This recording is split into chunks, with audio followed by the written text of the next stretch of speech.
Chapter 187. Due to Shea's vivid promotion, Ron couldn't help but be tempted. After a short discussion, he decided to go. Female sign search. Female sign / / / female sign. However, Shea suggested that because the Black Crystal mission was extremely dangerous, those who were too weak shouldn't go. Therefore, Fatty, Karachi, and Lantry were excluded. Although Ron wanted to fight for it, Fatty and the others thought that they were too weak and didn't want to drag everyone down, so they refused. Manny, on the other hand, had reached the advanced level, so she could barely make it. Thus, the matter was finally settled. Of course, other than Ron's room 302, Shea also contacted the others. When they set off, they would all be called. After a few more days of preparation, Ron finally received a notice from Shea that they would set off tomorrow. This year's winter was especially cold. Snow fell everywhere. It had only been half a day, but the snow was already half a foot deep. In room 302, Ron, Aurora, Lonsim, Manny, and Angel were already waiting at the square in front of the Balarax Academy. This was the gathering point that Shea had designated. They had been waiting for a long time, and their bodies were covered in snow. Room 302 was the first to arrive. Shea and the others hadn't arrived yet. Angel was wearing a thick coat. She stomped her legs and kept rubbing her hands. She put her hands to her mouth and huffed. She said unhappily, "None of these guys are here yet. Oh, if I had known, I would have slept a little later so that they could wait for us." Aurora smiled. "They should be here soon. Let's wait patiently." Angel muttered and didn't say anything. After a while, two figures came from afar. It was a man and a woman. The man was tall and the woman was beautiful. When they got closer, they saw that it was Hefels. Beside him was his wife, Miss Soya. Hefels saw Ron early in the morning and greeted him from afar. "Hey, Ron, you guys are here so early?" Ron also smiled. He had already let go of his hostility towards Hefels. He smiled and said, "You guys are here too." "Yeah, why are there only two of you?" Hefels smiled bitterly. None of them wanted to come. When they heard about the Black Crystal mission, they all shook their heads like rattles. Two of them wanted to come, but they changed their minds early this morning.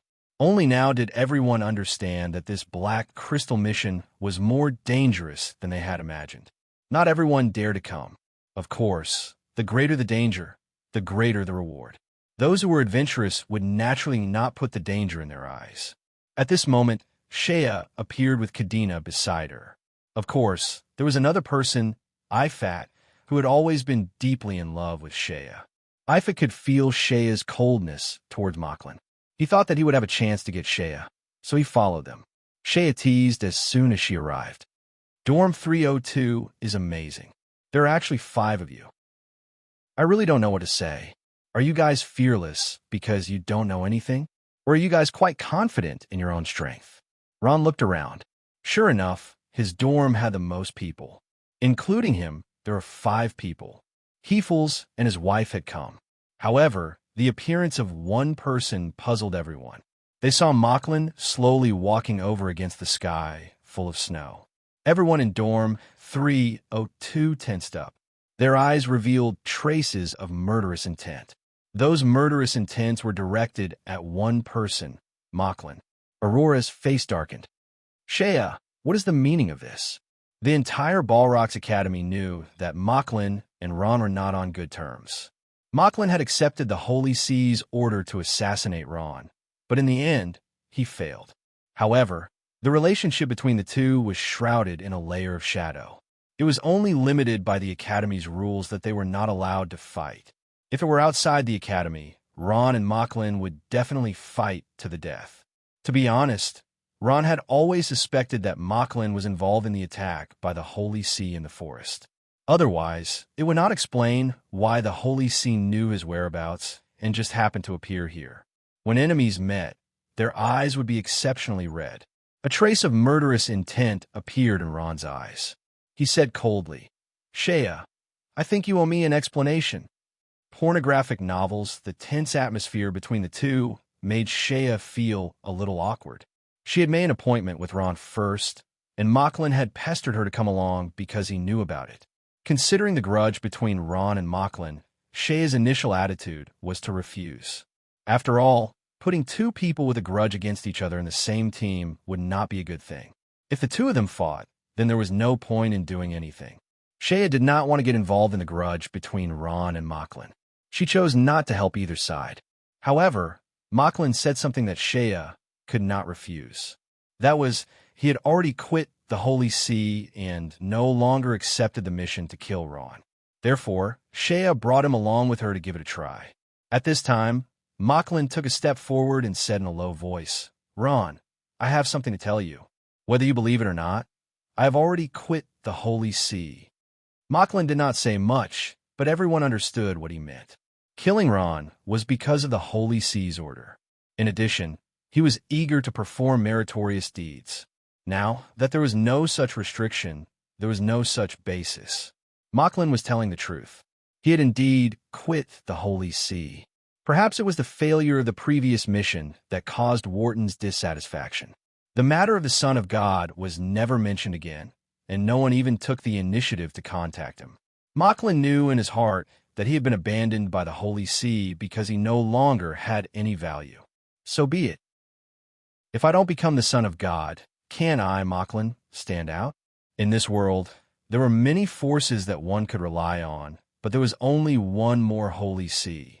To be honest, Mocklin was very dissatisfied. If he had the ability to kill Ron and complete Sir Wharton's mission, the position of the Son of God would definitely not be a problem. Unfortunately, he no longer had the ability to kill Ron. Even if he fought one-on-one, he might not have the chance to win. The corner of Mocklin's mouth twitched, and he took the initiative to say, "Ron, there is no grudge between us. Everything happened because of the Holy See. Previously, we were just serving our own masters, but now that I have quit the Holy See, I will no longer accept their missions. I think the misunderstanding between us can be cleared up." Ron was skeptical of Mocklin's words, but he said coldly, "Mocklin, I don't care about serving our own masters. I'll say the ugly words first. Whether you join or leave the Holy See has nothing to do with me. If you want to cause trouble for me, I don't mind attacking you. When the time comes, it will be a fight to the death. Even Shea can't stop me." "Understood." Mocklin nodded expressionlessly. "So, can I join this team?" Shea said. "If the others agree, then there's no problem." Ron was silent for a moment, then nodded. The others followed Ron's lead. If Ron agreed, then they had no problem with it. However, they still looked at Mocklin with a trace of vigilance. The atmosphere was still very awkward. The last person to arrive was Hera. As soon as she arrived, she said embarrassedly, "Sorry, everyone, I'm late." "It's fine." Shea waved her hand and said with a smile, "Now that everyone is here, let's go."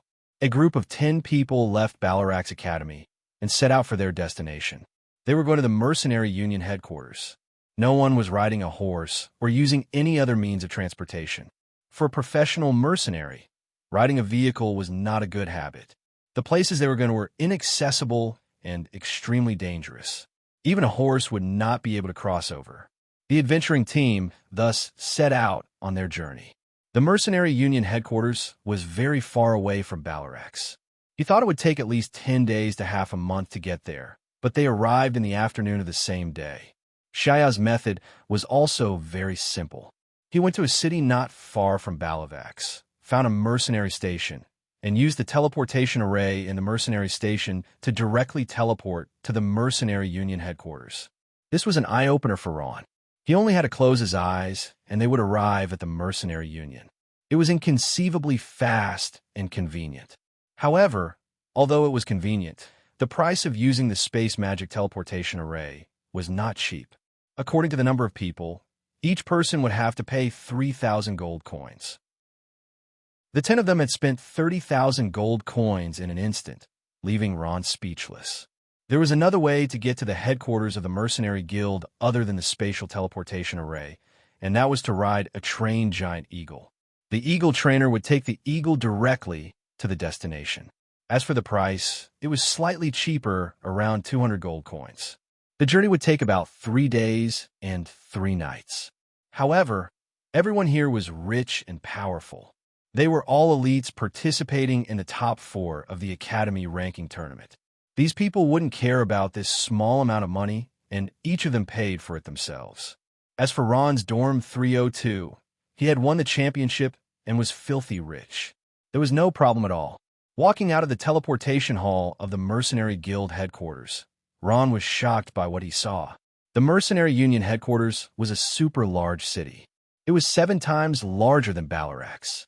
Even Milan, the capital of the Roland Empire, could not compare to it in terms of prosperity. The wide streets were lined with picturesque buildings. These buildings were not big, but they were full of commercial vibes. It was very simple. This was the largest commercial city on the continent of Noah. There were many shops. Merchants with big heads and big ears stood at the door shouting. The shelves in the shops were full of dazzling items. Rows of contacts gathered at the sides of the street and at the foot of the wall. Their eyes were full of hope as they waited for their employer. Most of the people here were mercenaries. Of course, there were also merchants and tourists. But, generally speaking, mercenaries were the most popular group of people here. Every mercenary walking on the street would be hit on at least 3 times. Everything here revolved around mercenary services. Whether you wanted to buy things, sell things, drink wine, have a massage, drink tea, watch a play, or even find a prostitute, you could get anything you wanted here. As long as you flashed your mercenary badge, which represented your identity as a mercenary, in front of the merchants, discounts, points, gifts, and so on were negotiable. Of course, the prerequisite was that you had to bring them profits. The merchants here had very sharp eyes. It was said that a qualified merchant only needed to look at a person for 3 seconds to tell if they were a mercenary or not. This was just a basic skill. The better merchants could even tell if a person wanted to buy something or sell something, whether it was a big business or a small business, whether it was a profitable business or not, and so on. To put it simply, this was a mercenary's paradise. For some reason, it was winter. Snow was falling outside, and the wind was howling. Drops of water would turn into ice, but this place was still as warm as spring. There was not even a snowflake. You handwritten Update Station 56 stacks. Chapter 188. Huh, Shea laughed. This is the headquarters of the Mercenary Union, Macon City. Ron, have you been here before? Ron shook his head, indicating that he had never been here before. This unfamiliar city was an eye-opener for him. He looked left and right, but he could never get enough of it. Every place here was so exciting. Female sign search. Female sign, female sign. I've been here 3 times. Shea exclaimed. There's everything here, and the prices are very cheap. It's a paradise for mercenaries like us. Kadena chuckled. Sister Shea, haven't you heard of a joke? Macon City has everything except for the city walls because there's no need for them. Ron looked around and saw a pornographic novel. Sure enough, there was no sign of city wall. Shea said the Black Crystal mission will start in 2 days. Let's find a place to stay first. The 10 of them quickly arrived at a hotel. The hotel was not big, but it was medium-sized. The price was not expensive, about 20 gold coins a night. The waiter looked at them and said, Take out your mercenary badges and register them. Shea, Macklin, Kadena, Hefels and his wife, Hera, and the others all took out their mercenary badges. Only Ron and Angel were empty-handed. Aurora said, Ron, Angel, where are your mercenary badges? I don't have any. Ron answered honestly. Angel also said, I've never used them. Her Royal Highness Princess Angel of the Luo-Lan Empire has a noble status. Why would she become a wandering mercenary? She had followed them because she was bored. The waiter's expression changed when he heard that the 2 of them could not take out their mercenary badges. He said coldly, the price of accommodation without a mercenary badge is 3 times that of a mercenary badge. 3 times, that was 60 gold coins. That meant that Ron and Angel had to pay 60 gold coins to stay in the hotel. Although money was not a problem, the 2 of them were still angry. But there was nothing they could do. The waiter said that the result would be the same if they went elsewhere. Shea rolled her eyes. Don't be afraid. Wait for me. Then she hurried out. Ron and the others could only wait in the hotel. After about half an hour, Shea finally came back. She handed Ron and Angel's mercenary badges and smiled. Here. Ron's eyes widened. Mercenary badges? Where did this come from? He knew that in order to get a mercenary medal, he must first complete 3 E-level missions or a D-level mission. But Shaya went out for a stroll and came back with 2 mercenary medals. Shaya smiled mysteriously. As long as you have money, what can't you buy? What's more, it's just a small mercenary badge. Ron learned from Shaya that there were people who specialized in quickly getting badges for mercenaries. They would issue a mission, and the person who needed it would buy the mission item. Once the item was handed in, the mission would be declared complete. Then, through the people in the mercenary union, they would quickly get the mercenary badge. It was truly a one-stop service. Hearing this, Ron could not help but sigh. There were people who took advantage of the rules everywhere. Shaya, how much did you spend on this badge? I'll return it to you. Ron was too embarrassed to let Shaya pay for it, so he took the initiative to say it. No need. Shaya smiled and waved her hand. Seeing that Ron was still insisting, she said, "You helped me last time. This time I'll help you." She was referring to the time when Ron helped her upgrade her gold weapon to dark gold. Seeing Shaya's sincerity, Ron did not insist. With the mercenary badge, the registration went smoothly. The group stayed in McKin City. Early the next morning, Ron was woken up by the sound from the magic loudspeaker. The Black Crystal Mission Dakura's Horn will now begin. All mercenaries, please gather at the major teleportation portals within an hour. The Black Crystal Mission Dakura's Horn will now begin. All mercenaries, please gather at the major teleportation portals within an hour. Not long after, the entire mercenary union was in an uproar. Almost everyone rushed to the major teleportation portals. In an instant, all the mercenary inns were checking out. In an instant, the lobby of the inn was overcrowded. However, the attendants seemed to have expected this. They handled it in an orderly manner and doubled the manpower. Ron and the rest got out of bed quickly and rushed to the lobby of the inn to gather. They then walked to the nearest teleportation portal. There was already a sea of people around the teleportation portal. At a rough glance, there were at least a few hundred people surrounding it. The uncouth mercenaries were afraid that they would not be able to take advantage of the situation if they were too late. They kept pushing forward, cursing nonstop. Some of them even almost got into a fight. Fortunately, no one dared to start a fight in the mercenary union headquarters. Ron saw that the teleportation portal lit up with circles of light one after another. The mercenaries walked into the circles of light and disappeared with a flash of light. So that's how we teleport to another plane. Ron thought to himself, but I wonder where we're going. Soon, it was Ron and the rest's turn. Ron took a deep breath and slowly stepped into the circle of light. At this moment, the light lit up and the teleportation portal began to operate. Ron thought of the unknown future and could not help but feel uneasy. What they were going to do now was to go to another plane of existence. A pair of small hands quietly reached over and grabbed Ron's hand. Ron saw that it was Aurora. She smiled and told Ron not to worry. In an instant, Ron's heart was filled with warmth. A white light flashed in front of his eyes. Ron felt his body tremble and immediately returned to normal. At this moment, they had arrived at their destination. Compared to the teleportation portal, this place was more like a fortress. Ron looked around and saw that many people had already arrived. Just as he was in a daze, a voice sounded in Ron's ears. "Welcome to Southworth Camp. I hope you have a pleasant hunt here." An old man stood outside the door and said mechanically. Seeing Ron and the rest walk over, he nodded and said sternly, "I have to remind you that this is a non-war zone. No matter what, you are not allowed to fight here. However, we can't do anything outside. Also, the teleportation portal will be closed in 15 days. You have to return to Southworth Camp within 15 days. Otherwise, you will have to bear the consequences." Shaya nodded and thanked him for his kind reminder. Then, she led everyone out of Southworth Camp. "Where is this?" Ron asked as he stepped on the moist and soft soil. He looked up at the sky. The sun in the sky was red, and it shone on the entire earth, making it look a little dark and emitting a strange light. The elements in the air here were filled with an unstable smell.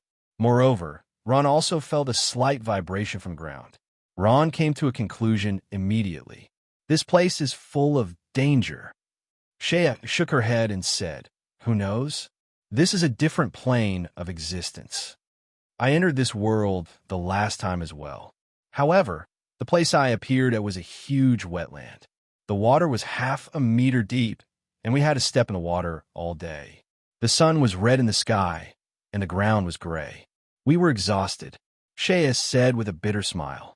"It's better this time. At least we don't have to walk by water." Ron's heart was solemn. He could imagine how dangerous Shea had been. "That's strange. Why does this place give me a familiar feeling?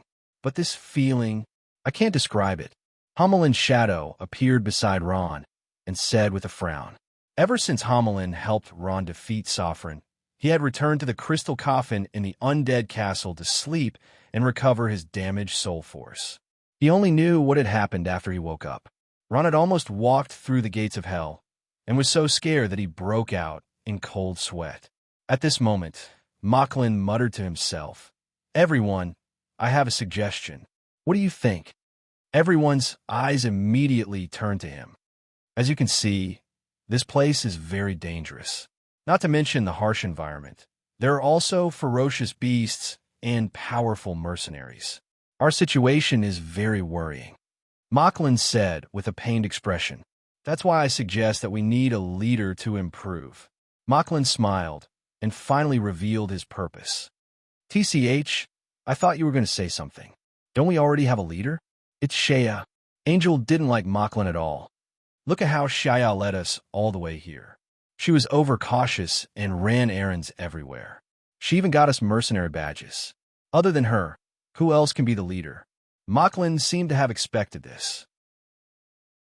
He smiled and said, "If it were any other time, Shea might be fine as the leader, but the situation is so dangerous now.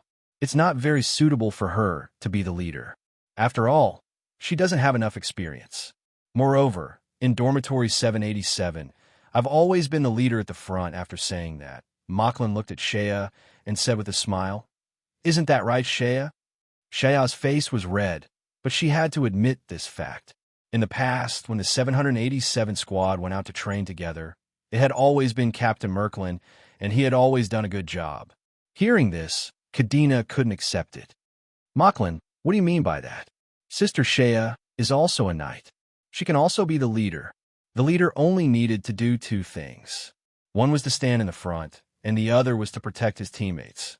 Undoubtedly, defensive professions were the most suitable for these two tasks. For example, paladins with super strong defensive abilities and heavy armored knights. Others could hardly do these two tasks. For example, Kadena definitely couldn't do it. Mocklin smiled. "Kadena, you've misunderstood. I don't want to compete with Shea for the position of leader. After all, she was the one who brought us here. However, you also know that not everyone can be the leader. It's not just about strength. A leader needs experience, and this experience is what you lack the most." In the 787 dormitory squad, Mocklin had always been the one who gave orders. It would be hard for him to not be the leader. As for the position of leader, Shea, indeed, wanted to give it a try. After all, she was also a profession that was famous for its defensive abilities. Therefore, she had never mentioned it. However, Mocklin couldn't help but mention it when he saw that she had always been clear about the position of leader. It had to be said that besides defensive abilities, a leader also needed experience. This was what Shea lacked the most. Kadena didn't dare to be stubborn. After all, this wasn't just about her. It was also related to the survival of the entire squad. She gritted her teeth and secretly glanced at Shea. Then, she helplessly lowered her head. Library 56 of a new website. Chapter 189. Shea was also a little dejected. She looked at Mocklin bitterly and did not say anything else. Ever since Mocklin asked Kadena and Shea to marry him in the finals, Kadena had been dissatisfied with Mocklin for a long time. The current situation was just the epitome of a pornographic novel. However, there was nothing she could do. At this moment, the teleportation circle lit up. At the same time, there was a commotion in the surroundings. An extremely powerful aura appeared in an instant, causing everyone's heart to tremble. This aura was far stronger than anyone present. Hummelin frowned. A powerhouse from the sacred domain. The appearance of a powerhouse from the sacred domain was indeed shocking. All the mercenaries present took a step back with reverence in their eyes. Many people also recognized this famous powerhouse from the sacred domain. Lord Speck. Hello, Lord Speck. Many people took off their hats and paid the highest respect to this powerhouse from the sacred domain. The appearance of a powerhouse from the sacred domain also interrupted the dispute between Shea and the others. Ron tiptoed and looked into the distance. He saw a bald, middle-aged man appear at the magic circle in the distance. He was wearing a purple battle robe with a red cloak behind him. He looked very spirited. Speck, a swordsman. He was a rare genius in his prime. He broke through the sacred domain and became a sword saint in his 40s. His name spread throughout the Noah continent with the strength of the sacred domain. He received invitations from countless forces. As a powerhouse from the sacred domain, joining any force would cause a huge commotion. Speck had just stepped into the sacred domain. He was full of ambition and did not plan to join any force. He was still a free man. Speck had a faint smile on his face as he strode past. He didn't comment on the flattery around him. To him, all of this was what he deserved. It wasn't just Ron. The other students from the Balarax Academy all looked envious. Kadena smiled and said, "It would be great if I were also a powerhouse from the sacred domain." After saying that, a hint of sadness flashed in her eyes. Of course, Ron said in his mind. Becoming a powerful being in the sacred domain was his life goal. Mocklin smiled. There's nothing to be envious of. As long as you work hard, there will be a day when you become a powerful being in the sacred domain, step by step. At that moment, Shea said, "It can't be, right? Even experts from the sacred domain have come to this place. For Dakura's mission? I don't think so. How could a powerhouse from the sacred domain care about 2 black crystal coins?" Kadena said as she blinked her eyes. Ron said, "Then what is he doing here?" "I don't know," Shea said as she shrugged her shoulders. "Young Master Audens, young Master Audens." An anxious voice called out. An old man hastily ran over and blocked the path of a handsome boy who was about 21 or 22 years old. "Butler Fail, why are you blocking this young master's path? How dare you block this young master's path? You must be tired of living." The boy called young Master Odin said with an arrogant face. From his luxurious clothes, it could be seen that he was a noble. The old man who looked like a butler was so anxious that he started crying. "Young Master Audens, you can't leave. It was your father's idea to let you participate in the Black Crystal Mission. If you leave, won't you make things difficult for me?" "Oomph." Audens coldly snorted. "Who will want to come to this godforsaken place? I said that I wanted to bring 2 maids to have some fun on the road, but my father didn't let me. No matter what, I don't want to go." Butler Fail anxiously rubbed his hands. "Young Master Audens, how can you not go? You must know that your father has high hopes for you and wants you to be the next patriarch." Audens faintly smiled and said disapprovingly, "What patriarch? Isn't it just a matter of a word from my father? He is a powerhouse from the sacred domain and has a special position in the family. Isn't the position of patriarch given to anyone? But, young Master Audens, you have to do something." Fail said, "Your cousins have already surpassed you in strength. Although your father is a powerhouse from the sacred domain and can force you to become the patriarch, he is more concerned about the family. It wasn't that Audens's father didn't give him a chance. He intended to let this pampered son of his go out to gain experience. If he could complete the Black Crystal Mission, it would be a great help for him to become the patriarch in the future. Therefore, he placed someone beside Audens, and that person was Fail. Feller, don't be fooled by his servile appearance as a steward. His true strength was that of a Grand Magus. A Grand Magus was also a master-level powerhouse. Perhaps a master-level powerhouse didn't count for much, but among these mercenaries who were mostly soldiers or trainees, a master-level powerhouse was already in existence, as rare as a phoenix feather and a scale horn. This was also the reason why Audens's father placed him beside his son to help him complete the Dakura mission. In addition to Fail, many powerhouses were sent, and almost all of them were at the master level. Basically, except for the useless young Master Audens. Almost all of his servants and butlers were at the master level or above. Such a powerful team naturally attracted the attention of everyone. Even a large mercenary group might not have such strength. Young Master Audens naturally became smug. At this time, Audens's eyes inadvertently flashed past a figure. Suddenly, his body froze. She had long, elegant blue hair and a pair of beautiful, watery eyes on her cold and elegant face. Her brows were slightly furrowed, and she seemed to be arguing with someone about something. What a beautiful and refined woman. Seeing her, Audens was incomparably shocked.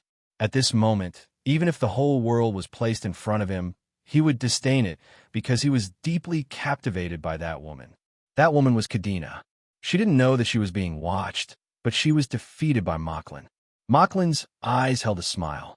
He wanted to fight for the position of team leader for another reason, and that was that the team leader would get the most in every operation.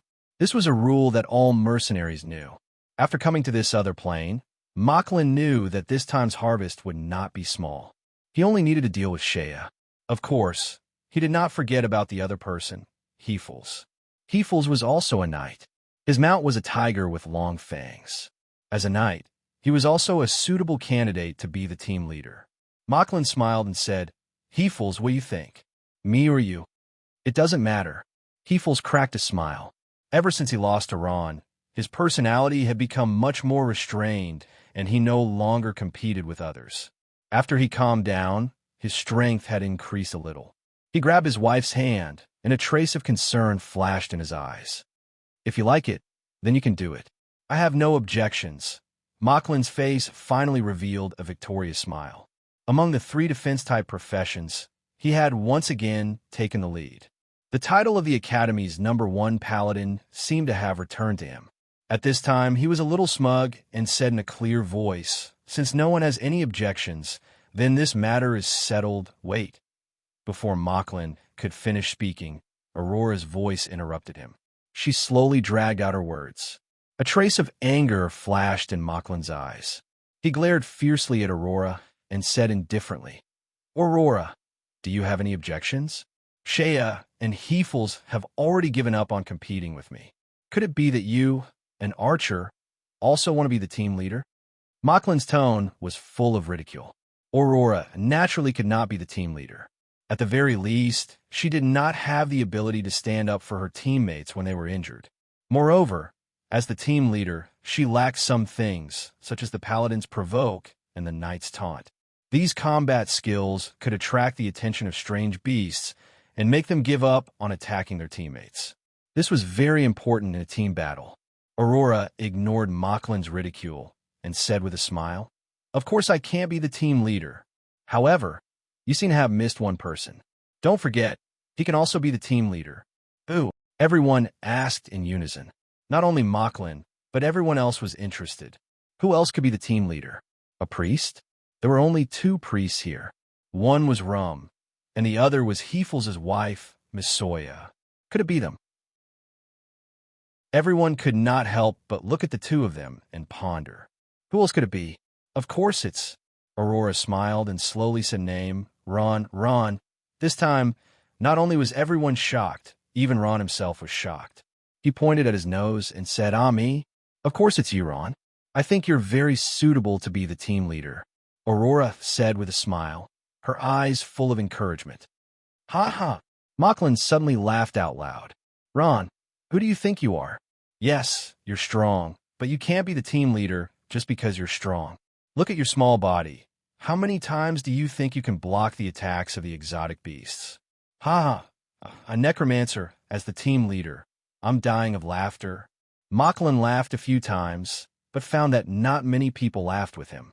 He immediately felt bored and laughed a few times in embarrassment. "Ron, think about it. Your defense is not suitable to be the team leader." Kadena was silent for a moment. Her eyes lit up as she looked at Ron.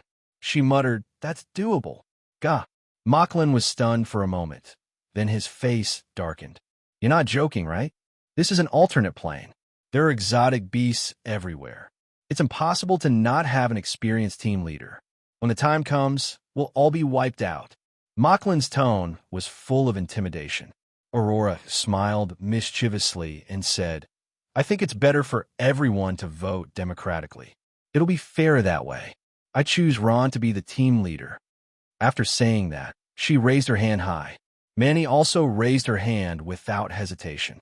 Lonsim hesitated for a moment, but still raised his hand. Kadena also raised her hand. I choose Ron. She then winked at him. Moclin's expression was already very ugly. He wanted to stop them, but there was nothing he could do. He could only look at Shea for help. Shea ignored his gaze and said loudly, Ron's Dorm 302 won the Academy ranking tournament. This also shows that he has the experience of being a team leader. I choose Ron. Heefels also raised his hand expressionlessly and said, I choose Ron. This represents the wishes of us husband and wife. Finally, Angel glared fiercely at Ron. She said with conviction, Although I hate this guy, I feel that he's more reliable than you. After saying that, she also raised her hand high. 9-1. Moclin was completely defeated. At this moment, his expression was very ugly. At this moment, a voice was heard, interrupting everyone's conversation. Haha, beauties, hello.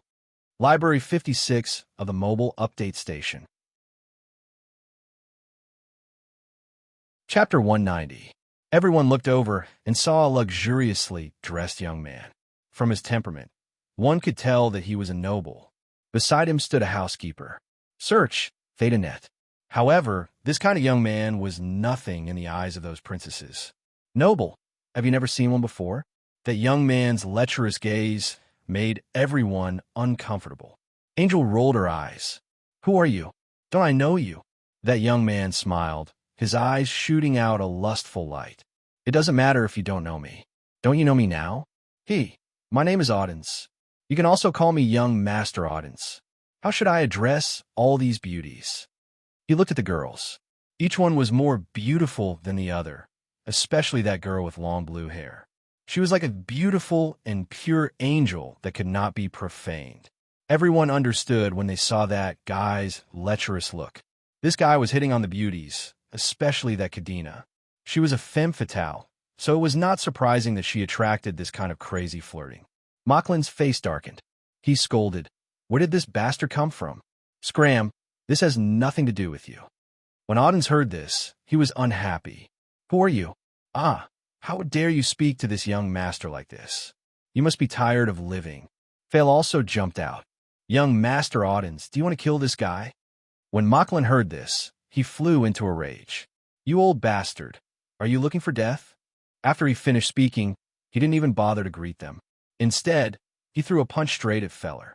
Merklin attacked as soon as he said he would. He wanted to establish his might in front of the old man and the young man. He wanted to establish his heroic and invincible image so that he could gain more points. Fortunately, Hamelin reminded him. Ron knew that the housekeeper was actually a Grand Magus, but it was too late to stop him. The Audens still had a sneer on his face. Moclin's heart sank. He had a bad feeling. At this moment, Fail's body emitted a biting cold aura. His eyes flashed, and he grabbed with his hand. A small water ball appeared out of thin air. Moclin's fist landed on the water ball, but it couldn't penetrate it. Not even a drop of water splashed out. Moclin was shocked. He wanted to pull his fist back, but he found that his fist was stuck in the water ball, and he couldn't move it no matter how hard he tried. Seeing the situation, he would be a fool if he still didn't understand. The other party's strength was far above his. He could only be a master-level expert or even higher. At this moment, Moclin's heart was filled with regret. If he had known earlier, he wouldn't have stood out. Go! Fail chuckled. He stretched out his hand, and the water ball flew out. Moclin's body involuntarily flew up and fell heavily to the ground. Moclin was defeated in an instant. The eyes of the Balrifax Academy's people were filled with shock.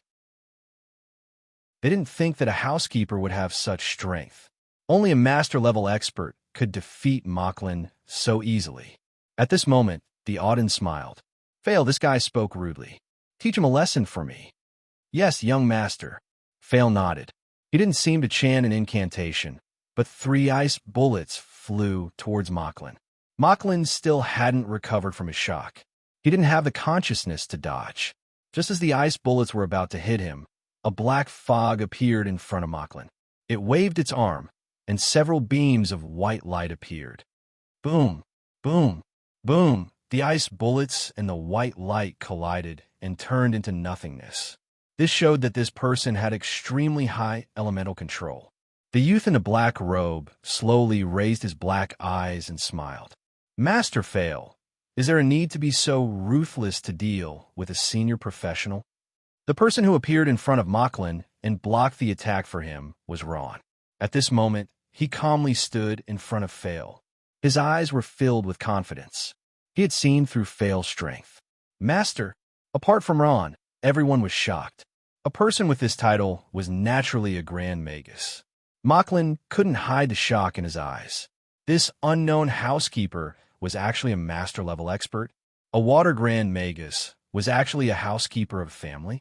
One could imagine how terrifying this family was. Mocklin knew that he had kicked an iron plate. Fail's eyes narrowed. He felt that this person who had seen through his true strength was strange.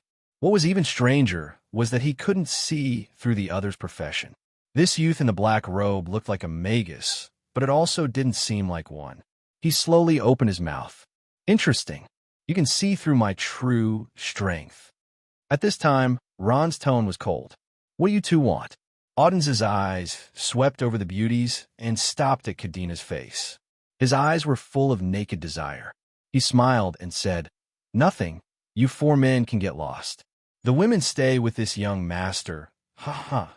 When these words came out, the faces of the Balarax Academy's people changed. The girls were angry. Angel scolded, Who do you think you are, a toad, wanting to eat swan meat? Ha ha ha. I'm a toad. Audens laughed loudly. Suddenly, he stopped laughing. Fail. Tell them who this young master is. Fail respectfully said, Young Master Audens is from the Chris family. His father is the Earth Sword Saint Chris. Chris? Everyone was shocked. This Chris was a newly risen expert of the sacred domain. He had reached the sacred domain in his 40s. He could be said to be a 1 in a million genius. Angel coldly snorted. And here I was wondering who you were. So you're the descendant of a sacred domain expert. When she said this, her tone softened. After all, the experts of the sacred domain were like a heavy stone in everyone's heart. They were almost invincible existences. That's right. Auden said proudly. He could not help but feel ashamed of using his father's influence.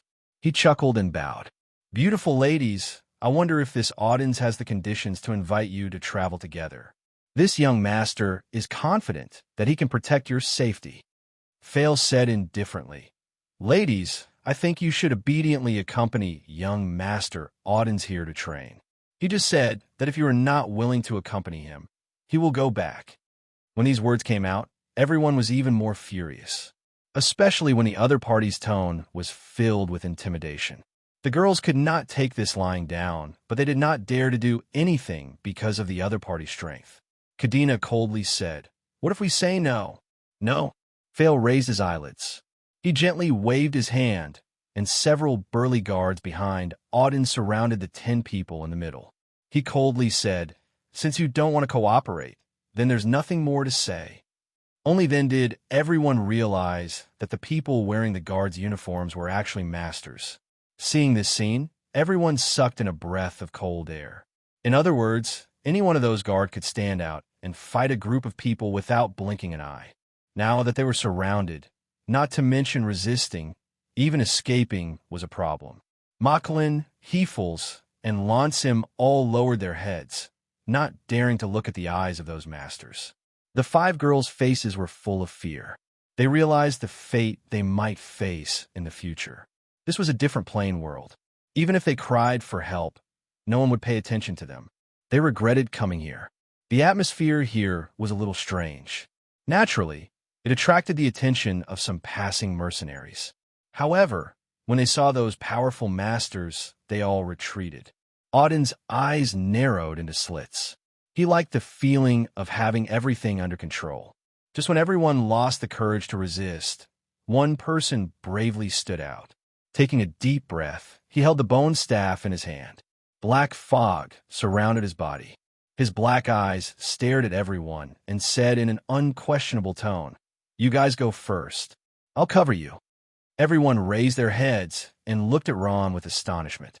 Aurora said, "Ron, you powerful soul force with a hint of anger, coldness, and a trace of terror. This kind of power was different from any power in the world. It was neither magic nor battle chi, but it was equally powerful." Fail's eyes showed a dignified expression. He was experienced and knowledgeable, but he couldn't see where this terrifying power came from. However, he knew that this power wasn't simple. He asked in a deep voice, "Who are you? What's your profession? Why is your power so strange, yet so powerful?" Ron proudly smiled. "I'm a necromancer, Ron." "Necromancer?" Audins and the guard were shocked at first, but then they burst into laughter. "Necromancer? This kid is actually a necromancer. So he's this kind of trash." Looking at his serious face, I thought he was a strong person. Who does he think he is? He actually dares to say that he's going to block us? Fail didn't laugh. On the contrary, his expression became even more serious. Necromancers might really be trash, but his action of blocking the ice bullets wasn't something a trash could do. Ron was furious, but it wasn't just Ron who was angry. Homelin in the Soul Ring was also angry. He was angry, but also sad. Since when did the powerful and terrifying necromancy fall to the point of being laughed at by others? Ron's eyes were blood red. He was determined to fight with his life. He wasn't willing to let his necromancy be humiliated by others. The small figure stood in front of the master rank experts. His expression was filled with stubbornness. In an instant, Ron's image in the eyes of the girls became taller. Being brave and fierce wasn't manly. A true manly person was someone who could shoulder everything at a crucial moment. Ron at this moment possessed such a trait. His bravery made Mocklin and the rest who had their heads lowered pale in comparison. To become a strong person, one must first have the heart of a strong person. One must not bully the weak and be unyielding to the strong. This was the quality that a strong person should have. Just as Ron was about to fight with his life, Shea's eyes swept across a few familiar figures behind her. She couldn't believe her eyes at first, but then she revealed an expression of ecstasy. They were saved. A handwritten update station 56 stacks. Chapter 191. "Minter," Shea called out. She stretched out her fair arms and waved at the group not far away. Baidu's search. The group in the distance were the mentors of the Balarax Academy. They all looked over, and a beautiful middle-aged woman couldn't hide her surprise. "Hey, isn't that Shea?" She was a jockey of the Balarax Academy, and Shea was her student. Shea, Kadena, and the champion of the Academy, Ron. "Yes, it's them. But they seem to be in trouble." The beautiful woman rolled her eyes. "Let's go and take a look." The mentors of the Academy were also here for the Black Crystal mission. They had all asked for leave, but they didn't expect to meet the students of the Balarax Academy here. As mentors, they couldn't just sit and watch. There were more than 20 mentors, 15 masters, 7 masters, honorary knights, Guangming priests, archers, great swordsmen, magisters, grand magisters, and so on. The lineup was extremely powerful. Seeing this, Ron was relieved. With the mentors here, this group of people wouldn't dare to mess around. "Shea, what's going on?" The 20 or so people slowly walked over. As soon as they saw Shea, they asked. Shea said, They. Shea pointed at Audins and the others, but didn't say anything. The beautiful woman understood. She looked at Audins and the others and snorted. "Why are you bothering my students? And who are you?" Audins didn't give the woman any face. "Get out of my way. I'm not interested in such an old woman." After saying this, he looked at Kadena with a lecherous gaze. "Bastard." The middle-aged woman was so angry that her eyebrows were raised. Her looks were not bad, but she was middle-aged and tended to be a little fat. However, she still couldn't be compared to Kadena. Steward Fail's expression was grave. As a Water Grand Magus, he could see that Audins wasn't sensible. This group of people wasn't to be trifled with. There were quite a few master-level experts. He quickly discovered a few grand magi and great Guangming priests. Magicians were the most common profession. Who are you? And why are you meddling in the affairs of the Chris family? The middle-aged woman sneered. What a joke. They're my students. Can't we do anything about it? Students?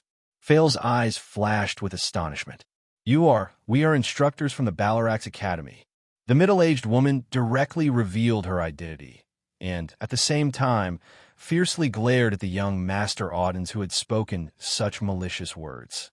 When Audens heard this, he didn't take it seriously and continued to speak arrogantly. What Balarax Academy? What's so great about it? Let me tell you, my father is the Earthsword Saint Chris. If you know what's good for you, Scram. Earthsword Saint Chris. The Balarax Academy's instructors were astonished. They didn't expect this arrogant and despotic youth to be the descendant of a powerhouse from the sacred domain. Normally, if someone with such a powerful background wanted to touch him, they would have to think twice. Moreover, this was the son of a powerhouse from the sacred domain. Audens wasn't the best at fighting. Instead, he used his father's name to suppress others. Chris was a newly promoted sword saint, and the Chris family had risen along with him. Every family was proud of having a sword saint, and their self-confidence was inflated to the extreme. Audens wasn't an exception. This was the typical attitude of a nouveau riche. Seeing everyone's astonished expression, Audens achieved his desired effect. Haha, are you afraid? What's that damn academy? If you can't afford to mess with it, then scram. Otherwise, this young master will get angry. At this moment, Fail was covered in cold sweat. They can afford to mess with it. Fail's face flashed with a hint of obscenity. With a bitter expression, he said, the dean of the Balarax Academy is the world-renowned mage Saint Prats. Your father. Fail's eyes kept darting around, but the meaning was clear.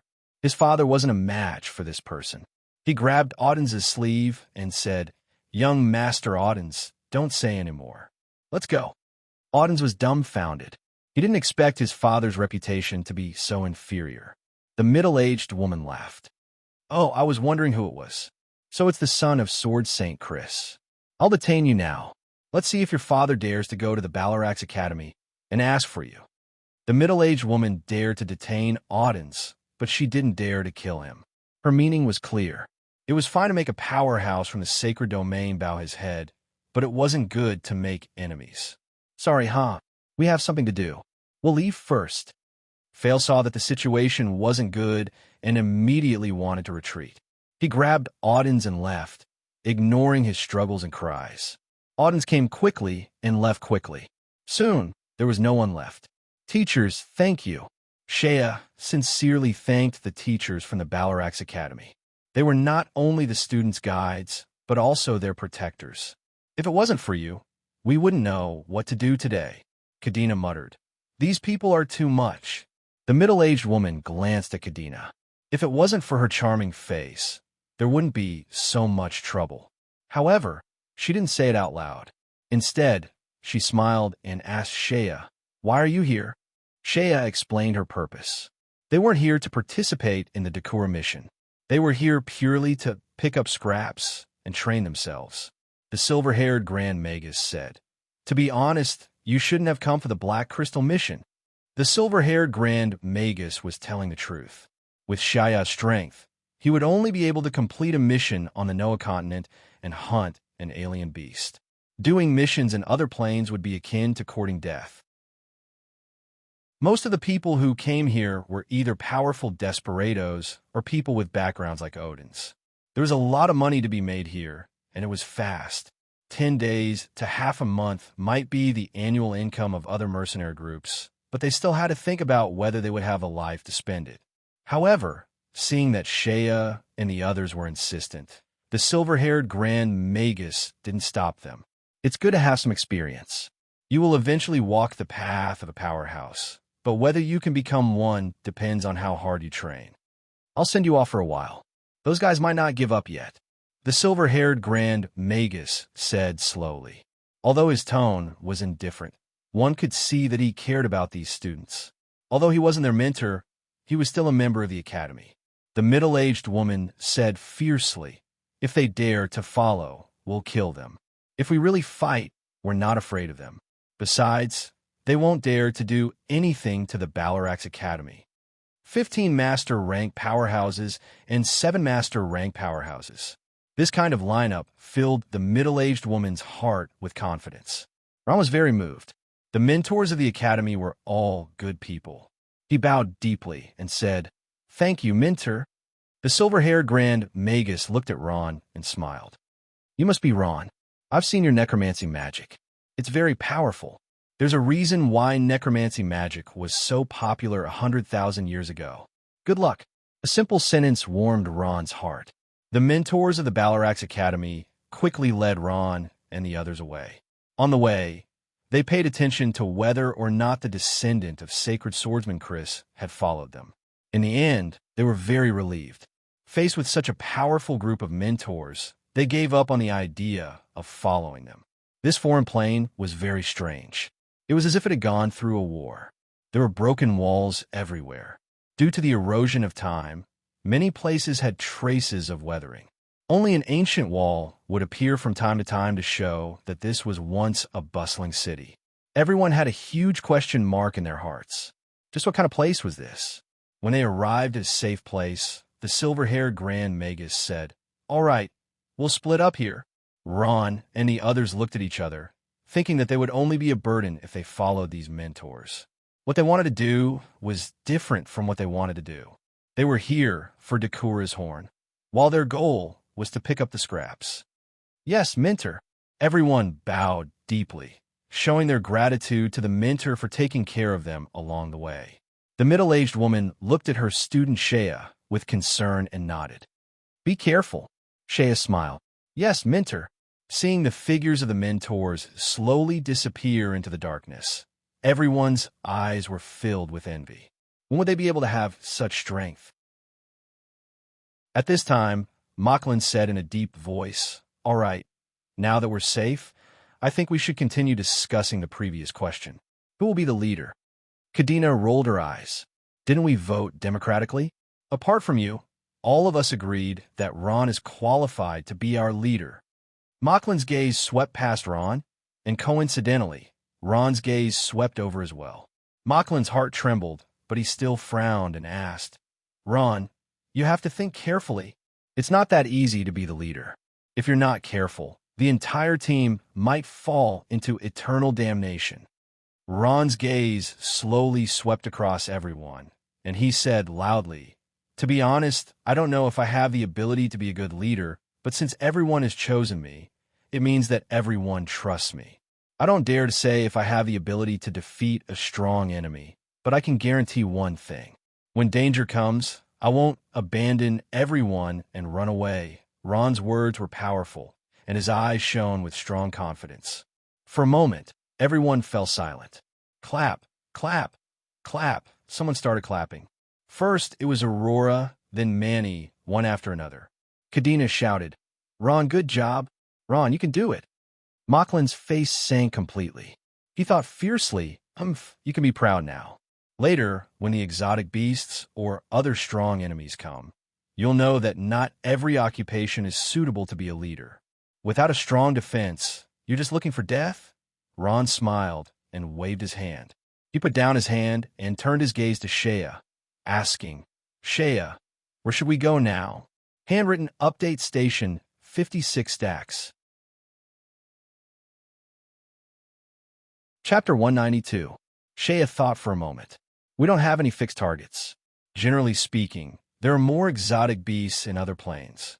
We can earn quite a lot just by hunting exotic beasts." Ron nodded. "All right, let's go hunt exotic beasts." Speaking of hunting, Ron was no stranger to it. He made a living by hunting in the dark forest. He had his own way of hunting exotic beasts. Ron closed his eyes for a long time before opening them and saying, "There's a rank 6 exotic beast, white-browed tiger, about 2 kilometers ahead." "No way, how did you know?" Kadena's eyes were wide open. Her face was filled with disbelief. Mocklin sneered, "Keep bragging, Ron.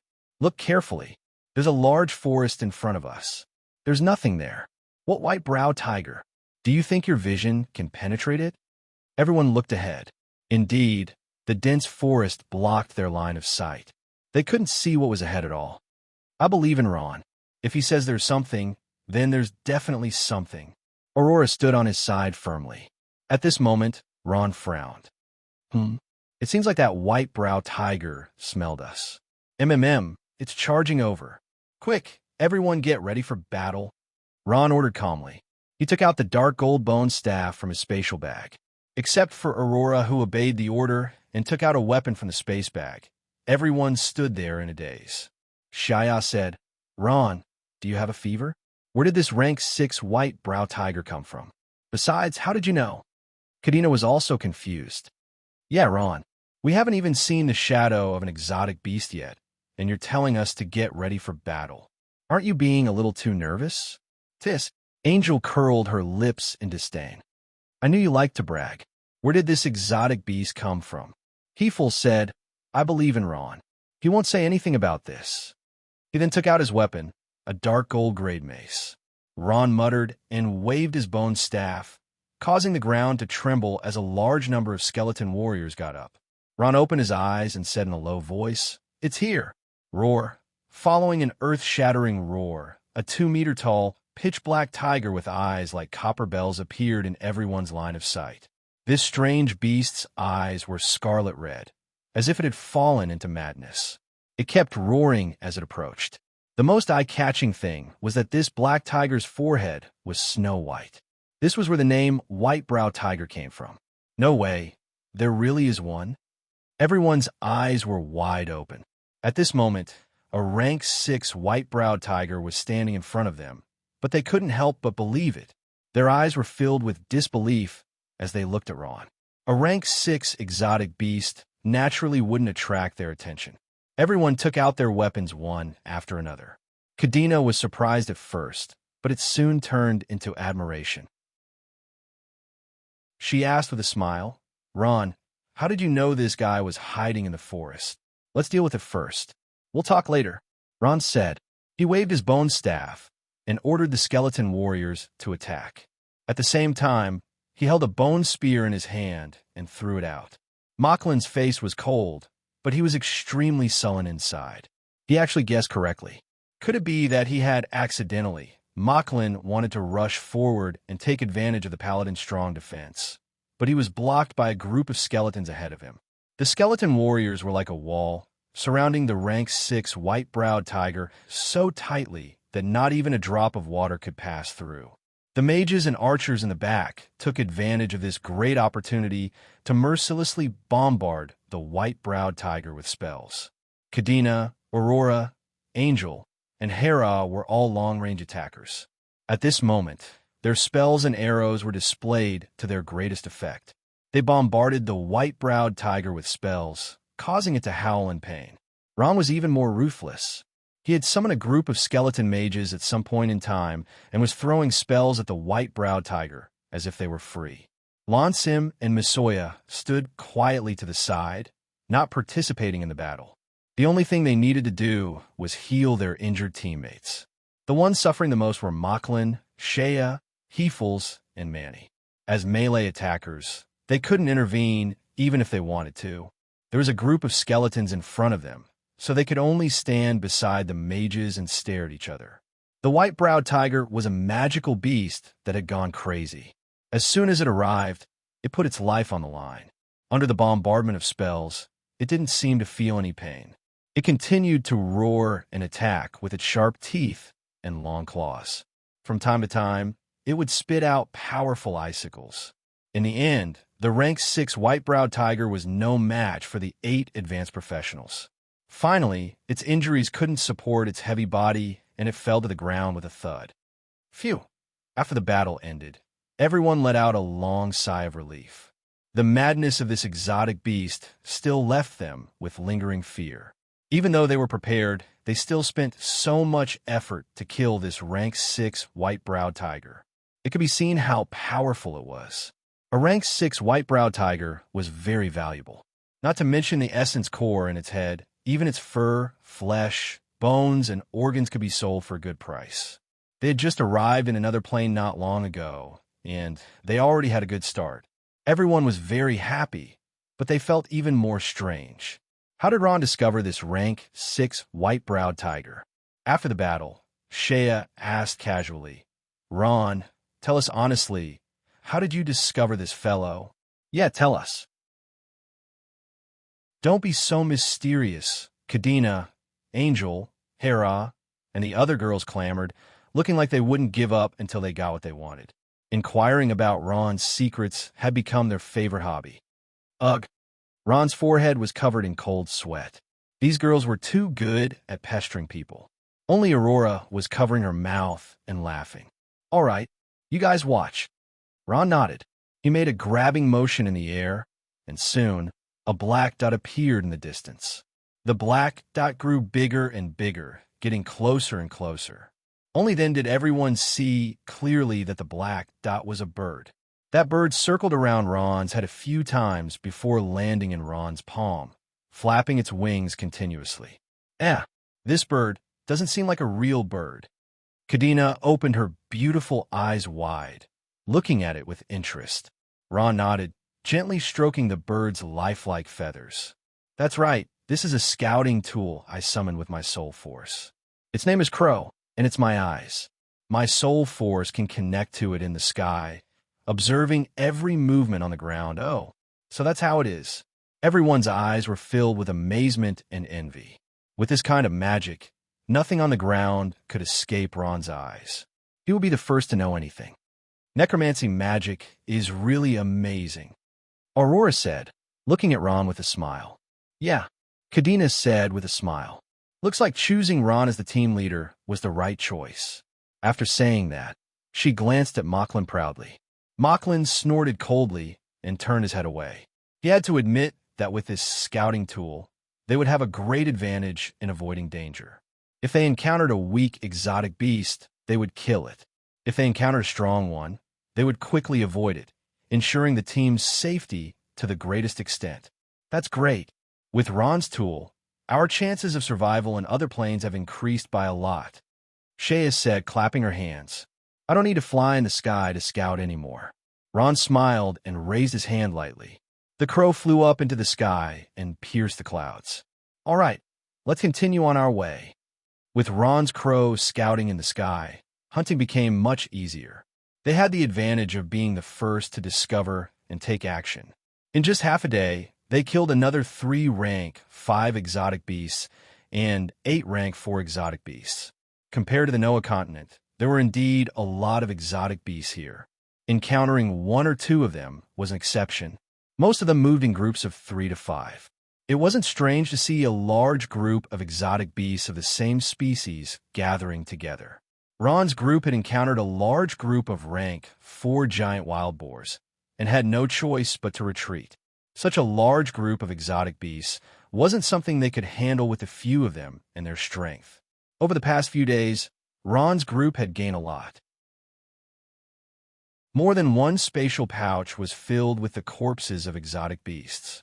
Before they left, Shea's reminder to bring more spatial pouches was reasonable. They had also encountered other mercenary groups or clans hunting in this area. When they saw them from afar, Shea had asked Ron to avoid them. In this foreign world, humans were sometimes more dangerous than exotic beasts. Shea had stayed here for a period of time and witnessed the various evils between humans with her own eyes.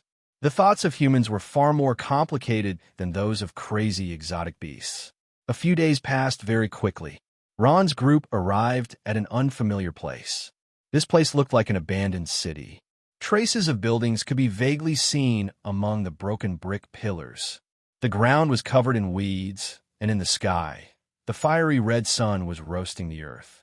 Faint tremors could be heard from time to time. In the distance, volcanoes were erupting one after another. Large amounts of smoke and dust were spewing out from their craters, falling to the ground and turning into black fog, blocking their vision. Let's rest here for a while. Ron found a leeward place and let everyone sit down. Everyone sat in a circle. Some of them took out dry rations from their spatial pouches and drank a few mouthfuls of water. At this moment, Ron waved his arm. A few crows flew into the air and circled around a scout, paying attention to their surroundings. If they were ambushed by exotic beasts while eating, they would be in big trouble. Our gains these past few days are really not bad. Shea said happily. I've been a mercenary for so long, but I've never earned so much money in such a short time. Looks like the black crystal missions in other planes can really make people rich overnight. Hera drank a mouthful of water and put the water pouch back into her spatial pouch. She smiled and said, "That's because Ron has the scouting crows in the sky. Otherwise, do you think we'd be so successful?" Ron smiled and didn't reply. He sized up this abandoned city. "I'm really curious. What exactly is this place?" "It looks like someone used to live here," Shea smiled. "It looks like it, but who knows? The history of this place has already disappeared with the wind and time." "That's true. Why do we care so much? Hunting exotic beasts here is the right thing to do. We'll go back in the end anyway," Ron said with a smile. He took out a bottle of water and drank a mouthful. Suddenly, his expression changed. "Not good. Handwritten update station, 56 stacks." Chapter 193. At that moment, Ron's heart was filled with horror. Through the crow's small eyes, he saw a terrifying scene. "What's this?" A huge black shadow quickly swept past, bringing with it a strong gust of wind. A thick claw quickly grabbed the crow. With the crow's speed, it was impossible to dodge. Crack! The huge claw grabbed down, and the bird-sized crow was instantly crushed, turning into a cloud of black smoke and disappearing. And Ron's body was like a pornographic novel.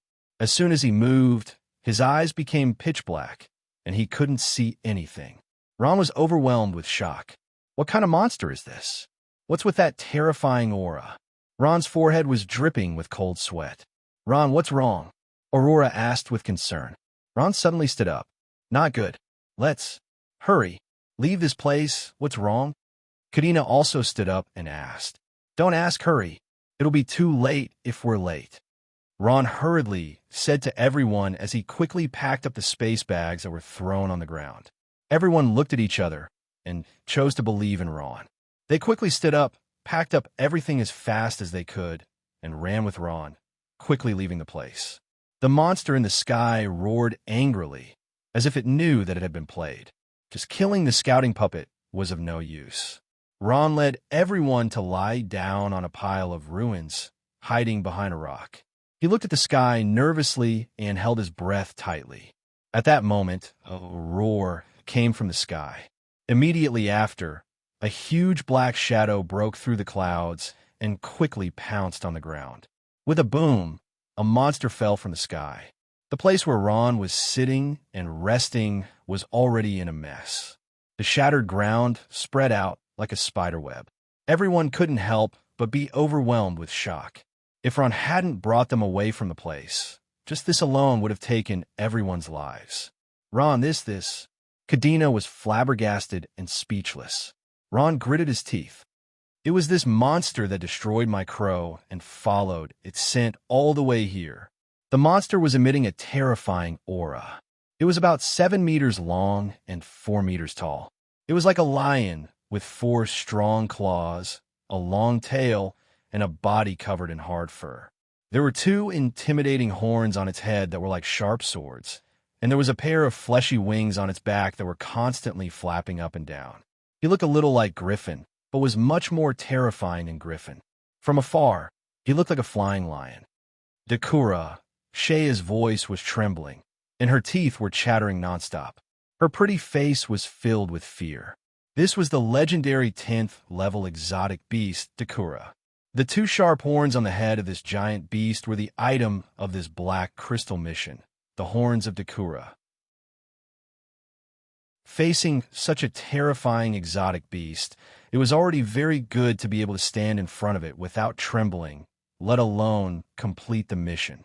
Ron and the rest were intimidated by the 10th level Dakura's ferocious aura and couldn't even run away. Dakura kept growling in a low voice, sniffing the air with its huge nose. That little bird's appearance had violated its dignity, and the exotic beast's instinct told it to find the caster. Dakura took a step forward, and its ferocious aura spread in all directions.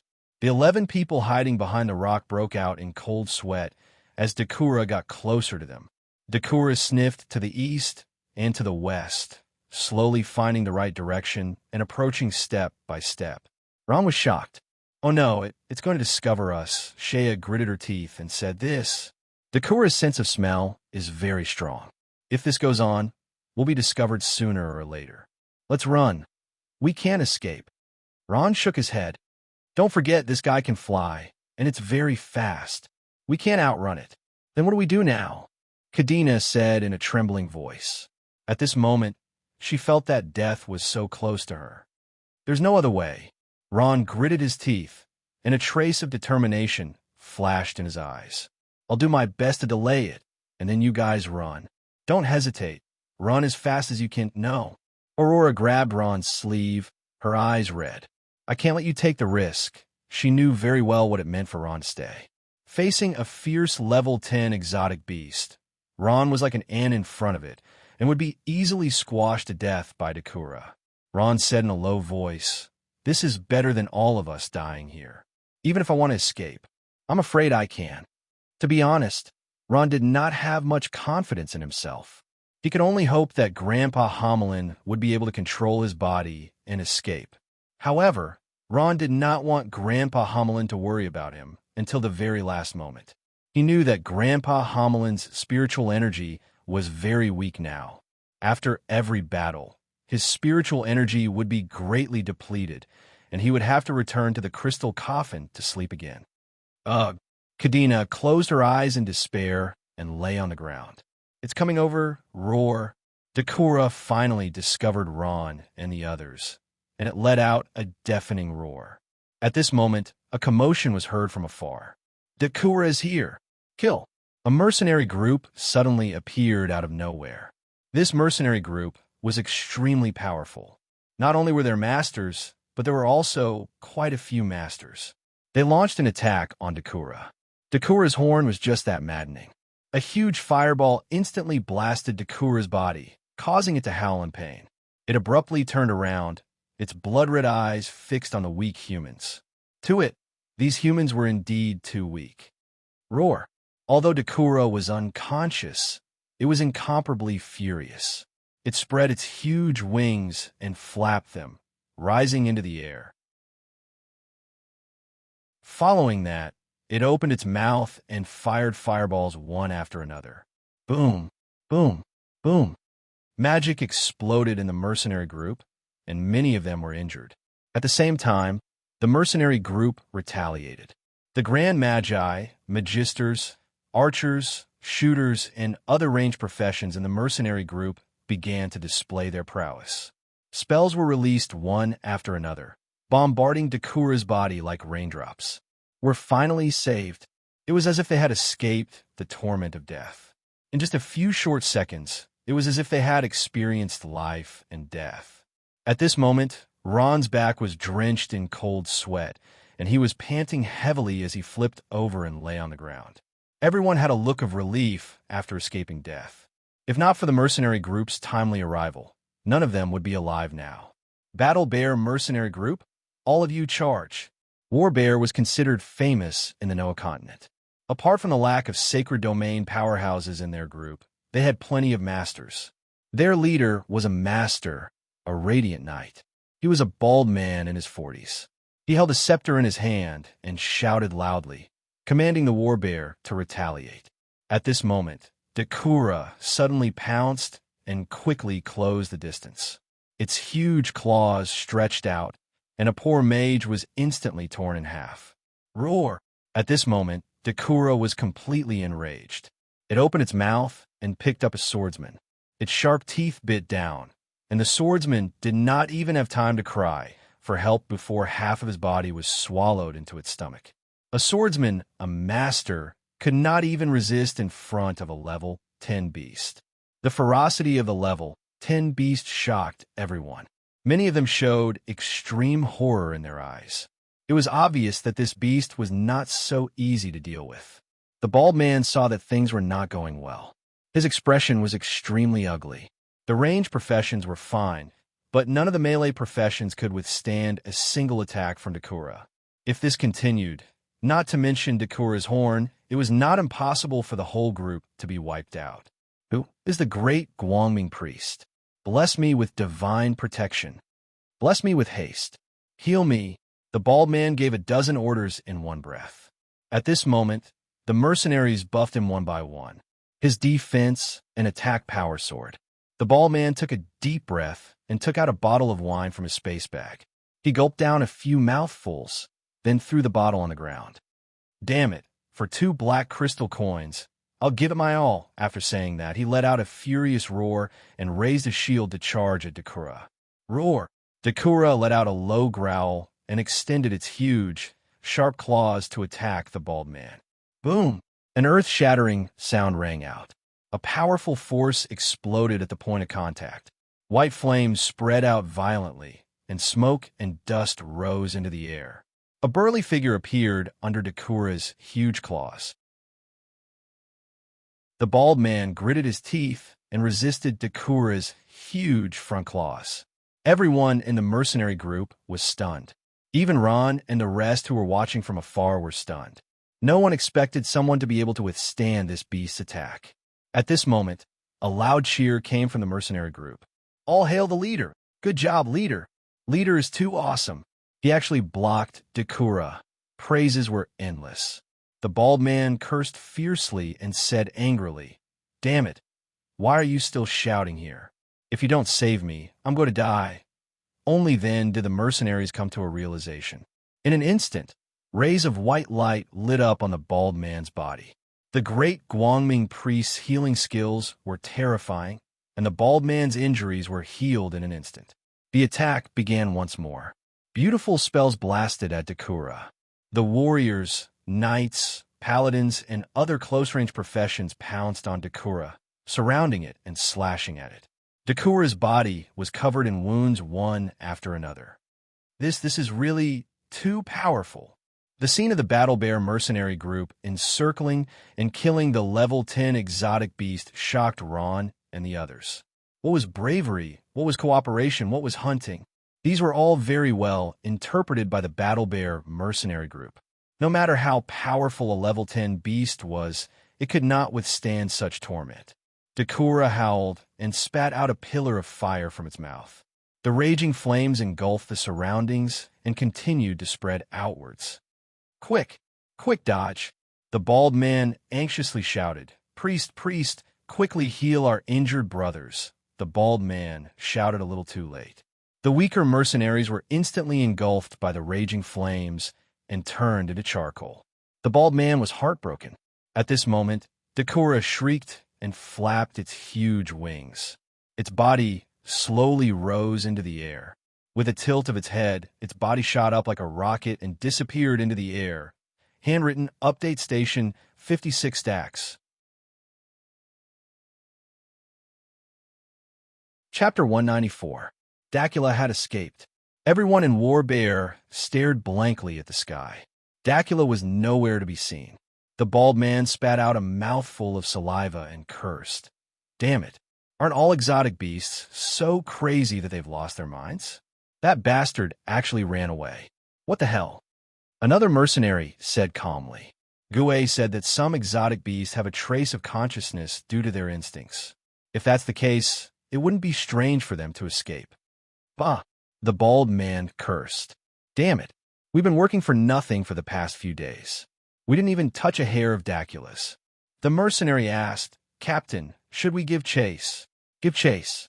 Why shouldn't we? Even if you don't want those 2 black crystal coins, I still want them." The bald man said. But it's already far away." The mercenary muttered. "Aren't there still hunters? Didn't they leave a mark?"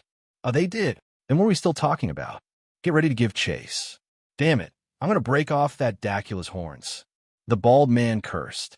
The bald man stood solemnly, his cold gaze sweeping across the area. With a hint of a soldier's aura, he shouted, "War Bear, heed my command. Begin the pursuit." The War Bear set off in a grandiose manner, heading in the direction that Dacula had escaped. Ron peeked his head out and was shocked to see the number of War Bear. There were at least a few hundred of them, and they advanced quickly like an army. Ron was fascinated by their well-trained appearance. "Phew, they're gone." Everyone heaved a sigh of relief. Looking at the messy battlefield It was like a dream. They had woken up from their dream, and the people were gone. All that was left was a tragic desolation. Shea peeked out and said in surprise, "They didn't take away the corpses of their dead companions? They didn't even pick up the space bags." Ron took a look. Wasn't that right? The dead mercenaries' equipment and space bags were scattered everywhere. Perhaps they did not have the time to collect them because they were chasing after Dakura. Looking at the corpses strewn all over the ground with blood flowing out, it made people feel indescribably disgusted. Kadena felt a burst of discomfort in her heart. "Sister Shea, don't tell me you want to take all the things in those space bags?" "What's the problem?" Shea said confidently. "They're all dead, so these things are naturally ownerless. What's wrong with us taking them? Those space bags and weapons are all money. Even if we don't take them, others will." Kadena frowned and said, But those corpses are so disgusting." Shea smiled and poked her. "You're the princess of the kingdom of Doro, so naturally you don't have to worry about money. But mercenaries like us are different. There's a huge fortune down there." Ron nodded. "Then let's go down together." Sliding down from the high rock, Ron and the rest walked to the place where the battle had taken place. Shea did not stand on ceremony and reached out to rummage through the corpses. Her technique was very professional. First, she picked up the space bags and rummaged through them. Then, she collected the weapons and took off the rings and magical jewelry from the corpses. She did not even let the teeth go. She opened their mouths to see if there were any gold teeth. In the mercenary world, this kind of behavior was called corpse stripping. The original meaning was to bring back the valuable items of one's companions to their loved ones as a form of remembrance. Later on, the meaning of the term changed and became synonymous with killing people, robbing equipment, and robbing money. It was a common occurrence in the mercenary world. Other than Shea, Rum, Mocklin, and Heefels were also doing the same thing. To them, corpse stripping was already a common occurrence. Even Manny and Aurora were participating. Only Kadena, Angel, Hera, and Ron stood there foolishly. The three princesses did not care about this small amount of money, but Ron was too lazy to do it. Was it worth it for a little money? Looking at the dead mercenaries, Ron could not help but sigh in his heart. These were all living beings who died in a foreign land. Perhaps their wives and parents were waiting for them at home. Unfortunately, they would never come back. However, Ron also knew that most of these mercenaries came from poor families. As long as one of them became a mercenary, the whole family could live a life without worries. A family with 2 or 3 mercenaries could be considered a moderately wealthy family. Thus, many people were keen to let their children become mercenaries. There were many families where the father was a mercenary and the son was also a mercenary, and some even had more than one. Kadena was bored from waiting. She took out a water skin from her space bag, took a sip, and frowned. "Sister Shea, I don't have any more water." "I don't have any either," Angel said as she turned her water skin upside down. "I don't have much left either," Hera said. Shea raised her head and reluctantly withdrew her gaze from the corpse. "All right, give me all your water skins. I'll go make a trip. Here." Kadena and the rest handed their water skins to Shea. Usually, Shea was the one who looked for water. After all, she was riding a silver-winged Pegasus. At this moment, Ron interrupted. "Shea, let me go. Looks like you're still busy." Shea was a little tempted. She had not finished collecting her spoils of war.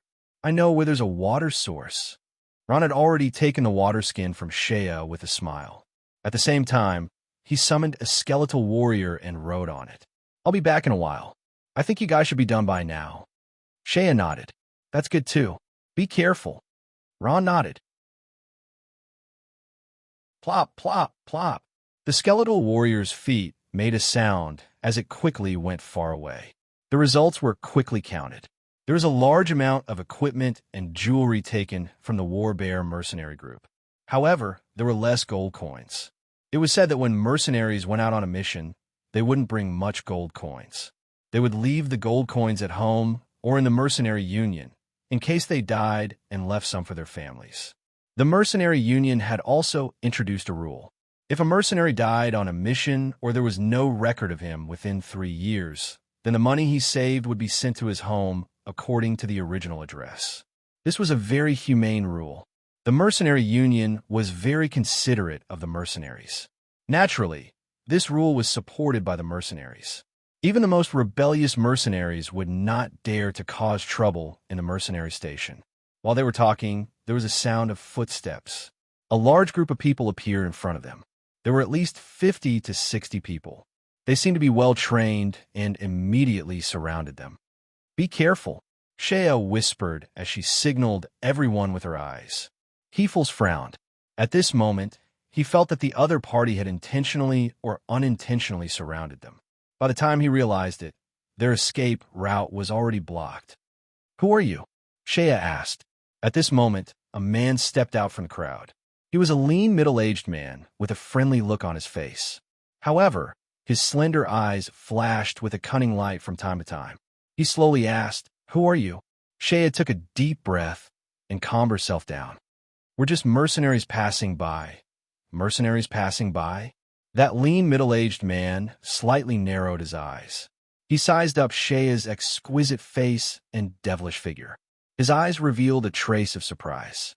At this moment, a small mercenary quickly ran over and whispered a few words beside him. That man listened, and a smile appeared on his face. "Are you sure?" "Yes, boss. I'm sure. Among these people, there is no master-level expert," that small mercenary said.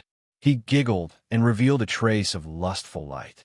"Boss, I also discovered that the women in this group are all peerless beauties." "Hee, if only, yes." The middle-aged man's face revealed a smile. "After we take them down, we'll definitely let our brothers have some fun." Shea's ears were very sharp. The conversation between the two fell into her ears without missing a word. Shea's heart sank. It seemed that these guys were up to no good, sure enough. The middle-aged man looked up with a faint smile as a shrewd light flashed across his eyes. Looking at them, his face instantly changed. "We've been following the War Bears mercenary group all the way here. We've been watching them for a long time. Now, I'll give you a choice. Put down all your interspatial bags. What?" When everyone heard this, they immediately understood. Their hearts sank. It seemed that they had encountered a robbery this time. Looking at the dozens of people on the other side, Shea's heart was a little scared. Her face sank, and she said, "At most, we'll return the things that War Bear plundered to you. Why should we give you our things?" Kadena also said loudly, "You're robbing." "That's right." The middle-aged man laughed. "We're robbing. Not only do we want to rob you, but we also want to rob you." "Ha ha." When he said this, Shea, Kadena, and the other girls' expressions changed. "These girls here are not bad. Ha, it's been a long time since I've seen these beauties." The other party laughed wildly. Their eyes were full of naked lust.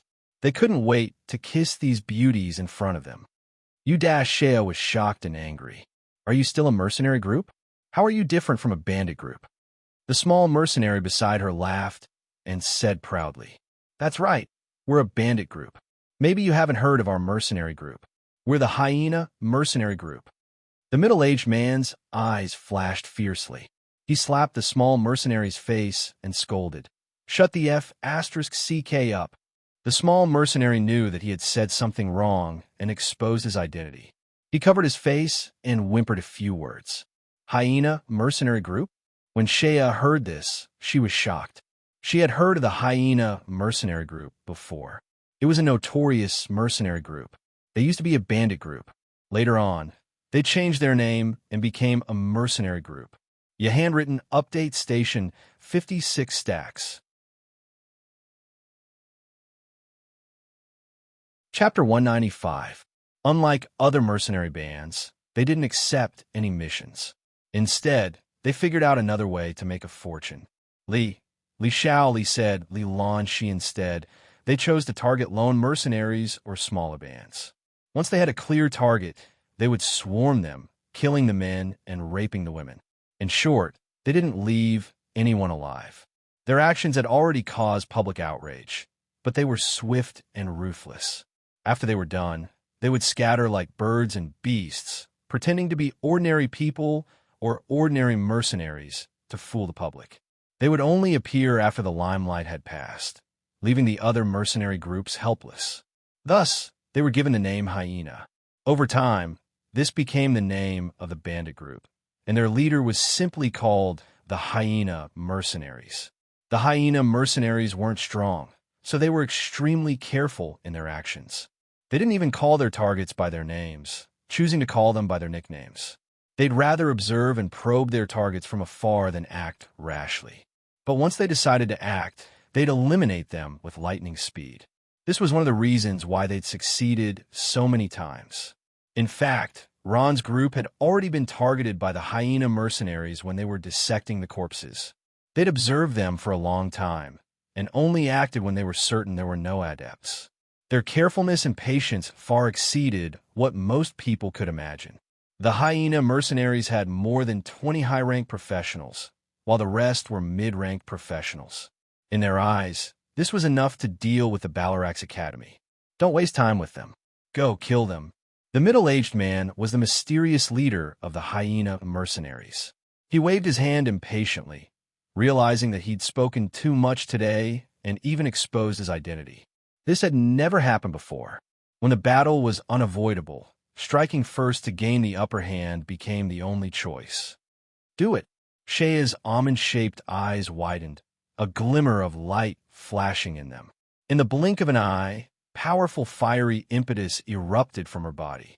She knew that they were outnumbered and had to strike first. There was no other way out. She slashed out with her dark gold one-handed sword, aiming for the middle-aged man. The middle-aged man raised his sword to block. Seeing traces of dark gold light on Shea's weapon, he was overjoyed. A dark gold weapon? Am I destined to be rich today? Kill. When Mocklin and Hefel saw that Shea had made her move, they followed suit. They took out their weapons from their portal bags. One knight and one paladin rushed forward and blocked the front. The mages and priests stood in their respective positions according to the teachings of the academy, chanting incantations and holding magic balls in their hands, ready to shoot at any time. The priest stood at the back and continuously cast healing spells. Shea, Hefels, and Mocklin were covered in white light. Under the illumination of the white light, their injuries were quickly healed. With the support of the priests, the knights were able to last longer in battle. They were like unkillable cockroaches, falling down and getting injured again and again, but standing up again and again. Rise. With the help of the priests, Shea's group of 10 managed to hold off the Hyena Mercenaries' attack. Mocklin, Hefels, and Shea held back most of the enemies. The mages behind them quickly followed up, casting spells without mercy. Every time a spell was cast, an enemy would fall. Unlike Shaya and the others, although the Hyena Mercenary group had a lot of people, they lacked long-range professions, such as priests and mages. Most of them were swordsmen and rogues, with only a few mages and even fewer priests. Boom! Boom! A fierce battle broke out on the vast land of the ruins. In this foreign plane, such battles could be said to be common. Powerful auras swept out, and the ground shone brightly. The place where Dakura had just fought was once again reignited. Shea's gaze was cold. She was surrounded by burning flames, like a goddess of war descending from the sky. Her one-handed sword and shield combination was unusually strong, making it impossible for the enemy to get close to her. Shea cut down an enemy with her sword. While she was in a daze, she saw more enemies pouncing on her. At this moment, an enemy in front of her swung his sword at her. She had no time to dodge and was about to be injured. Boom! Unexpectedly, the enemy's body seemed to have been hit by something. With a cry, his whole body flew up and landed heavily on the ground. Shea turned around and saw Kadena holding an ice bomb. The latter revealed a bright smile. Needless to say, this was Kadena's masterpiece. Shea's heart warmed. She and Kadena were like sisters. As long as she fought in the front, Kadena's shadow would always be behind her. The two's cooperation had reached a very tacit level. High Furs had already summoned his powerful mount. Riding on the back of a ferocious tiger with long fangs, his battle prowess was greatly boosted. He charged forward majestically, his dark gold-grade mace smashing down and smashing an enemy's head into mush. Merklin held the scepter in his hand, and his body was surrounded by a transparent holy shield. The holy power he had given himself greatly increased his defense, and he was like a tiger in a flock of sheep. None of the enemies dared to face him head-on. However, since he was at the front, it was inevitable that there would be more wounds on his body. As priests, Misoya and Rum only had one mission, and that was to heal. Rum held a healing spell and looked at Moklin's back. After a moment of hesitation, he still threw the spell. Although Room 302 had conflicts with him in the past, they were in the same boat now. His death would not benefit the team. In an instant, Balarax's team unleashed their full power. The hyena mercenaries were stunned. They were equipped with the best equipment and were well-versed in magic and battle techniques. There weren't many of them, but every one of them was an elite. The sudden burst of power caught the hyena mercenaries off guard. Damn, they're so strong. Oh no, I'm injured. Go, all of you. If these people don't die, we won't survive either. A hyena soldier said fiercely.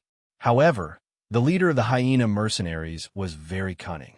He rolled his eyes and shouted, "Don't fight with the hyena mercenaries. Don't tangle with their warriors. Attack their priests and magicians." Hearing this, the faces of the Balarax Academy's members changed drastically. As expected, the situation on the battlefield changed. The hyena mercenaries began to attack their priests and spellcasters. For a moment, Lonsim and Misoya became flustered. Countless enemies charged at them with weapons in their hands. Rum and Misoya were stunned. It was not that they could not fight, but once they entered the battle, they would not be able to take care of their healers, and their teammates would be in danger. Manny waved her one-handed sword at the back, repelling the attacks of the hyena mercenaries one after another. However, she still could not protect the priest beside her. There was no helping it. There were just too many enemies. The wounds on the three knights increased rapidly. Moklin was stabbed in the stomach. Blood flowed out, but he endured the pain and continued to fight. At this time, the Balarax team began to panic. Shea ordered everyone to retreat. At this time, the hyena mercenaries began to attack. Compared to the Balarax team, the hyena mercenaries were well-trained and coordinated well. They launched wave after wave of attacks like a pack of wolves, specifically targeting the magicians and priests. As a result, the priests had no choice but to heal a few more people. Overjoyed, the middle-aged man suddenly shouted, "Brothers, keep it up. They won't be able to hold on much longer." Yes, the hyena mercenaries' morale soared when they heard this. They all shouted, their eyes shining with greed and lust. As long as they could kill this team, the weapons shining with dark golden light would be theirs. Shea's elite team had the advantage of good equipment. They had many ranged classes such as magicians, strong attacks, and the healing abilities of the priests. This allowed the team to fight for a long time. However, at this moment, their advantage had turned into a disadvantage. They were forced to retreat under the hyena mercenaries' attacks. At this time, Aurora cried out. Her arm had been cut by a hyena swordsman. Blood flowed freely. Her arm was injured, and she had lost the ability to shoot arrows.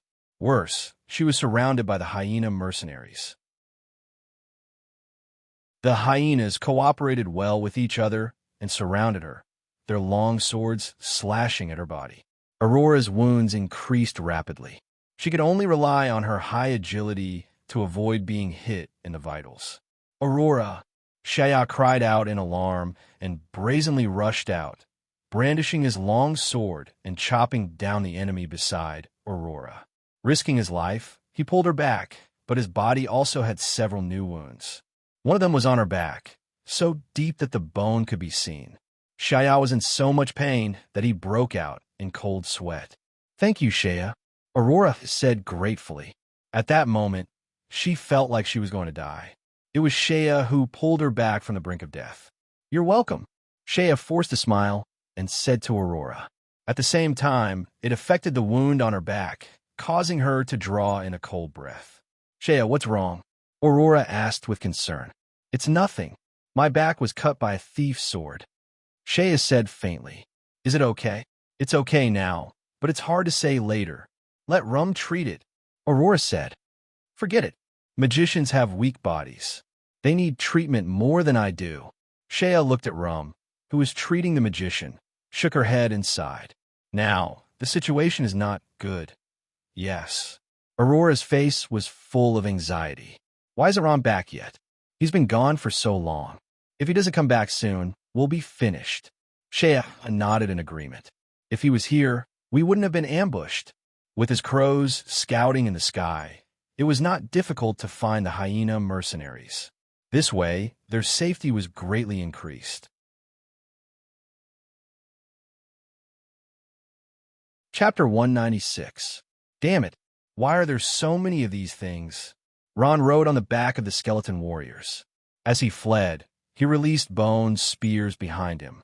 At the same time, he summoned the skeleton warriors, each of them holding a giant shield and bringing up the rear for Ron. The eyes of these undead creatures flashed with a faint green light. Facing the sudden danger, they didn't have the slightest trace of fear. 56-book library search. Behind Ron was a large group of hypertoxic giant frogs. There were several hundred of them. This was the result of Ron startling them while he was fetching water. The hypertoxic giant frog was about half the height of a human and weighed 300 to 400 kilograms. Its entire body was covered in disgusting lumps, and its body was covered in white mucus. Its 2 large eyes were bulging, and its 4 limbs were dark green. Its appearance was as ugly as it could get. These hypertoxic giant frogs spat out small green balls one after another. These balls were highly toxic and had an extremely strong corrosive property. Just a little bit would cause the skin to start rotting. Even with Ron's strength, it was difficult for him to block it, so he could only flee. There was nothing he could do about it. The poisoned balls that blotted out the sky and covered the earth were too powerful. Even the fearless skeleton warriors turned into black gas in just a few seconds when they encountered them. Only the skeleton warriors with extremely strong defenses could withstand them for a period of time. Ron was depressed, very depressed. He didn't think that something like this would happen when he was fetching water. Homelin asked with concern, Ron, do you need my help? Ron was just about to agree, but after thinking about it, he firmly refused. Homelin consumed a large amount of soul force every time he fought. After each battle, he had to run to the crystal coffin in his soul ring to replenish it. He really didn't want Grandpa Homelin to fall asleep again. He firmly shook his head and said, Grandpa Homelin, there's no need. I can handle it myself. Homelin nodded. Then be careful. Phew. He finally escaped. Ron flashed out from behind a rock. Looking at the giant poison frog in the distance that was constantly searching for its target, he let out a long sigh of relief in his heart. He had finally escaped this calamity. These poisonous frogs were truly too terrifying. Not to mention there was a group of them. Ron felt a lingering fear just thinking about it. Even exotic beasts, several levels higher than him, would have to run away when they saw these frogs. Shaking his head, Ron stood up and prepared to leave. Just as he took a step forward, something unexpected happened. His figure sank, and his foot missed a step. His entire body fell straight down like a rolling gourd. Ron! Homelin was greatly surprised by the sudden change. He called out a few times before he realized that the whole Ron had fallen into his bottomless. Genius can memorize 56 books in 3 seconds. Dong! With a bang, Ron's head hit the hard stone wall. Stars appeared in his eyes, and he almost fainted from the pain. Ron, what happened to you? At this moment, Homelin appeared beside Ron and asked with concern. Nothing, I think I'm bleeding. Ron answered in a daze. He stretched out his hand and touched his head. His head was already broken. Blood flowed down his cheek, sticky. Homelin took a look. You're actually injured? How careless. Don't you have a zombie that can release healing spells? Let it come out and heal you. Who would have thought that a hole would suddenly appear in front of me? I missed a step and fell down. Ron felt wronged. That hole was like a trap. It was full of plants. At first glance, it looked like a haystack. No wonder he fell down. Summoning the zombie Aryan from the soul world, he controlled it to use healing spells. After a while, the wound on Ron's head healed. I have to go back quickly. I'm afraid they're waiting anxiously. Looking at the dark hole, Ron was burning with anxiety. He used both his hands and feet to climb up the wall. It's so dark. Give me some light, Ron said to the zombie Aryan. The zombie Aryan was expressionless. It raised its hand, and a soft light appeared from its scepter, illuminating the entire cave. Zombies are really good. They can be of great use. Ron nodded to the zombie Aryan. The zombie Aryan still had an ashen face and did not respond to his friendliness. That's right. How could a zombie respond? Huh? What's this? From the corner of his eyes, Ron saw something. It was a skeleton. It was not strange to see a skeleton. Ron did not have many things, but he could summon a lot of skeletons. However, this was not a skeleton that he could summon. It looks like a dead person, and it has been dead for a long time. Homelin looked at the skeleton and said, "Is it?" Ron could not hold back his curiosity. He walked over and carefully looked at the skeleton. Pornographic novels, there was nothing strange about the skeleton. The clothes on its body had been torn and weathered, leaving only a few fragments. There was no space bag or anything like that around it. It's just a skeleton. Ron's eyes flashed with a trace of disappointment. He wanted to find something from a skeleton. At this time, Ron found a trace of orange light under the skeleton. He could not hold back his curiosity and reached out his hand. What is this? He carefully took out an item from under the skeleton. This item was about 3 inches long and cold to the touch. It seemed to be made of gold, but not gold, jade, but not jade. However, its entire body was fiery red, like a piece of red-hot soldering iron. Ron was not surprised, but Homelin was shocked when he saw it. This is a legendary weapon. What? Ron was stunned. A legendary weapon. Merlin gasped for breath. He did not expect the skeleton to be carrying such a valuable item. It was a legendary grade weapon. Even in the Amros continent 100,000 years ago, legendary grade weapons were rare. Anyone who owned such a weapon would not be an ordinary person. Seeing that Ron did not understand, Humlin explained, "The weapon grades you know now are sky blue, sea blue, gold, and dark gold. Dark gold weapons are the highest grade, right?" Ron nodded. He could not help but ask, "Grandpa Homelin, is there a weapon of a higher grade above dark gold?" Homelin nodded. "Yes, there are legendary weapons above dark gold, and this legendary weapon is right in front of you. This is a legendary weapon." Ron was both surprised and delighted. He was overjoyed when he saw that the object was emitting a glow that was different from any other weapon's color. He gently stroked it and asked, "Grandpa Homelin, how much is this worth?" "It's priceless," Merlin answered casually. Suddenly, he made a sound of surprise and rubbed his eyes. "Am I hallucinating? It's a bone staff. I thought it was a short spear when I saw its sharp edge." Bone staff. Ron's eyes widened. Wasn't that something used by necromancers?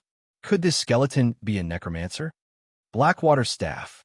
Yes, this is something used by necromancers. Homelin nodded and gave Ron the answer he wanted to know the most. The legendary Blackwater staff? Ron almost held his breath. He felt the heavy texture of the Blackwater staff, and his eyes were filled with disbelief. He was too lucky. He stumbled into a cave and found a legendary weapon. Moreover, this weapon was actually a bone staff, something that was suitable for him. However, Ron thought of another question. "Grandpa Homelin, why is there a necromancer here? Wasn't it said that necromancy magic had been lost?" "How would I know?" Homelin shrugged. He thought for a while and suddenly said, "Right, this is a different plane of existence. Anything can happen here. It wouldn't be strange even if there was a necromancer here." Seeing that Ron didn't understand, Homelin explained, "In the Noah continent, necromancy might have been lost. But in other planes, necromancy might still exist," he sighed. "However, I'm not too sure about the details. After all, the other planes of existence are too far away." Ron nodded. "So that's how it is." Then he said happily, "So, I can use the legendary Blackwater staff?" "Of course you can," Homelin said with certainty. "Ron, look again. See if there's anything else on this skeleton. If you can use it, don't waste it. Just take it." "Okay," Ron replied. Under the illumination of the scepter in Zombie Aryan's hand, he searched the skeleton's body. Sure enough, Ron found some things. A pair of skull earrings, a bone ring, a pair of white spiked bracelets, and a necklace made of 9 skulls. Homeland's expression was dignified. From these items, I can roughly guess his strength. He's a Necromancer Grand Magus. Homeland sighed. Necromancer Grand Magus? Ron was shocked. He looked at the almost air-dried skeleton with respect in his eyes. So it's Senior. Sorry to disturb you. Ron bowed deeply. He squeezed the Blackwater staff in his arms. Senior has already passed away. As a necromancer, I took his weapon and equipment. I'm sure he won't blame me. Ron looked around and found that there was nothing else in the cave. He summoned the skeleton warriors and crawled out of the cave. The sky was still scorching red, scorching the earth like hell. If possible, Ron didn't want to stay in this strange plane for a second longer. He crawled out of the dark and damp cave with difficulty. After taking a few steps, Ron suddenly felt a sense of danger. At the same time, he heard Homeland's voice. Ron, be careful. Ron quickly reacted. He rolled on the ground and dodged the attack from behind. Boom! A small green ball struck the skeleton warrior that Ron had summoned. With a bang, the skeleton warrior turned into a cloud of black smoke and disappeared. Ron couldn't help but be aghast. What a fierce poison! Gwa! At this time, a huge figure slowly crawled out of a large cave. It was a green figure with bulging eyes, a white belly, and disgusting lumps on its back. It was a giant poisonous frog. This giant poisonous frog was a size bigger than an ordinary giant poisonous frog. Moreover, there were 2 incomparably large horns on its head. Giant poisonous frog king. Ron's heart suddenly tightened.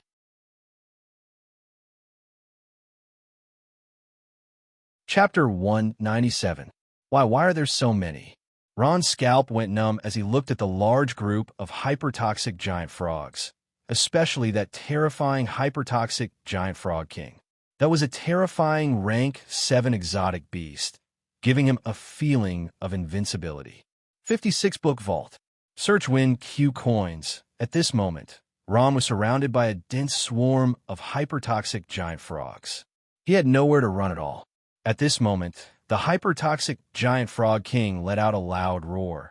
Its voice spreading over 10 li immediately after, it opened its mouth wide and spat out a thick fog. It's the hypertoxic Nova. Dodge quickly. Homelin immediately shouted when he saw that the situation wasn't looking good. Ron's heart trembled when he heard that. He controlled the skeletal warrior to push off the ground and leave the place. Boom! With a loud bang, a green poisonous mist spread out. Where Ron was just standing, the stone wall emitted a zzz sound and was quickly corroded by the venom. Terrifying. Ron was horrified. If he had run a little slower, not even his bones would be left.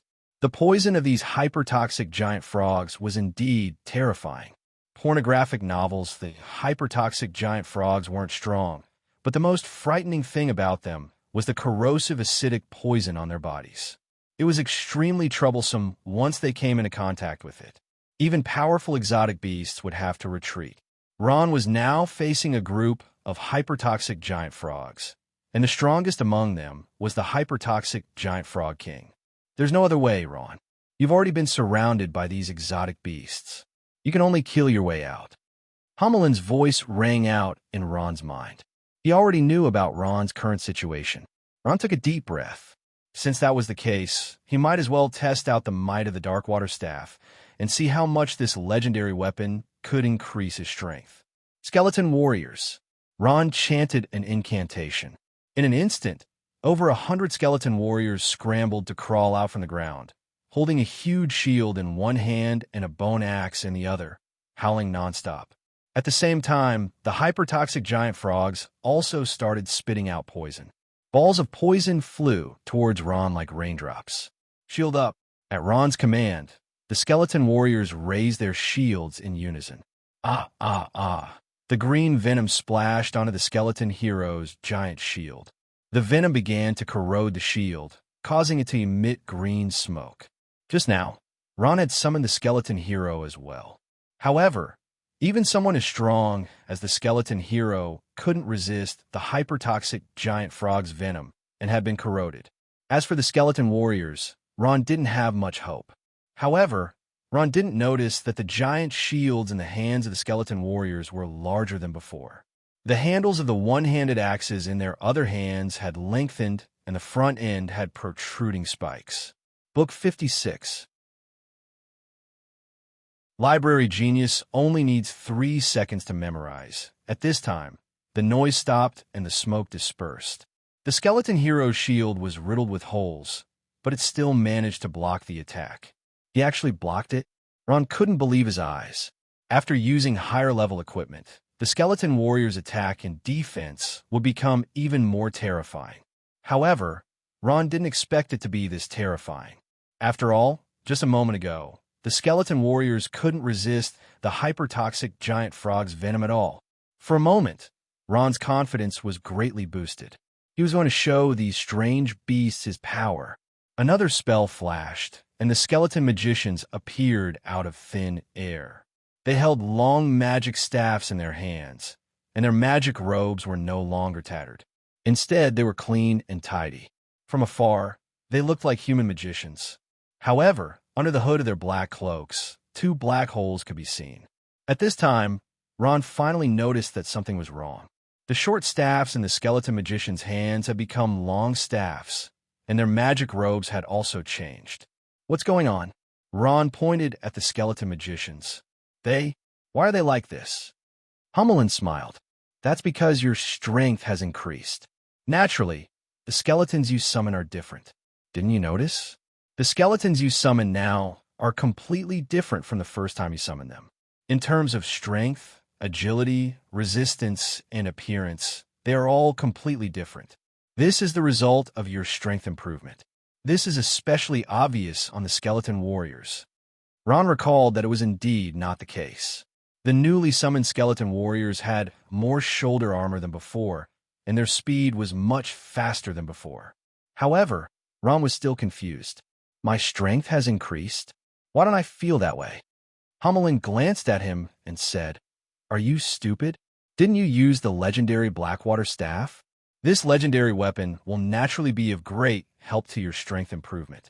Although you can't learn higher-level necromancy magic now, in terms of strength, you've already reached the level of a master. A master? Ron's eyes shone. He was surprised and happy. He didn't think that strength improvement could be achieved through equipment. However, this kind of improvement was only limited to legendary equipment. Even dark gold equipment couldn't achieve this effect. Just as Ron and Hummelin were communicating spiritually, the skeleton magicians launched an attack on the hypertoxic giant frogs. Magic soared into the sky like meteors, bombarding the group of hypertoxic giant frogs. Ron saw that the attack power of those magic spells had indeed increased by a lot. Boom! Boom! Boom! The magic spells exploded in the middle of the group of hypertoxic giant frogs, carrying a strong elemental force. The hypertoxic giant frogs were blown off their feet and scattered in all directions in an instant. It can't be, right? Ron saw that the hypertoxic giant frogs were either dead or injured. It seemed that the hypertoxic giant frogs weren't that difficult to deal with. The defensive power of the hypertoxic giant frogs was indeed not that great. Whether it was swords, blades, or magic, they could all cause great damage to them. Their most powerful weapon was their venom. When the venom was ineffective, the hypertoxic giant frog's disadvantage was revealed. Ron was slaughtering the hypertoxic giant frogs. The whole ravine was filled with the croaking of frogs. There were countless frogs that were burned by fire, injured by ice, and electrocuted to death. Seeing Ron massacring its people, the hypertoxic giant frog king was finally enraged. Gwah! It made a sound like a cow's roar and spat out a green ball of light at Ron. The green ball of light attacked Ron at an extremely high speed. It was the hypertoxic giant frog king's proud skill, hypertoxic nova. As long as one came into contact with it, their body would be corroded until nothing was left. Again, this move is useless against me now. Ron, on the other hand, was brimming with confidence. He waved the black water staff in his hand, and similarly, a green ball of light blasted towards the poison nova. That was Death Coil, a necromancy spell that carried traces of soul power and included both physical and mental attacks. It was now put to use. Pong! The two forces collided and made a huge explosion sound. The hypertoxic nova scattered in the air as soon as it was hit, and the poisonous liquid scattered all over the ground. Wherever it went, a burst of smoke rose. The hypertoxic giant frog king was not willing to give up. It cried out again, "Gwa!" It opened its huge mouth and spat out several hypertoxic novas.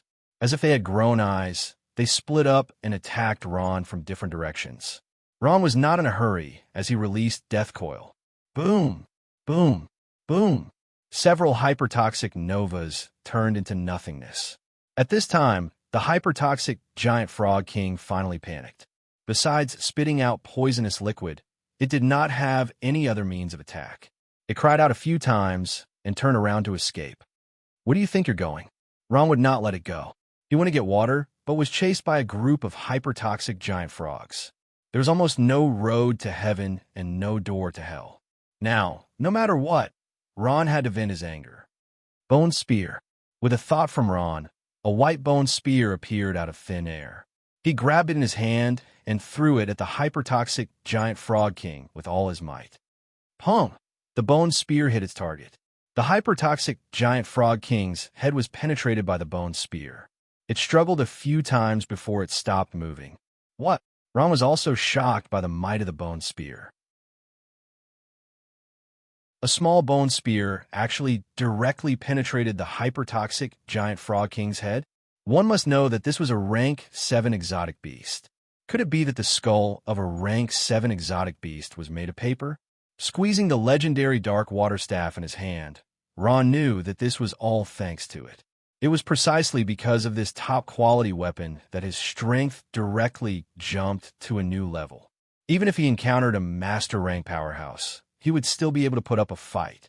At this time, the skeleton warriors and skeleton mages summoned by Ron also started to chase the group of hypertoxic giant frogs. Wherever they went, the frogs would croak. The hypertoxic giant frogs didn't have any other skills apart from spitting poison. Under the attacks of the skeleton mages, they had no way to resist. The frogs' croaking gradually stopped. Looking at the ground full of frog corpses, Ron revealed a helpless smile. Seeing this scene, Ron couldn't help but sigh. No wonder so many people were willing to come to another plane to hunt exotic beasts. There were simply too many exotic beasts here. Forcefully suppressing his disgust, Ron still couldn't find the courage to dissect the hypertoxic giant frog and extract its essence core. Helpless, he could only give up. Wait! Just as Ron was about to leave, Homelin called out to him. "What's the matter, Grandpa Homelin?" Ron asked. "You don't have to take the other things, but that hypertoxic giant frog king's poison sac must be taken away. That thing is very useful," Homelin said, pointing at the corpse of the hypertoxic giant frog king. "What use is it?" Ron asked curiously. Homelin coughed a few times and said with a mysterious smile, "You'll know when you bring it back." Hearing Homelin's grandpa say this, Ron didn't dare to be negligent. He quickly walked over to the hypertoxic giant frog king's side. This 1,000-gene monster was already dead, but its swollen eye was still staring desperately. Ron wasn't going to be polite. He followed Homelin's grandpa's instructions and carefully cut off the hypertoxic giant frog king's poison sac. After that, he cut open its head and took away its essence core. This was the essence core of a rank 7 exotic beast, not an ordinary one. Since he decided to take action, he might as well take it along with him. In the end, he even cut off the horn on its forehead.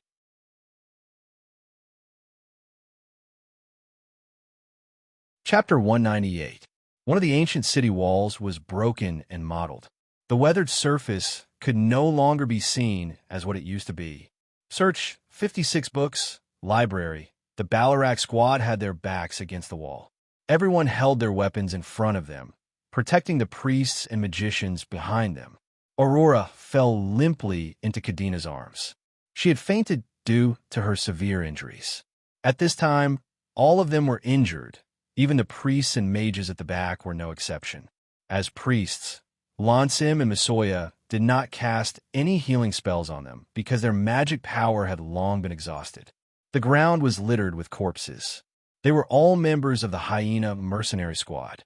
Due to their lack of priests and healing methods, those who were seriously injured died in the end. The middle-aged man's face was gloomy, his eyes flashing with murderous intent. He had thought that this squad was a pushover, but it turned out to be an iron lotus seed. Not only did he fail to gain any advantage, he even lost the lives of many of his brothers. Relying on the tacit understanding formed over the years and the perseverance of hyenas, these bandits who robbed halfway through finally won the final victory. Now, the Balarax Academy had exhausted all of their impetus.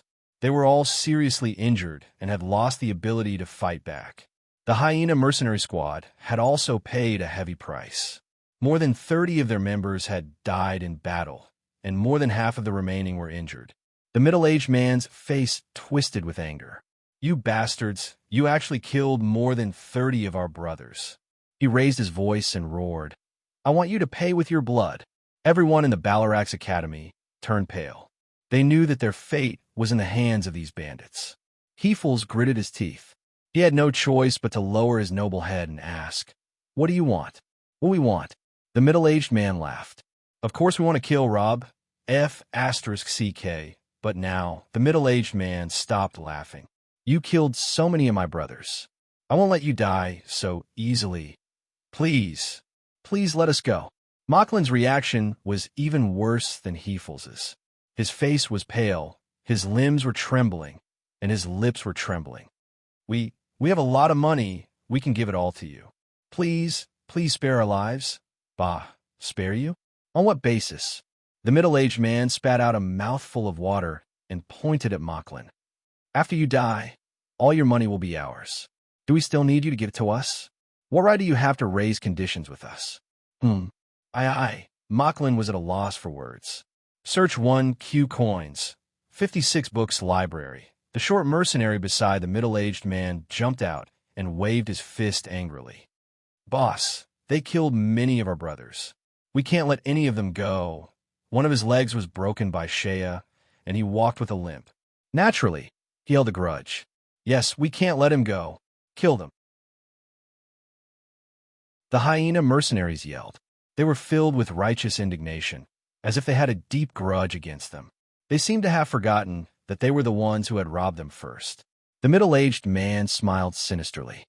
"Of course, they will die without a doubt.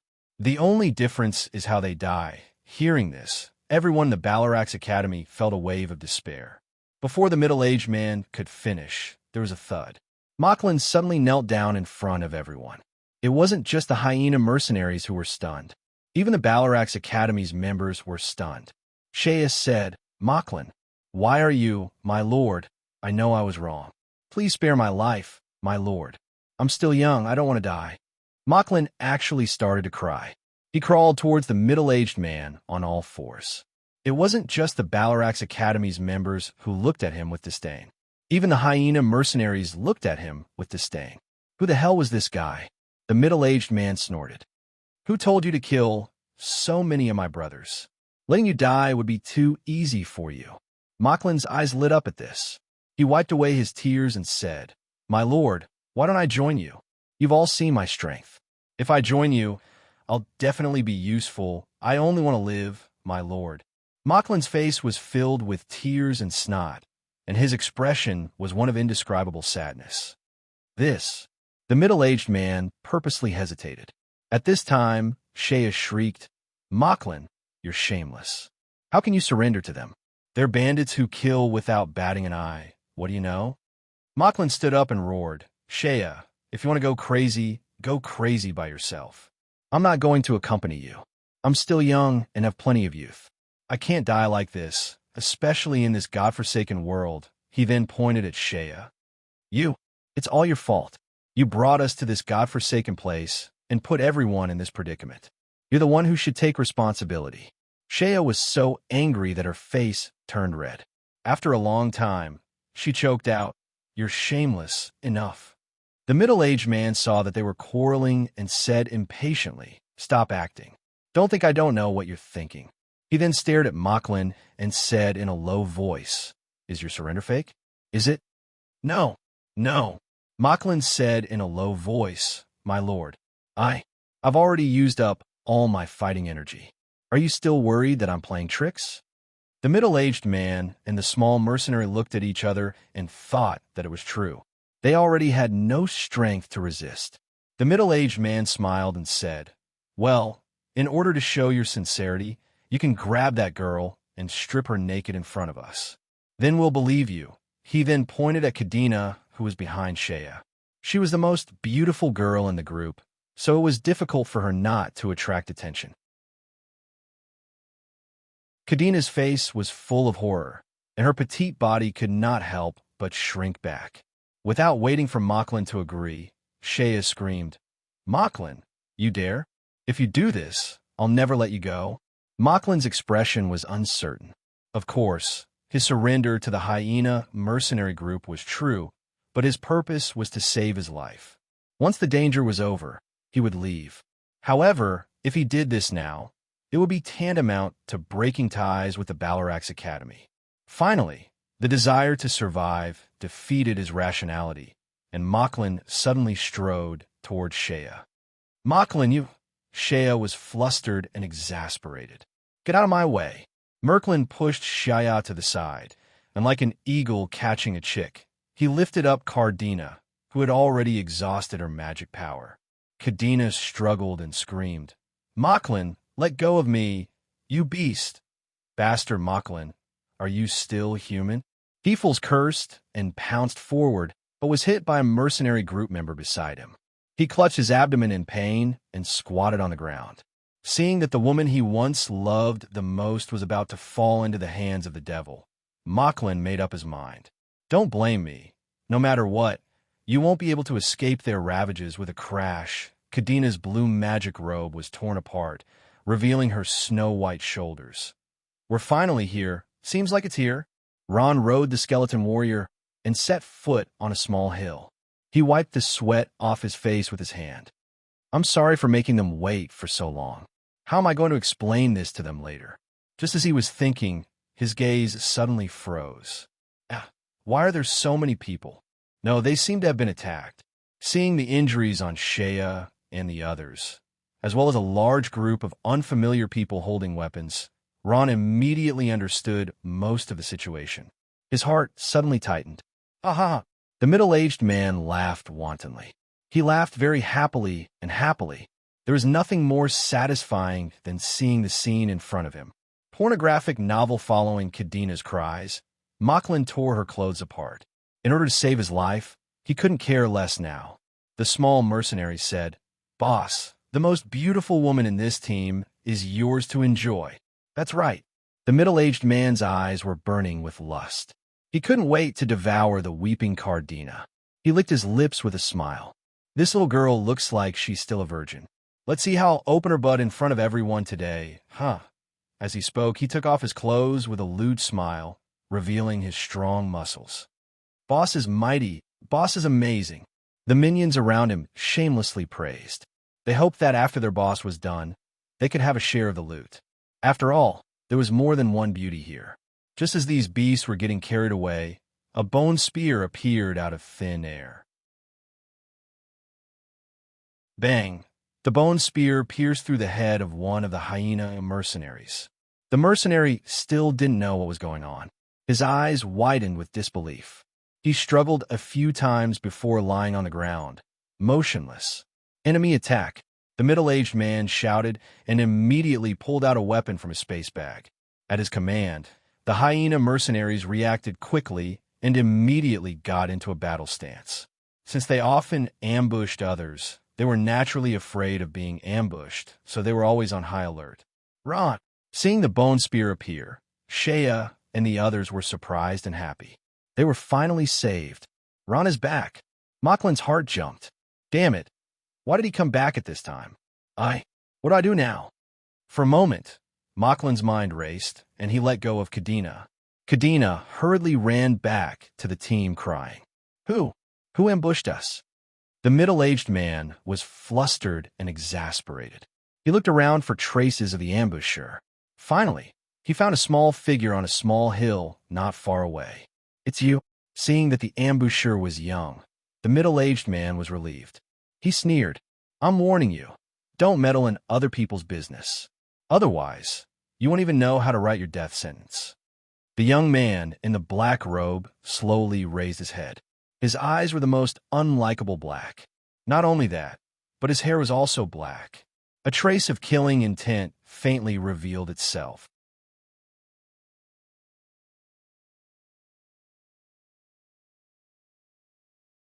Chapter 199. As he spoke, there was a commotion on the ground around the middle-aged man. Countless white skeletons crawled out from the ground. Some of them held two-handed swords in their hands and wore half-body armor on their bodies. Others wore heavy armor and held huge shields in one hand and long axes in the other. Their green eyes were aimed at these evil bandits like the Grim Reaper in the night. Search 56 books, library. The appearance of the skeletons gave everyone a fright. What were these things? Skeletons. Skeletons, I know. The small mercenary suddenly shouted, pointing at Ron. A necromancer. He's a necromancer. A necromancer?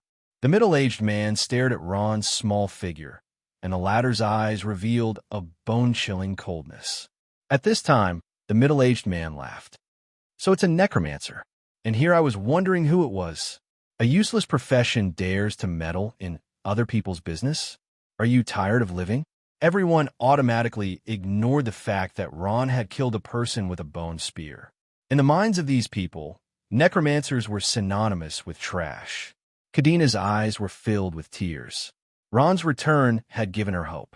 Everyone in Balarax's team was happy that Ron had finally returned. However, at the same time, they were very worried. The current situation was very bad.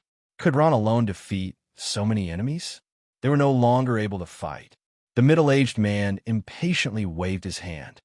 "Go break these skeletons first, then kill this kid." "Yes." The hyena mercenaries obeyed and drew their weapons from their portal bags, approaching the skeletons with sinister smiles. At this time, the skeleton warriors moved. As if they had come to life, they raised their heads in unison, their eyes flashing with green flames. This action gave the mercenaries a fright. "Don't be afraid. I've seen these things in the Roland Empire. Although they look scary, they don't have much fighting power," the middle-aged man said indifferently. "Kill." The hyena mercenaries finally mustered up their courage, and their bodies lit up with various types of combat aura. They screamed and roared as they rushed towards the weak skeletons. Some of them went around the skeletons and went straight for Ron. "You're asking for it." Ron's eyes widened in anger, and his body floated up like smoke. Immediately after, the mercenary who rushed over flew backwards as if he had been hit by something. He rolled a few times on the ground and struggled for a while before he stopped moving. "What?" The middle-aged man was stunned. What was going on? Was this really a necromancer who was called useless? Was I seeing things? What was even more unbelievable was that when the skeletons fought with the mercenaries, they weren't at a disadvantage at all. Not only that, the skeletons also had simple battle techniques, strong defense, and fearless fighting styles. In just a short while, the hyena mercenaries were defeated. 56 books, library, search, save me. These skeletons are so strong. The hyena mercenaries cried for their parents as they were beaten up by Ron's skeleton army. The strength of the skeletons was beyond their imagination, and they weren't as weak as the middle-aged man had said. It wasn't that the mercenaries couldn't defeat the skeletons, but that there was something strange about the skeletons. They weren't afraid of death, and they outnumbered them by twice. Finally, the hyena mercenaries began to crumble under the attacks of the skeleton army. Ron hadn't even summoned the skeleton mages, and the hyena mercenaries were already at their limits. The middle-aged man's eyes almost popped out of their sockets. He looked on helplessly, but there was nothing he could do. It was only now that he understood how powerful the black-haired, black-eyed youth was. At the very least, the hyena mercenaries were no match for him. At this moment, the small mercenary had run to his side at some point. His eyes were full of fear as he wiped the blood off his face. "Boss, this necromancer is too evil. Let's run, run. A trace of confusion appeared in the middle-aged man's eyes. Since when did the hyena mercenaries need to run? With their characteristic of bullying the weak and fearing the strong, they wouldn't make a move without a guarantee of victory. They looked like an ordinary mercenary group. But at this moment, the middle-aged man understood that he had made a huge miscalculation this time. Cries of agony rang out from the scene, the cries of the hyena mercenaries as they died. The skeletons had doubled in number at some point, and the hyena mercenaries were quickly wiped out under the sea of skeletons. Ron was filled with rage at the sight of the Balrog's mercenaries' miserable state. He ordered the skeletons to kill all who ran or begged for mercy. A large number of corpses lay on the ground, all of them belonging to the hyena mercenaries. "Boss, it'll be too late if we don't run now," the small mercenary said. "Run, yes, let's run." The middle-aged man cried out as if he'd just woken up from a dream. He turned to glare viciously at Ron. "So many of our brothers died today. I'll have my revenge. If I find out who he is, I'll do everything in my power to kill him when I get back." The middle-aged man's heart was bleeding. The hyena mercenaries were his blood, sweat, and tears, and he'd invested a lot to make them what they were today. These members were all mercenaries from the village, and he didn't know how to explain it to the villagers. For the sake of profit, these simple mercenaries didn't take on missions to earn money like other mercenary bands. Instead, they engaged in a dog-eat-dog business. Money came quickly, but the risks were great. Although they were always careful, those who didn't walk the path of righteousness couldn't escape the fate of destruction. The Balrog's mercenaries looked on in shock. One person, just one person, had wiped out an entire mercenary band. What kind of power was this? Kadena gently leaned her head on Shea. Shea, hugging her. "Sister Shea, have you noticed that Ron has become stronger?" "Stronger? That can't be right." Shea couldn't believe it. Maybe he was just this strong before. Kadena stared at Ron fighting in the distance, her eyes blurred. "It's just a feeling. His aura is completely different from before. Go." The middle-aged man roared, gathering what little impetus he had left to flee with the small mercenary. He no longer had the courage to fight Ron. This necromancer was strange from head to toe, and he had to admit that he was scared out of his wits. A smile appeared on Ron's face. "You won't be able to escape. Bone prison." The middle-aged man was running for his life, full of resentment. Suddenly, there was a flash in front of his eyes as something white appeared. He jumped in fright, only to find that he was trapped in a cage made of bones. "That's it. Boss, we're trapped," the small mercenary said in panic. "I know. I don't need you to tell me. Hurry up and break it," the middle-aged man said exasperatedly. At this time, the middle-aged man caught a glimpse of something from the corner of his eye. The thing was slowly growing larger in his eyes. A trace of panic spread across his face, and he shouted, "No, Poochie!" A sharp-boned spear pierced his head. The middle-aged man struggled unwillingly for a few moments before finally taking his last breath. A long trail of blood was left behind in the cage made of bones. "Boss! Boss!" the small mercenary shouted. Suddenly, he turned around and saw that Ron was standing in front of him, his eyes full of killing intent. "No! Don't kill me!" The small mercenary waved his hands, his face twisted in terror as he looked at Ron with a pleading expression. Ron hesitated for a moment and put down his hand that was holding the bone spear. At this time, Shea screamed, "Don't let him go." Saying this, she suddenly grabbed a sword from the ground and rushed over, ruthlessly stabbing it into the small mercenary's body. Shea hated these guys to the core. She couldn't help but do it herself. "You!" The small mercenary raised his hand and pointed at Shea. Finally, his hand weakly drooped down and stopped moving. "Shea!" Ron's heart trembled. He had never seen Shea like this. Shea gently tidied up the hair on her forehead and took a deep breath. "Ron, you're too kind. In this place, since you've decided to make a move, don't hold back." Ron silently nodded. "I know." Shea smiled, revealing a myriad of emotions. "Ron, this time you saved us. Otherwise, the consequences would be unimaginable. Ron nodded, took a deep breath, and asked, "What happened to you guys?" Shea told him everything. Even though it had already happened, Ron still angrily clenched his fists. Damn it, this kind of person is the scum of the mercenary group. He's a disgrace to the mercenary group, Shea said as she walked towards the group with Ron. Shea. Moclin's face was a little hot. He didn't know how to face Shea and the others. In order to ease the tension, he called out to Shea, but he didn't know what to say. However, Shea ignored him and didn't respond to his words. She walked straight ahead with a gloomy face. Moclin awkwardly laughed a few times. He hesitated for a moment, but still followed. Ron glanced at Moclin a few times. He found that not only Shea, but the entire group also didn't have a good expression towards him. This made him feel a little strange. Shea didn't tell Ron about what Moclin had done before. However, she was completely disappointed with Moclin. What little good impression she had of him had disappeared. Some people usually looked heroic, but at the crucial moment, they revealed their true colors. In Shea's heart, Moclin had always appeared as a brave and invincible person. However, at this moment, the image of Moclin in her heart collapsed. Shea sighed in her heart. She laughed self-deprecatingly. It seemed that one couldn't judge a person by their appearance. She really didn't know why she had fallen in love with this person in the past. Born in poverty and hardworking, these were all Moclin's strengths. However, his weaknesses were also very obvious. In order to achieve his goals, he would do anything.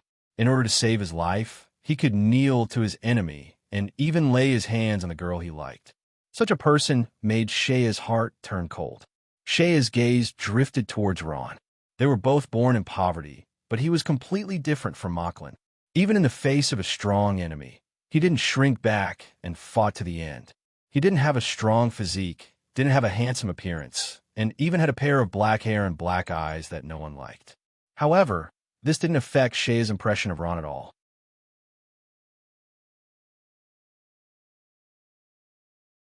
Chapter 200. At this moment, Ron saw the unconscious Aurora. He was shocked and asked, "What happened to her?" Kadena forced a smile. "It's nothing. She just fainted from overexertion."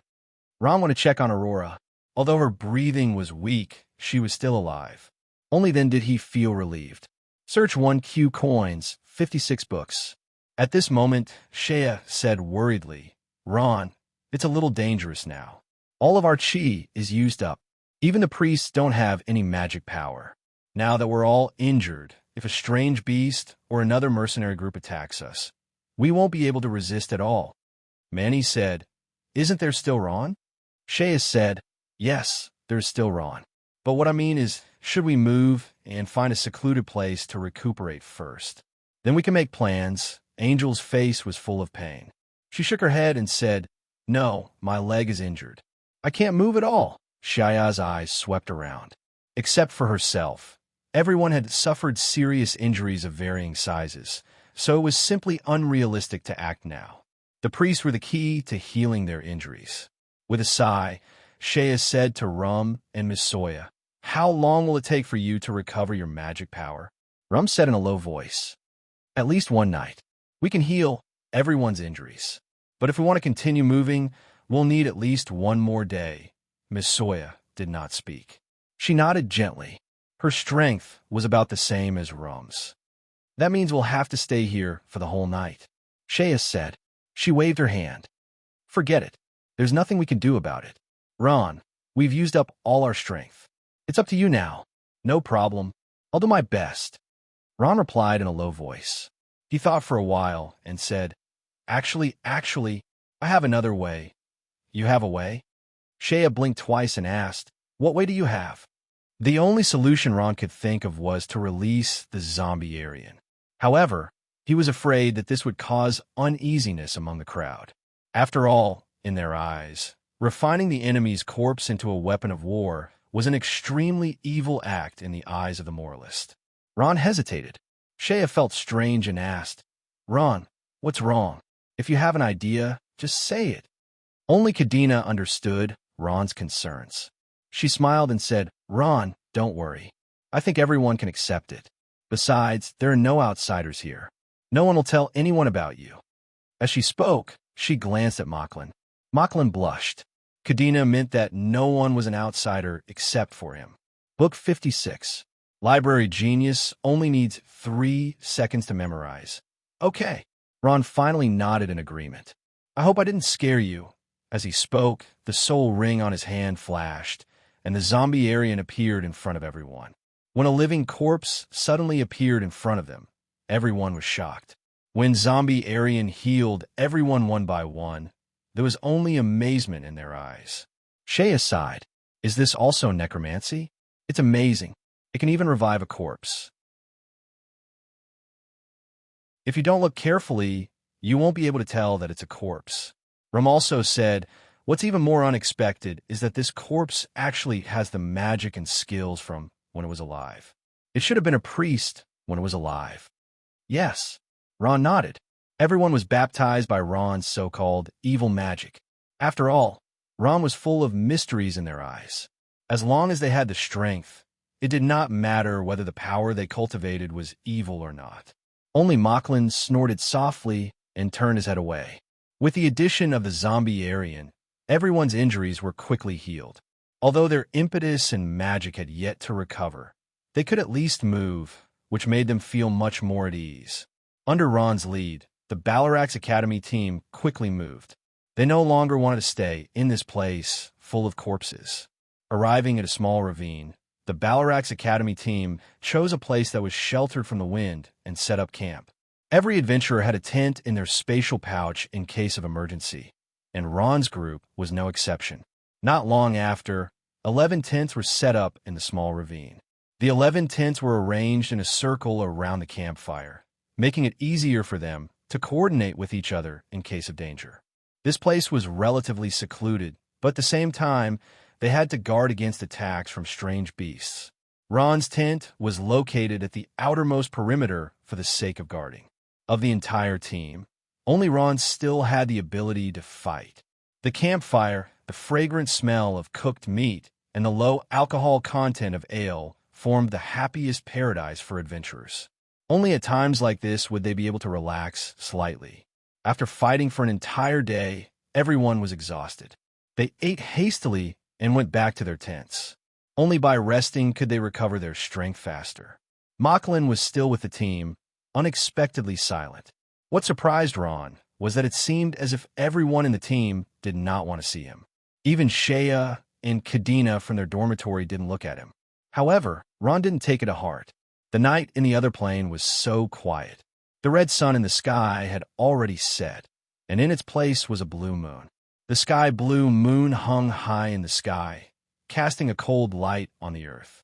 That night, Ron was naturally on duty, protecting the safety of the entire team.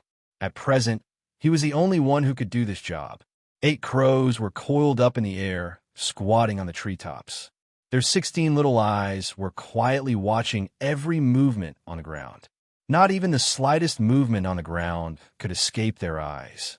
Ron sat cross-legged in the tent, controlling the crows' movements with his soul force. At the same time, he held the legendary staff of dark water in his hand, deep in thought. At this moment, a figure appeared beside him. Grandpa Homelin. Seeing Homelin's figure, a smile involuntarily appeared on Ron's face. Homelin smiled kindly. "Ron, where's the poison sack you got from the rank 7 exotic beast today?" "It's here." Hearing this, Ron carefully took out the 2 items from his space pouch.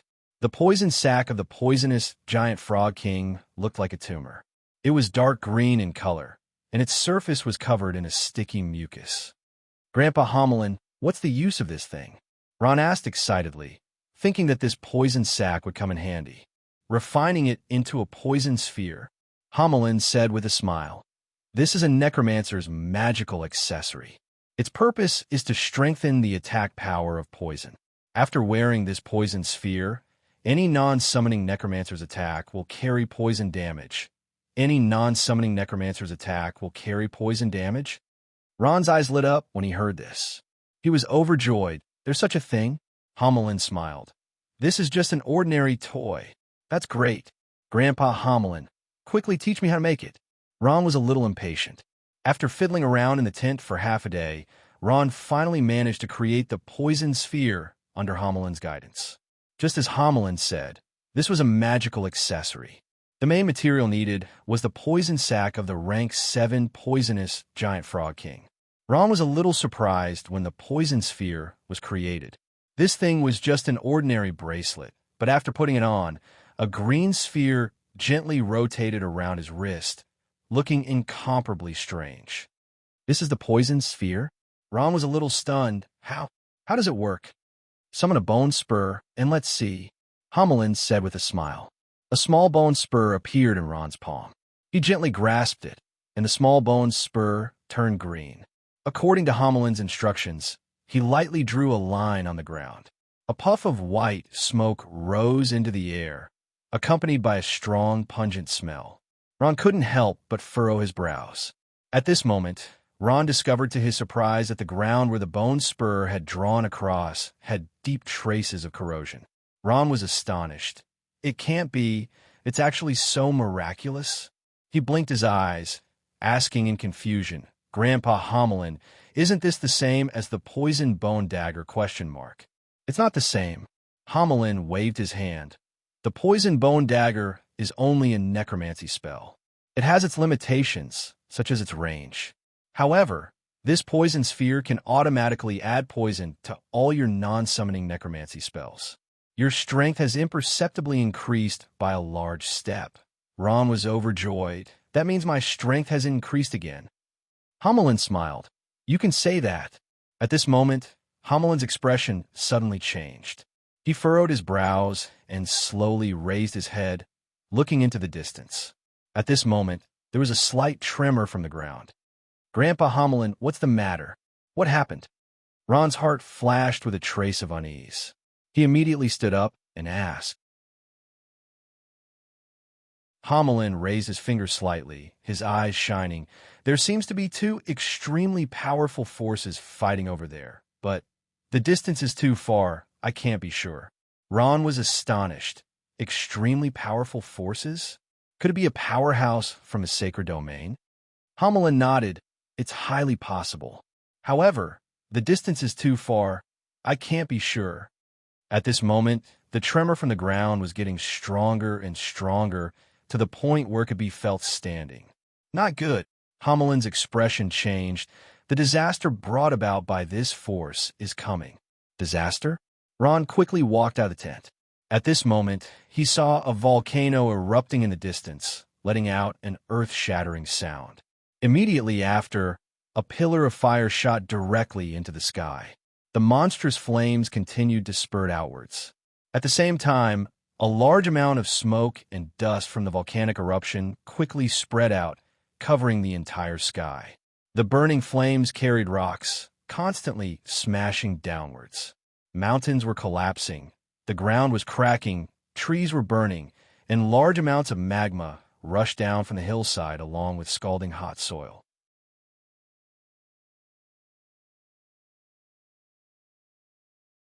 Chapter 201. Such a huge commotion naturally couldn't be hidden from the others. Before Ron could notify them one by one, the Balarax Academy's team rushed out of their tents to see what was going on. 56 Book Vault. Search win Q coins. Shea asked, what's wrong? What's going on? Kadena said, could it be an earthquake? No, it's a volcanic eruption. Angel said as she looked at the scene of flames in the distance. The Balarax Academy's team chattered. That's right, Ron said in a deep voice. Everyone, quickly pack up and get ready to leave. According to my estimates, the lava will reach here soon. Earthquake? Lava? Oh my God. When everyone heard this, they all rushed to their tents and hurriedly packed up their things, especially the girls who were still wearing sexy pajamas. They had to change into battle gear immediately. Ron also went back to pack up his things. He definitely had to take the legendary staff with him, as well as the accessories he took from the nameless necromancer. Those were all weapons that could increase strength, so he put them all into his portal bag. At this moment, Ron's expression changed. From the crow's eyes, he could see the crimson lava rolling towards them at an extremely fast speed. It seemed like it wasn't far from them. Wherever the lava went, everything was submerged. The tall trees that jutted out were set ablaze, and countless flaming rocks smashed down, splashing water everywhere. Not good. The lava is coming. Let's retreat. Ron shouted. Many girls wanted to cry, but no tears came out. They shouted, "My tent isn't ready yet. Don't take anything except your portal bag. Time is of the essence." Ron roared. At this moment, the lava had yet to arrive, but the earthquake had already arrived. The Balarax Academy's team couldn't stand still. Go, go, or it'll be too late, Ron hurriedly urged. He led everyone away from the original low-lying area and to higher ground. At this moment, the boiling lava just happened to flow past, and the original place was completely submerged. Everything that he hadn't had time to pack up, including his tent, had been reduced to ashes. The boys were fine, but the girls' eyes were full of sadness. The lava came too fast, and they didn't have time to pack up a lot of things, including their favorite tents. For example, Princess Angel's tent looked like a palace from the outside. It was inlaid with lace and gemstones. She found a technician to make it for her, and there was only one such tent in the entire Roland Empire. She sniffled and almost cried. "Forget it," Aurora comforted. "Isn't it just a tent? Why don't you go back and find someone to make another one?" Angel pouted and said, "That's easy for you to say. Where am I going to sleep for the next few days?" Aurora said, "I still have a spare. Why don't we squeeze together?" "No need." Angel waved her hand. She wasn't used to sleeping in someone else's tent. 56 Library. Searchwind called. Aurora smiled and didn't argue with her. "Where are we going now?" Heefles asked. Ron pondered for a moment and said, "The most important thing now is to leave this place as soon as possible." They walked along the high ground and left the range of the volcanic eruption. Looking from afar, the entire volcanic eruption had made thousands of holes in the ground. Hot lava was everywhere, and white smoke was rising. The sky was filled with fog. It was the smoke that spread into the sky, and it was commonly known as volcanic ash. From time to time, there would be strong vibrations on the ground. The Balarax Academy team walked with great difficulty. Sometimes they almost lost their balance. Sometimes a big crack would suddenly appear on the ground, and the girls would scream in fear. Around them, many exotic beasts had heard the commotion and fled from various hiding places. Unfortunately, the Balarax Academy team didn't have the mood to hunt now. "Be careful, it's very steep here," Ron said as he grabbed the edge of the rock with one hand and stepped on it with the other. The group slowed down and moved forward slowly. At this moment, they didn't say much. They gritted their teeth and moved forward together. However, climbing wasn't a big deal for warriors, but for mages who were physically weak, it was a little difficult, especially since they were all girls. "Come on, we'll be safe as long as we pass this place," Ron encouraged. He looked at the terrain through the eyes of the crow. Angel's heart was in her throat. A spoiled princess like her had never faced such a terrible situation before. For a moment, she regretted following Ron and the others here. It was too late to regret it now. Because she was distracted, Angel was a little dazed. At this moment, she lost her grip and her hand slipped. With a crash, half of her body was suspended in the air. She screamed in fear, "Help!" Ron turned around and looked. Angel. Angel's eyes were filled with unprecedented despair. She screamed at the top of her lungs, her voice sounding like she was about to cry. "Ron, save me." At this moment, Angel was in danger. Beneath her was boiling magma, and if she fell down, there would definitely be no bones left. Furthermore, the Earth's crust was unstable, and there was a possibility of it shaking at any time. Anyone who wanted to save her would have to be worried, and they might even fall down themselves. At this most dangerous time, Angel's only hope was Ron. She reached out a hand of hope to Ron. Ron didn't hesitate at all. "Angel, hang in there. I'm coming down to save you now." As he spoke, Ron slid down and approached Angel. Angel's lifeless eyes lit up. It was a look of gratitude. She didn't expect that Ron would actually disregard their past enmity and risk coming down to save her at this crucial moment. Angel had already warned herself in her heart that if she escaped this calamity, she would never go against Ron in the future. However, Ron did not think about Angel's thoughts. What he thought was very simple.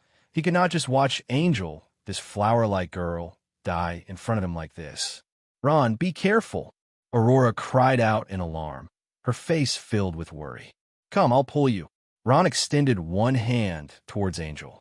His other hand held a bone spur that was deeply embedded into the rock wall. "Thank you." Angel's voice was as soft as a mosquito's. "Hey, why are you being so polite? We're all classmates, and we're even the same dorm," Ron said with a smile. Angel's face turned even redder. Pornographic novel Aurora, Man and I, Rum, and the rest of the people from room 302 revealed knowing smiles. At this moment, a violent tremor came from the ground. Ron's expression changed slightly. He felt that the earthquake this time was abnormally intense. Quick, go up," Ron urged as he used all his strength to push Angel's body up. Angel did not dare to delay and climbed up with all her might. Just as she climbed to a safe place, there was a boom, and the volcano erupted again, at the same time causing an even more violent earthquake. Not good. Ron's body trembled as he involuntarily slid down. "Don't." At this moment, Aurora's scream came from beside him. "Ron! Ron!" Everyone shouted with all their might, but it was too late. At this moment, a figure suddenly pounced down and grabbed Ron's arm in a moment of desperation.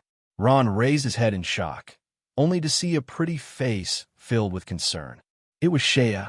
At this critical moment, it was Shea who was closest to him who risked her life to save him.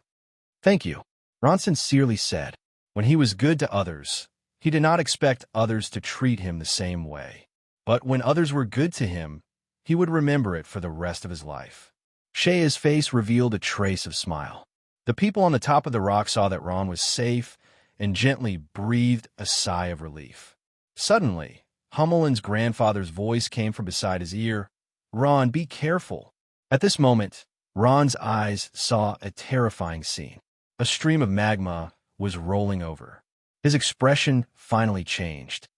"Shea, quickly let go. The magma is coming," Ron anxiously said.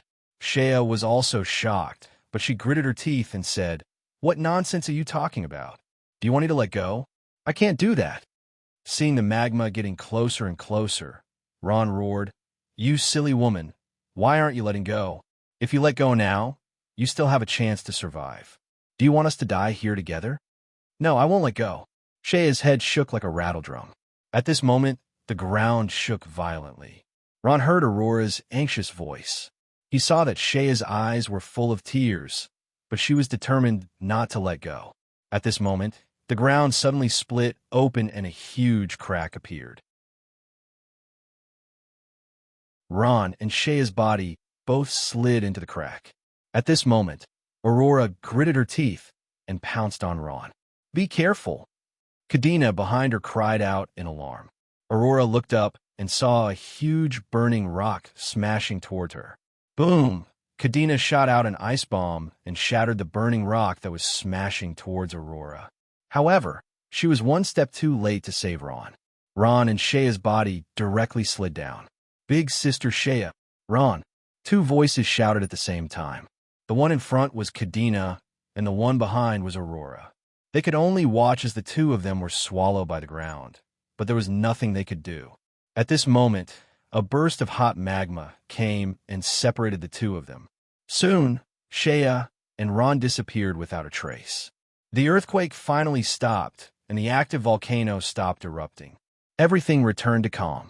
Only the hot magma was still flowing.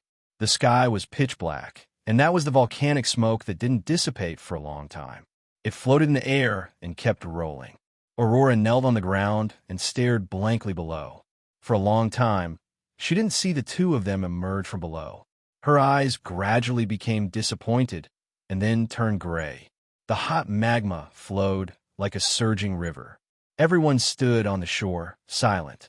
They hadn't recovered from the shock of losing their teammates.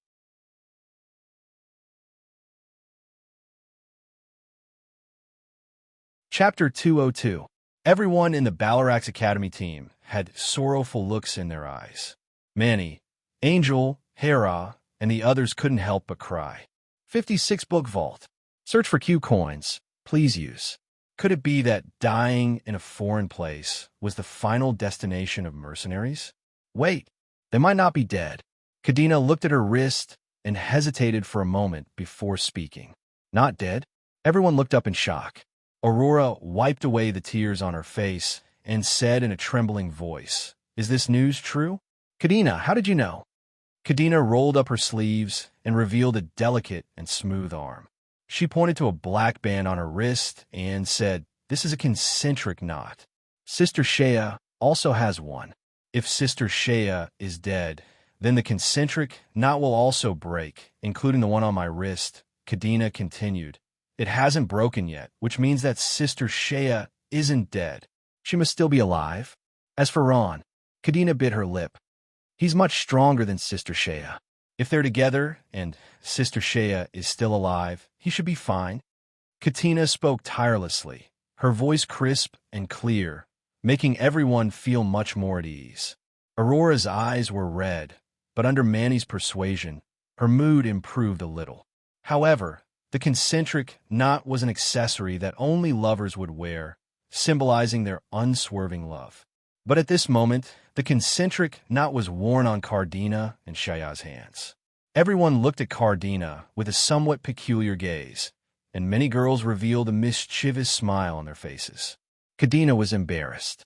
If it weren't for Aurora crying so sadly, she wouldn't have revealed the secret of concentric knots. "What do we do now?" Cardina asked. She didn't have much of an opinion, and Shea was the one who made the decisions. "Since we know they're not dead, I think we should go look for them. Maybe they're nearby," Hefel said in a deep voice. There were 3 knights in the team. Now that the team leader Ron and another knight, Shea, were missing, and the other knight, Mocklin, was disliked by everyone, Hefels had no choice but to take on the responsibility of the team leader. Although some things were not explicitly stated, everyone was well aware of it. Mocklin was silent. Apparently, he had tacitly agreed to this fact.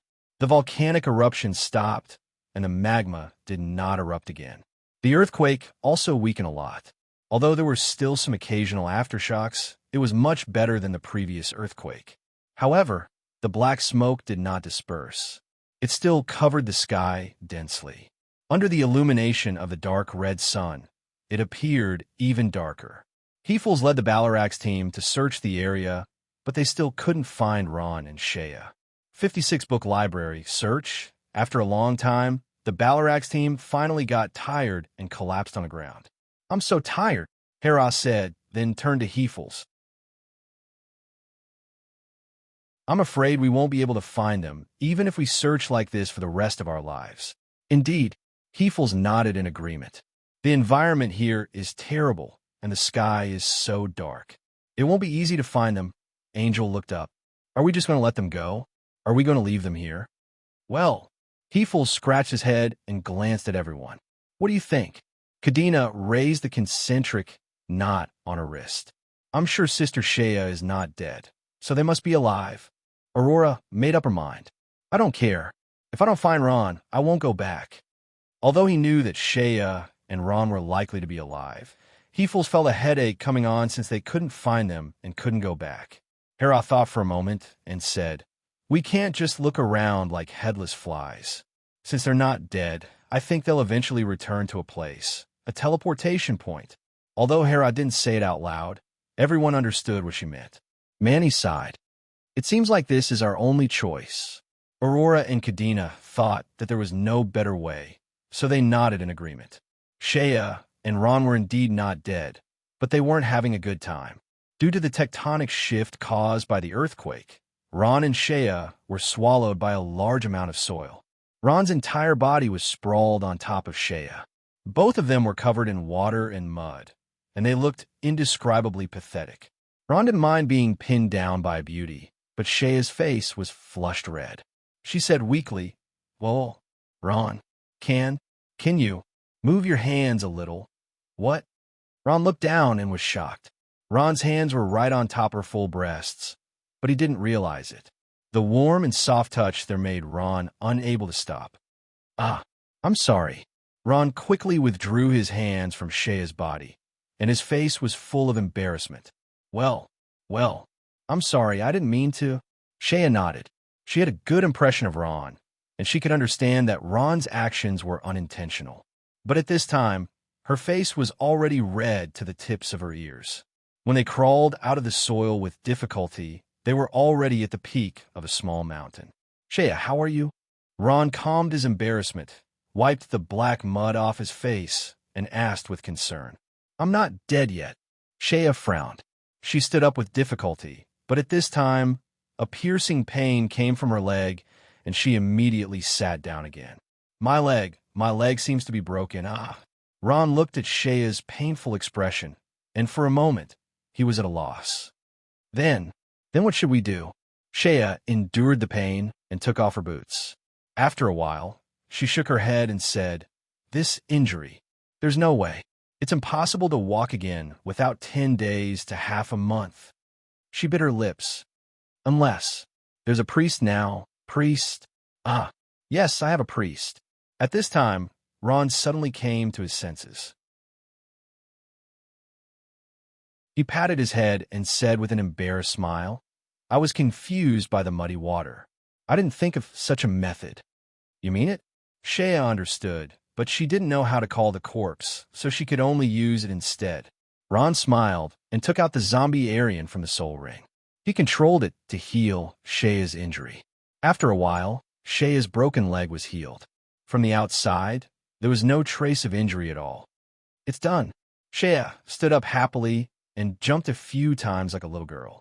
She looked at the ashen-faced zombie Aryan with a satisfied look in her eyes. I didn't expect your corpse puppet to be so useful. It's not much different from a priest.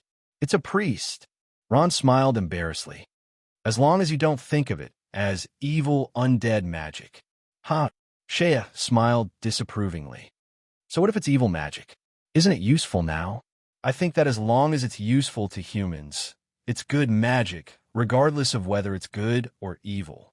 As long as it's useful to humans, it's good magic. Ron thought carefully about this sentence, and his eyes gradually showed a determined look. Shea, thank you. I understand. Shea smiled. You care too much about other people's opinions. Is the Holy See evil magic just because they say it's undead magic? It's not like they have the final say on this continent. Ron was enlightened by Shea's words, and he was in a good mood. Previously, he had been troubled and self-abased by the fact that the undead magic he practiced was evil magic. At this moment, Shea said, What do we do now? Where do they go? It seems that we've been separated from them. I don't know.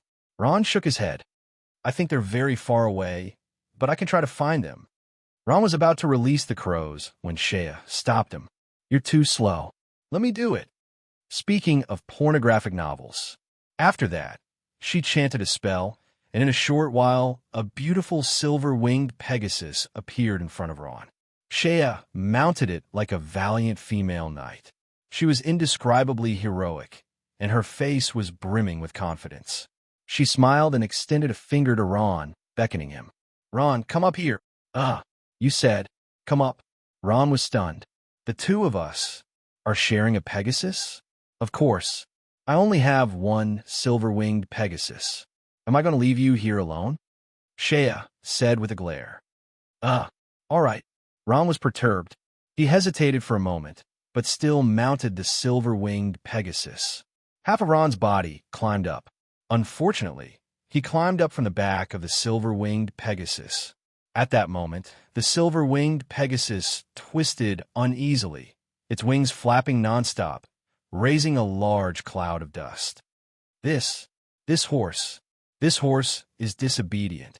Ron was so scared that his face turned pale. He fell down from the silver-winged Pegasus. Ouch! Ron rubbed his aching butt. Shea was convulsing with laughter. Ron climbed up from the ground with a bitter face, looking at Shea in confusion. Ron, you've never ridden a horse before? Shea asked with a smile. I've never ridden one before. Ron answered honestly. No wonder. Shea giggled. Don't you know that you can't touch a horse's but as you wish? Ron was speechless. After a long while, he said, Why didn't you say so earlier? I thought you knew. Shaya pretended to have an innocent expression, but then he laughed even more happily. Under Shaya's guidance, Ron finally understood that he couldn't get on the horse from the back. This time, he controlled his balance and sat in front of Shaya. Shaya was a female knight with a hot figure. She was a head taller than Ron. Ron sat in front of her like a child. Shaya reached out to grab the reins and hugged him. Are you seated? I'm going to fly. Looking at the nervous Ron, Shaya held back her laughter. Hearing this, Ron immediately grabbed the reins. At this moment, the silver-winged Pegasus raised its hooves and flapped its wings, accelerating forward.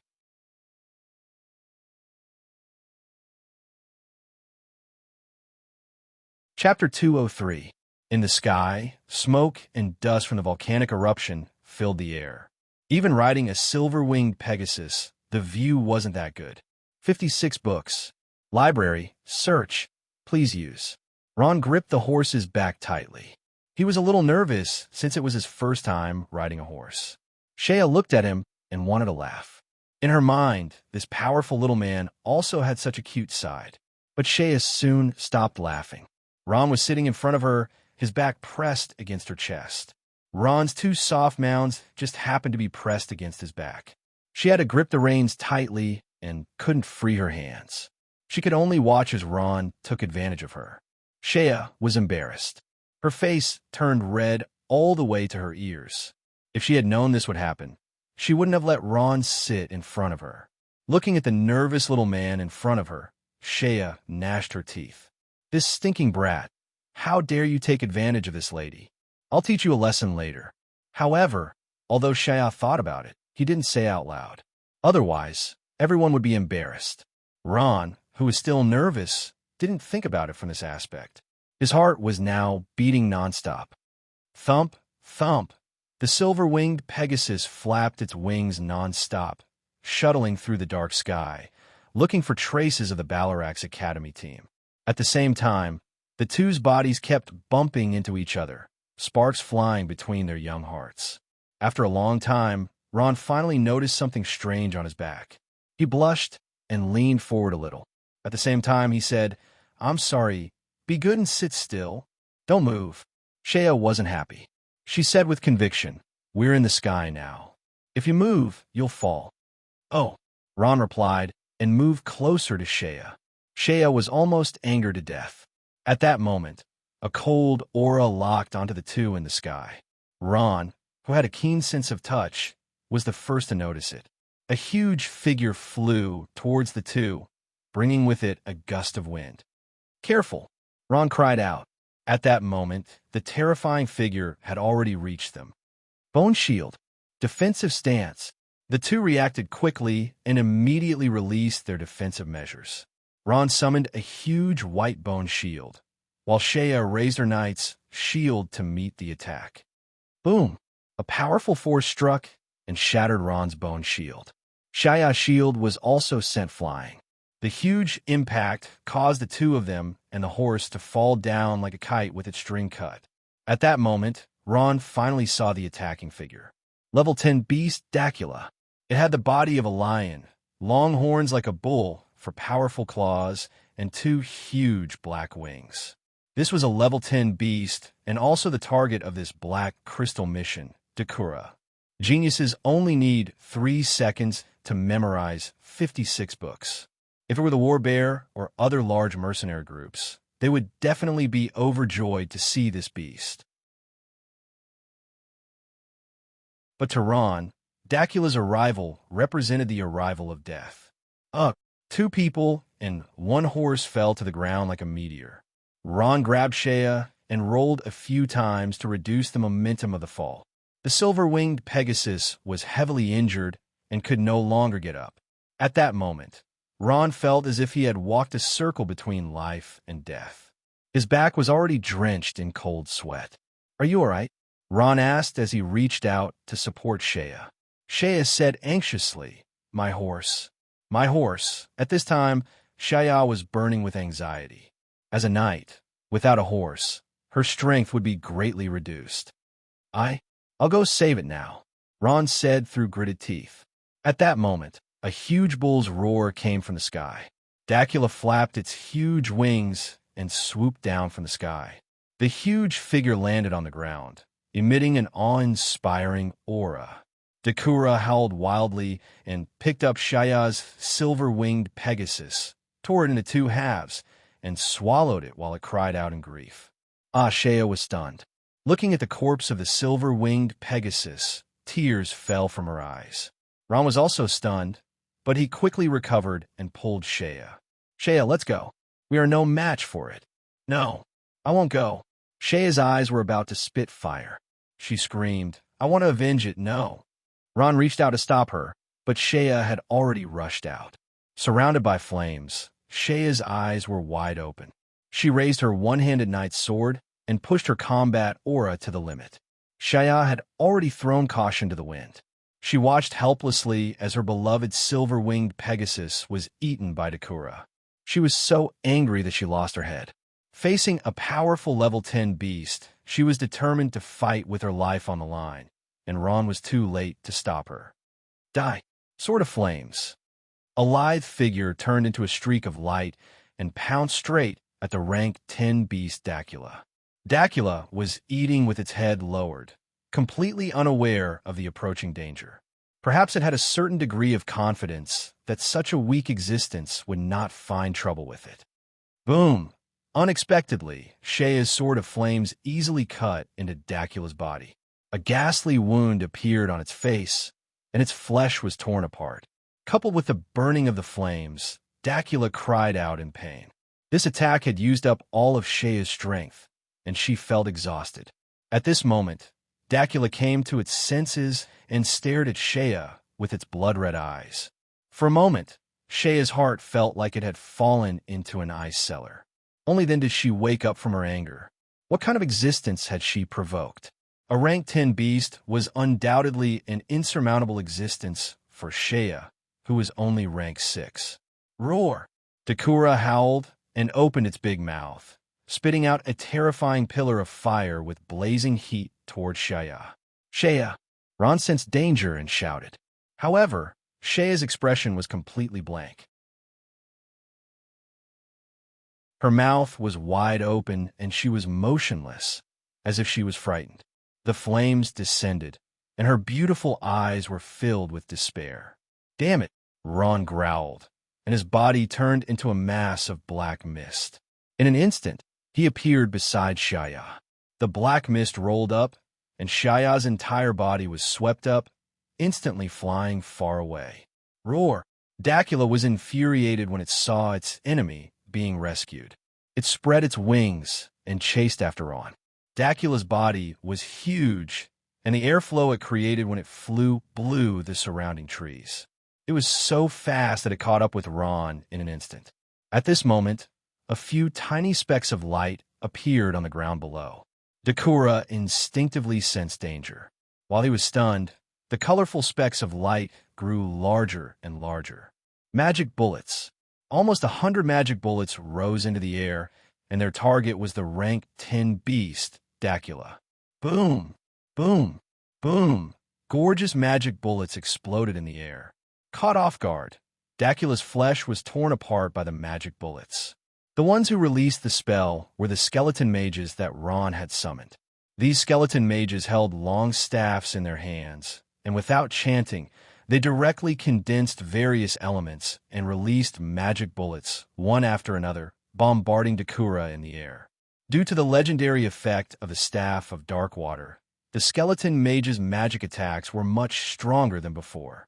The injured Dakura was still enraged. It pounced, and its huge body instantly fell from the sky. With a roar, the skeleton mages were torn apart by the terrifying giant beast before they could release a second wave of magic attacks. Even the skeleton brave, which was known for its defensive power, was no exception. When all the skeletons turned into black smoke and disappeared, Dacula searched everywhere, but there was no trace of Ron. At this moment, it realized that it had been tricked. Its front claws paused, and it let out a furious roar. Woo! Woo! Woo! Woo, woo, woo, woo. On a small hillside, Ron put Shaya down. As soon as she sat on the ground, she covered her eyes and cried. She cried very sadly. Although the silver-winged Pegasus was an exotic beast, it had been with her for more than 3 years after signing the contract.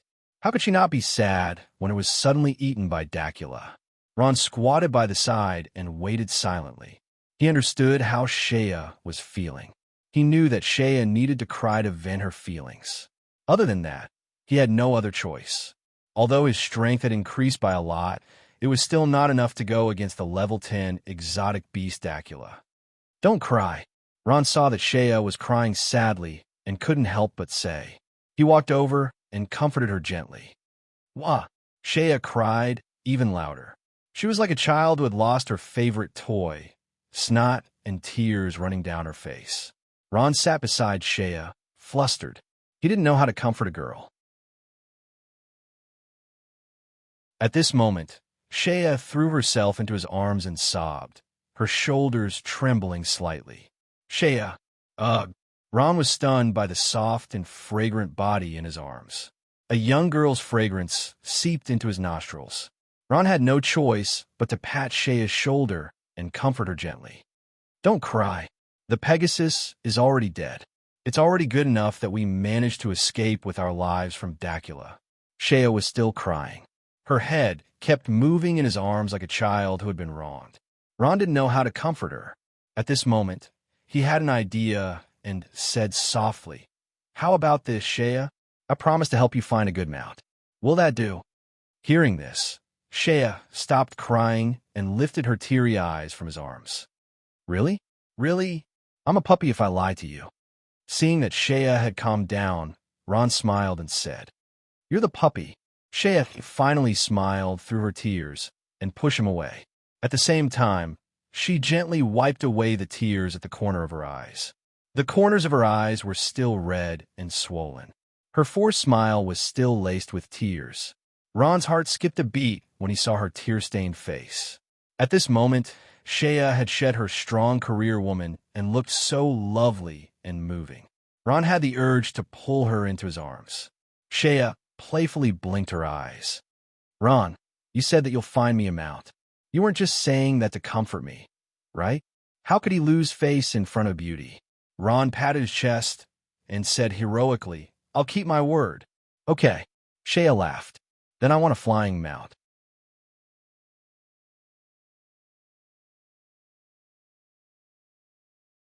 Chapter 204. Flying mounts were mount-type exotic beasts that could fly. Shaya's silver-winged Pegasus belonged to this category. Search 56 books. Back then, Shaya had put in a lot of effort for this silver-winged Pegasus.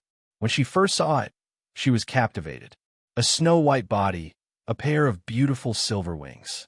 This was the best and most beautiful mount in her heart.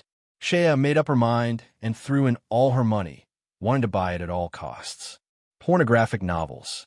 However, during the transaction, the seller took advantage of her low price and refused to sell it. Shaya was so anxious that she cried on the spot. However, she wasn't angry at all.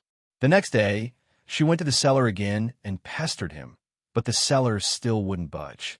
Shaya didn't give up and kept pestering him for 7 days.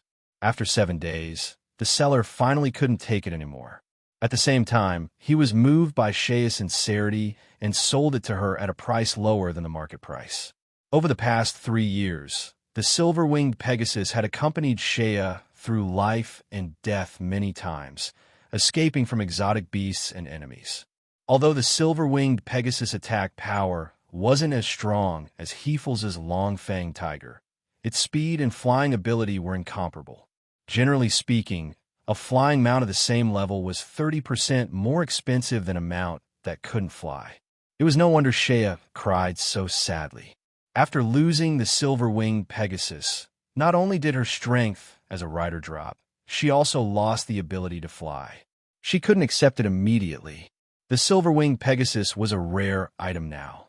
It wasn't sold on the market at all. Even if it was, the price was sky-high. Shaya couldn't afford it at all.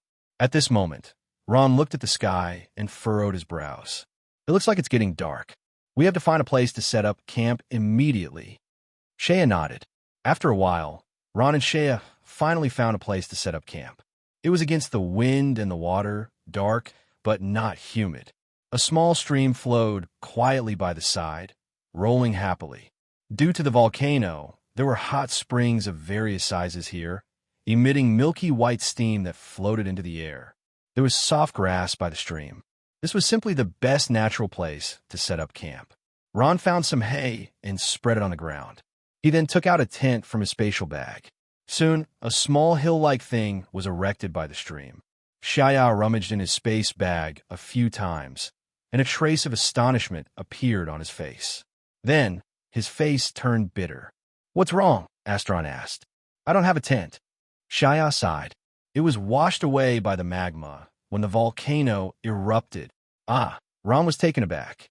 He thought for a moment and asked, "Don't you have a spare?" 56 book vault. Search when call fee. I see. Ron thought for a while. "Then you can sleep in my tent tonight." Shea was surprised. Then where will you sleep?" Ron smiled. "I'll sleep outside." Shea said embarrassedly. "How can that be?" Ron waved his hand magnanimously. "It's fine. I'm used to wandering outside. Besides, you're a girl. It's my duty to take care of you." "All right." Shea didn't stand on ceremony with Ron. Ron nodded. "You're tired today. Take a rest first. I'll go hunting. Be careful." With that, he turned and left. Ron was no stranger to hunting. His life in the dark forest had honed his ability to survive in the wild. As long as he was in a place with exotic beasts, he wouldn't starve to death. He went out for a walk. Using the crow's eyes and small bow and arrows, he quickly hunted a few pheasants and hares. He didn't see any exotic beasts. He was afraid that Shea was in danger. After he had enough food, he decisively returned to the camp. As soon as he stepped into camp, Ron had a bad feeling. He saw that the camp was empty. Where was Shea? Was there an enemy? Ron's heart suddenly tightened. He looked around, looking for traces of the enemy. At the same time, he took out the orange legendary staff from his spatial bag and became alert. There didn't seem to be any traces of fighting here, nor were there any signs of an attack from exotic beasts. Ron was suspicious. Then, where did Shea go? He looked around for traces of Shea. Gently turning around a small bush, a white mist covered his line of sight. It was the mouth of a hot spring. Amidst the rising mist, a light and cheerful singing was heard. In the middle of the mouth of the hot spring, a hazy snow-white figure appeared. Ron saw a delicate snow-white body. Her towering breasts, snow-white skin, and slender thighs were faintly discernible in the rising mist of the hot spring. In an instant, Ron's heart suddenly stopped beating. He held his breath, afraid that he would disturb the bathing goddess. At this time, a cracking sound was heard. Ron accidentally stepped on a branch and broke it. The owner of the beautiful body was startled. Her wet body turned around. When she saw Ron, she opened her mouth wide in surprise. Her mouth was big enough to fit an egg. Ron, the person bathing right now, was precisely Shea. Because she and Ron were buried in the ground during the earthquake, they were covered in mud. She happened to see the mouth of the hot spring beside the volcano. Girls naturally loved cleanliness, so she took off her clothes and went into the water. However, Shea made a mistake.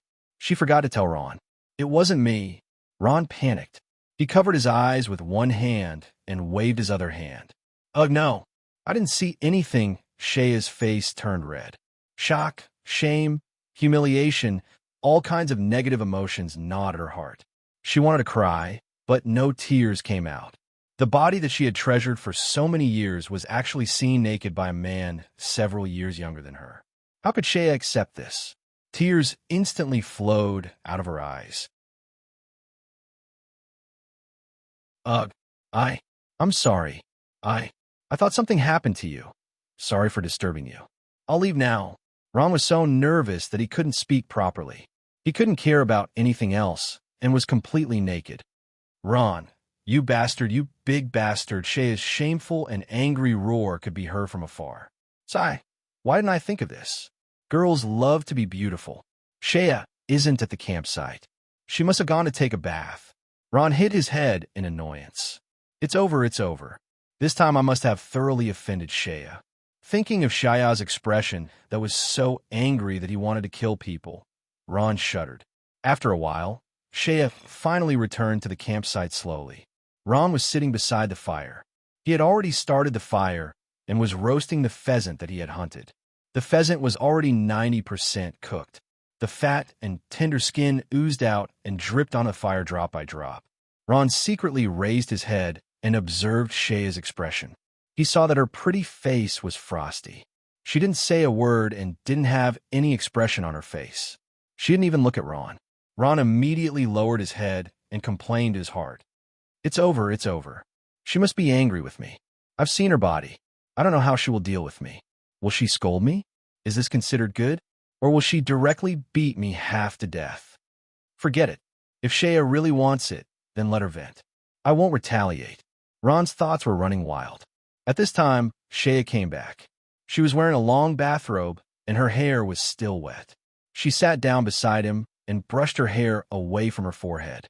Then she stretched out her hand and shouted at him, "Give it to me." Shea wanted the roast chicken in Ron's hand. Her tone was like an unquestionable order. Ron was feeling guilty and didn't dare to be negligent. He awkwardly handed over the roast chicken in his hand. Shea took it. Without saying a word of thanks, she opened her small cherry mouth and bit into it. She seemed to be venting her anger as she bit down fiercely.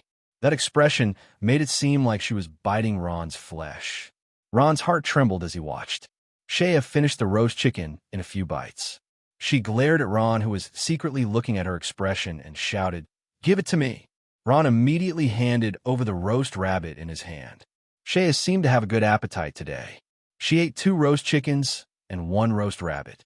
Only then did she clap her hands in satisfaction. At this time, Ron finally mustered up his courage and said in a low voice, "Shea, just now. I didn't mean to. When I came back, I didn't see you.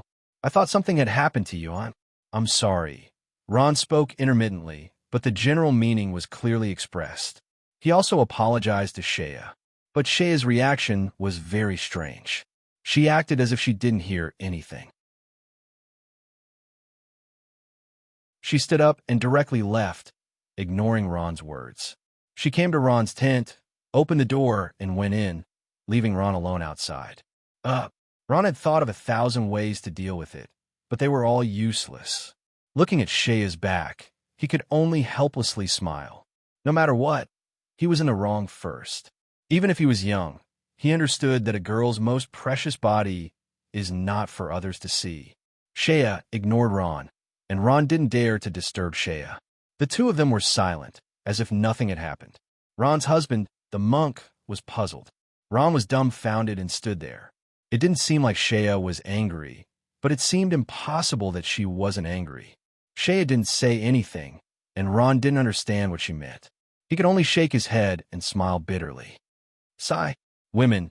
Night soon fell, and a blue full moon hung in the sky. There were no stars in this foreign plain world, and everything seemed so peaceful. A gust of wind blew, and Ron couldn't help but shiver. He tightened his clothes and gently exhaled. It had been a long time since he tried to stay alone in the wild. Ron thought for a moment and took out another set of clothes from the space bag and put it on. A burst of warmth came from the thick clothes, and Ron only felt that his nostrils were itchy. Achoo! The sound was especially loud in the night. After a while, Ron's tent opened, and Shea's cold and beautiful face appeared. She said expressionlessly, "Come in." Ron was shocked. How can this be? It's cold outside, so 2 people can squeeze." Shea still had that emotionless face. Seeing that Ron was still hesitating, Shea became impatient. She glared at him. "I told you to come in, so come in. Don't talk so much nonsense.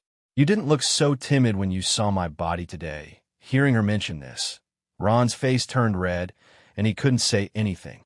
"Get in here," Shea shouted.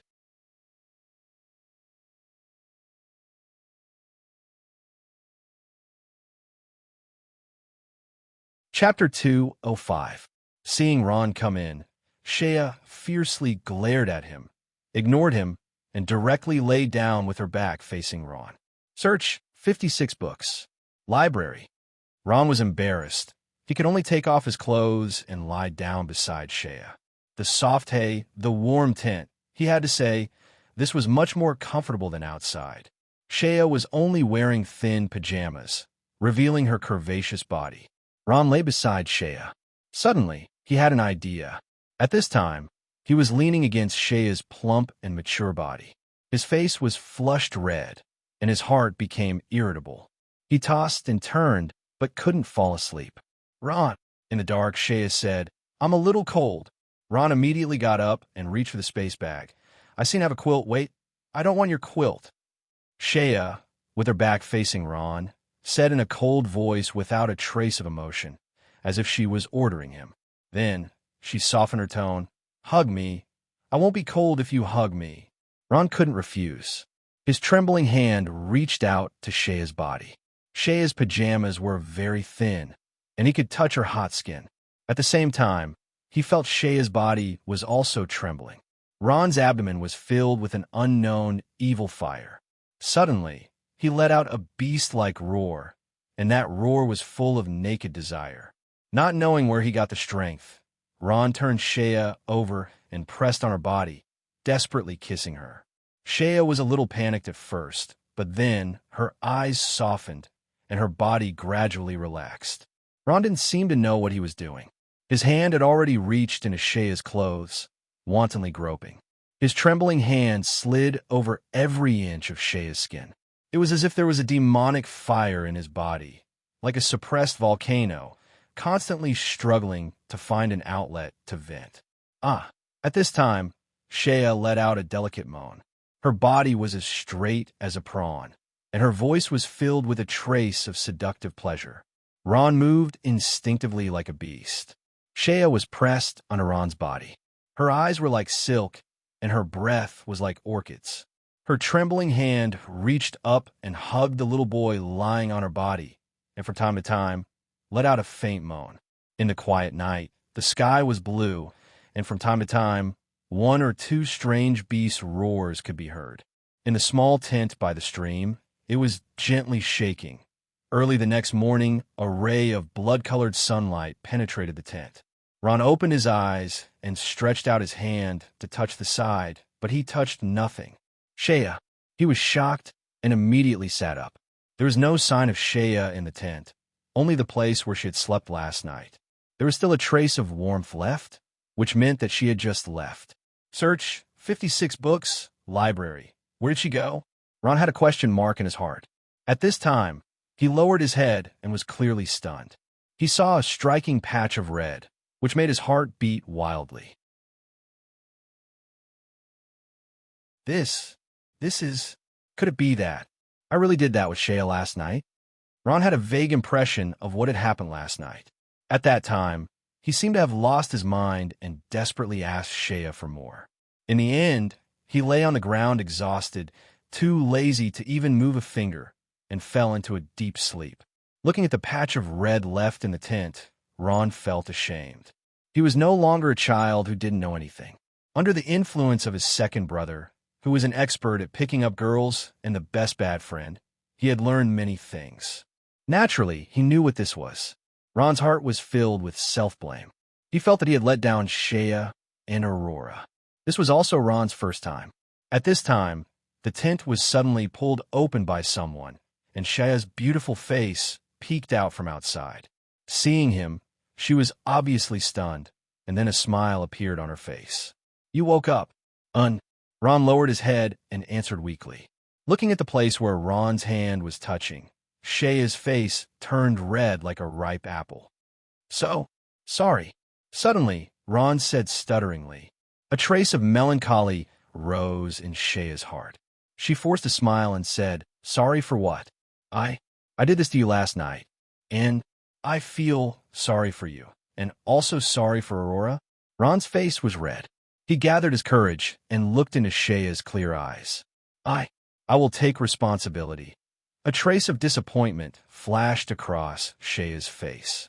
She forced a smile and said, Responsibility? What responsibility do you have to me? Ron thought for a while, secretly gritted his teeth, and said, I will marry you. Shaya's heart sank. She felt bitter in her heart, but there was an even brighter smile on her face. Ron said that he would take responsibility for her, but it didn't make her happy. On the contrary, Shaya felt a trace of heaviness. She wanted to stand up and question Ron loudly. Don't tell me you want to take responsibility because you did it with me last night. Don't tell me you never loved me. If you don't love me, what's the point of marrying me? Unconsciously, Shaya felt that she had indeed fallen in love with Ron. She could deceive others about this, but she couldn't deceive herself. Because of this, she had given herself to him last night in a fit of passion. But Shaya's sincerity couldn't exchange for Ron's love. She could see that when Ron said those words, his heart was filled with guilt. This was not what Shaya wanted. Shaya didn't care about this kind of marriage. What she wanted was Ron's love. In fact, Shaya's heart had already fallen deeply in love with Ron. This point, she didn't fully understand until last night. Huh. Shaya pretended to be relaxed and laughed. When did I say I want to marry you? Ah, Ron suddenly raised his head and looked at Shaya in astonishment. Last night? You mean what happened last night? Shaya bit her lips and pretended to be casual. Last night, I was the one who was horny. I let you vent. We both took what we needed. It's not like we owe each other anything. You don't have to take it to heart. Ron lowered his head and pointed at the pool of blood in the tent. What this and that? Shaya's almond-shaped eyes suddenly widened. She raised her voice and said, Don't you know that women come for a few days every month? Do you think you're going to take my first time? What a joke. Shaya, am famous in the Balarax Academy. Who knows how many male teachers I've slept with? Do you think you're my first man? And then you're going to take responsibility? Marry me? Let me tell you, there's no need. Let me tell you, Shaya, would rather marry a pig or a dog than marry you. Shaya's voice was close to a roar. Ron was shocked by Shaya's words. He just stood there in a daze. Shaya was inexplicably angry at Ron. Her face was a little pale. Looking at Ron's guilty expression, she felt a pang of heartache. She sighed and said, Hurry up and pack up. We have to hurry. Today we must find Kadena and the others. Ron nodded. Shaya, who was about to go out, turned around and smiled. If you feel bad, help me find a better flying mount. After saying that, she lifted the tent and walked out without looking back, leaving Ron sitting there in a daze. Ron felt dizzy. Last night's matter was resolved, just like that. Listening to Shaya's words, she was actually such a person, casually with boys. To be honest, Ron didn't really believe it. He looked down at the bright red spots in the tent. His mind was confused. He couldn't tell the difference between this and that when Shaya said this and that. Shaya walked out of the tent. Suddenly, she covered her face and dashed forward at lightning speed. Ron, you bastard, you big bastard. I will never forgive you. Sob, sob, sob. Shaya ran under a tree and hit and kicked the tree. She was treating the tree as Ron. In the end, she leaned against the big tree and wept bitterly. She didn't know how long she had been crying, and she didn't know when, but Ron quietly stood behind her and looked at her. Ron's heart was very heavy, but he didn't know what to say. Lifting her red and swollen eyes, Shaya turned to look at Ron. She wiped the tears from the corner of her eyes and forced a smile. Are you done packing? Okay, let's go. Shaya, Ron reached out his hand and finally put it down. He said softly, I'm sorry. It's okay. Shaya waved her hand, indicating that she was fine. After calming down, Shaya suddenly looked at Ron quietly. She took a deep breath and asked, Ron, I want to ask you a question. What question? Ron asked. Have you ever liked me? Shaya asked. Her beautiful big eyes looked at Ron as if she could find the answer on Ron's face. Ron couldn't help but be speechless. Even he couldn't help but ask himself, did he really like Shaya? Was it because he felt guilty, or did he like Aurora more? Ron lowered his head. Shaya quietly looked at him and patiently waited for the final answer. After a long time, Ron finally said, I don't know, but I will take responsibility. Don't. Shaya's tears almost burst out his eyes. Last night, this guy took my virginity just like that. And now he says he doesn't know? God, This was the best joke Shea had ever heard. The person who was crazy about her last night was actually not sure if he loved her or not. Shea didn't want him to take responsibility. She wanted to hear Ron say those 3 words. Unfortunately, Ron didn't. Could it be that I'm just a tool for you to satisfy your lust? Shea looked at Ron and gradually became disappointed. She fiercely bit her lips and didn't want to show her weak side. Okay, I know. Shea forced a smile. I was just joking. Shea, have so many men around me. Why should I hang myself on a tree like you? By the way, I won't tell Aurora about this matter. You can rest assured. Ron couldn't help but feel relieved. But then he felt doubtful. Was Shea really as bad as she said? He didn't seem to have heard any rumors about her at the Balarax Academy. Shea, you won't be angry, right? Ron nervously asked. Angry? Where? Shea said with a smile. Do I look like I'm angry right now? Last night's matter, don't take it to heart. I don't want this matter to affect our relationship. Ron nodded. After Shea finished speaking, she didn't say a word and turned to leave. At this time, she felt a sharp pain from her abdomen.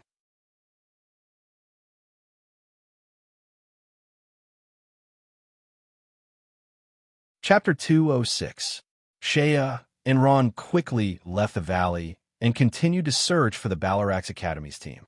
They were burning with anxiety, wondering how Kadena and the others were doing. Search for winning Q coins, 56 books. Please use. The volcanic eruption had yet to end, and the sky was still hazy. Even walking on flat ground, there was still fog in front of them. After losing the silver-winged Pegasus, Shea and Ron could only walk. Ron was better off, as he was riding a skeletal warrior, which saved him a lot of energy. Shea, on the other hand, was having a hard time walking. Last night's madness had affected her injuries, and she could only grit her teeth and bear with it. She looked at Ron with resentment. Shea, how about I summon one to be your mount? Ron couldn't help but ask when he saw Shea's pained expression. The skeletal warrior was agile, and the mountain path was like flat ground. Other than the fact that it wasn't very comfortable to ride, it didn't have any shortcomings. Shea glanced at the skeletal warrior and said unhappily, I'm not riding those things. Then forget it. Ron shrugged helplessly. Shea naturally knew that Ron meant well, but she was still sulking and didn't give Ron any face. If we keep searching like this, who knows when we'll be able to find them? Ron said faintly. Shea also sighed. Yeah, this world is so dangerous. I'm really worried about their safety. Ron hesitated for a moment before saying, There's no use worrying. As long as they don't provoke powerful beings, they should be fine. Shea said, I hope so. Roar. At that moment, a loud roar attracted Ron and Shea's attention. Something's happening. The two reacted quickly, immediately taking out their weapons from their spatial pouches and preparing for battle. Is it a beast? Shea asked hesitantly. That's right, Ron said in a low voice. His crow quickly discovered a few beasts in the sky. Do we need to escape? Shea's voice was trembling. The strange beasts of this foreign plane were too terrifying. Not only were there many of them, but they were also very powerful. There's no need for that. Ron frowned. They don't seem to be coming for us. He rolled his eyes. Let's go and take a look. Following the crow's trail, Shea and Ron came to a small hill. The scene in front of them shocked them. Only saw a dozen rank 6 iron-headed gray wolves. They surrounded a small brown bear and kept biting it. The brown bear was already on the verge of death. There was not a piece of intact flesh on its body, and blood was flowing out. Genius can memorize 56 books in 3 seconds. Beside the little brown bear, there was a huge bear corpse. It looked like it had been dead for a long time. The iron-headed gray wolf's target was not the little brown bear, but the brown bear's corpse. However, the little brown bear roared angrily and did its best to chase these corpse-eating fellows away. It seemed like the bear's corpse had a special relationship with the little brown bear. The little brown bear was very strong. It could be seen from the wandering eyes of the iron-headed gray wolves. However, even a strong man couldn't win against so many people. The cunning iron-headed gray wolves used guerrilla tactics to divide the work. They bit here and there, biting the bear's corpse until it was beyond recognition. This made the little brown bear tired and exhausted its stamina. The iron-headed gray wolves kept circling around the little brown bear, waiting for the moment it exhausted its stamina. Then they would all swarm up and try to swallow the little brown bear in one bite. Shea's eyes widened. This is a strange beast, the great earth bear. The great earth bear was an earth-attributed strange beast. It had super strong defense and attack power. It was an extremely strong existence among strange beasts of the same rank. Even some mercenary groups would have to take a detour if they encountered the great earth bear. These strange beasts are fighting because of the bear corpse. This bear corpse should be the great earth bear as well. Ron said, "That bear cub should be its son." Shea nodded. "Don't underestimate this little guy, just because it's a cub. Its strength has already reached rank 8. If it matures, it will directly enter the sacred domain. A strange beast from the sacred domain. Just thinking about it is terrifying." The great earth bear cub wasn't much bigger than the iron-headed gray wolves, but it was very strong. The cub howled and stretched out its little paw, sending the iron-headed gray wolf flying. The iron-headed gray wolf fell heavily on the ground, rolled, and got up again. These rank 6 strange beast bodies were very tough. Seeing the situation of the battle, Ron frowned. "But I think this rank 8 strange beast won't be able to hold on for much longer." Shea felt the same. The iron-headed gray wolves were very cunning. That great earth bear cub didn't have much strength left to retaliate. At this moment, Shea and Ron could clearly see that the great earth bear cub was already exhausted. Otherwise, with its strength, it wouldn't have been unable to kill an iron-headed gray wolf with a single slap. It would have at least been seriously injured. The world of strange beasts was much more bloody and cruel than the world of humans. The law of the jungle could be seen everywhere. This battle in this other plane was only a small interlude. Ron couldn't help but say, "I wonder how that adult great earth bear died. Otherwise, how would those iron-headed gray wolves dare to provoke it?" Only other strange beasts from the sacred domain can kill a strange beast from the sacred domain. Shea said in a low voice, "I wonder what kind of strange beast from the sacred domain could kill this great earth bear, which is known for its defense." At this moment, Shea's gaze focused. "No, this great earth bear isn't a strange beast, right?" At this moment, Ron also noticed that this great earth bear's eyes were clear and didn't look like a strange beast at all. "It's a magical beast." "Magical beast," Shea murmured. "Why would a magical beast appear in this other plane? Could it be that they're here to hunt?" At this moment, the great earth bear cub's physical strength finally reached its limit. It was so tired that it couldn't run anymore. It sat down like a child, and as if it had accepted its fate, it let out a mournful howl. At this moment, the iron-headed gray wolves knew that it was time. As their leader let out a long howl, the other iron-headed gray wolves rushed forward as if they had heard their leader's command. They madly pounced on the young bear cub and tore it apart. The mournful howl resounded throughout the land. Seeing that this small, intelligent creature was about to lose its life, Shea's heartstrings were tugged. She gritted her teeth and said, "No, I have to save it." Since she had determined that this great earth bear was an intelligent, magical beast, Shea changed the way she addressed it from to. At this moment, Shea pulled out her sword from her portal bag. Fire dough, chi covered her entire body as she rushed out. "Shea," Ron called out. He had no choice but to follow her. "Get out of my way." Shea's almond eyes widened. She had already pounced into the pack of iron-headed gray wolves, and the shield in her left hand smashed down. Shield bash. Shea's sudden attack caught the iron-headed gray wolves off guard. They were hit by this shield bash, and their bodies bounced back. Shea continuously waved her fire sword and chased away a few iron-headed gray wolves around the young bear cub. The young great earth bear cub was already on the verge of death. He slightly opened his eyes and saw a tall human girl appear beside him. She saved him, and a trace of spirit appeared in his eyes. However, the young great earth bear cub didn't even have the strength to cry out. Its body was densely covered with wounds. When those iron-headed gray wolves saw that it was a human girl who wasn't very strong, they fiercely pounced on her. Shea coldly snorted. She stabbed out with her sword and chopped down on the iron-headed gray wolf's head.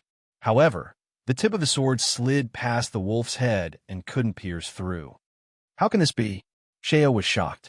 While she was in a daze, the iron-headed gray wolf counterattacked. It opened its bloody mouth and viciously bit towards Shea. At this time, Ron also made his move. He silently chanted an incantation and a white bone spear appeared in his hand. He threw it towards the iron-headed gray wolf with all his might. Bang! The iron-headed gray wolf that wanted to bite Shea paused. The bone spear carried a strong sound as it pierced through the air and easily pierced through the iron-headed gray wolf's body. Moreover, it pierced through the hardest part of the iron-headed gray wolf's head.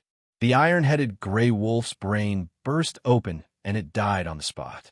No way. Shea's eyes were wide open. This guy's strength was really too inconceivable. With the help of the legendary staff, Ron's strength was naturally much stronger than Shea's. At this moment, even if he were to fight against a master-level expert, he might not necessarily lose. There was still a human. The iron-headed gray wolves' hearts trembled.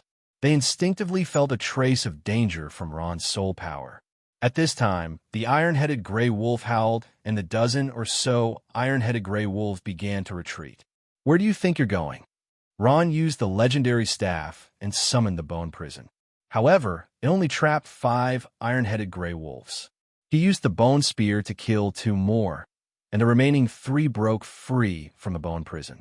They followed the other iron-headed gray wolves and fled with their tails between their legs. Ron had no choice but to give up. Shea approached the earth bear cub and examined its injuries. She said to Ron, "Can you save it?" Ron hesitated for a moment. "If you save it, it won't hurt us, right?" Shea shook her head. "No, magical beasts are intelligent creatures. It won't hurt us. We just saved it. How could it hurt us?" Ron nodded and took out the zombie Aryan from the soul ring. He used the healing technique, and the earth bear's injuries healed at a speed visible to the naked eye. The earth bear cub's eyes were filled with disbelief. It crawled up and sniffed the zombie Aryan. Then it looked at Ron with a trace of fear in its eyes. It quickly ran to Shea and lay on Shea's legs, woo-woo crying nonstop. All right. Shea laughed. "Why are you still crying? Hurry up and transform into a human. You're such a cute little magical beast." The earth bear woo-woo cried a few times. Shea was shocked. "No way. You can't transform into a human? You can't speak?" The earth bear cried a few more times. It sounded like the howl of a strange beast and didn't sound like human language at all. Shea was shocked. "It's amazing. There's actually a magical beast that can't speak." Ron scratched his head. "Can all magical beasts speak?"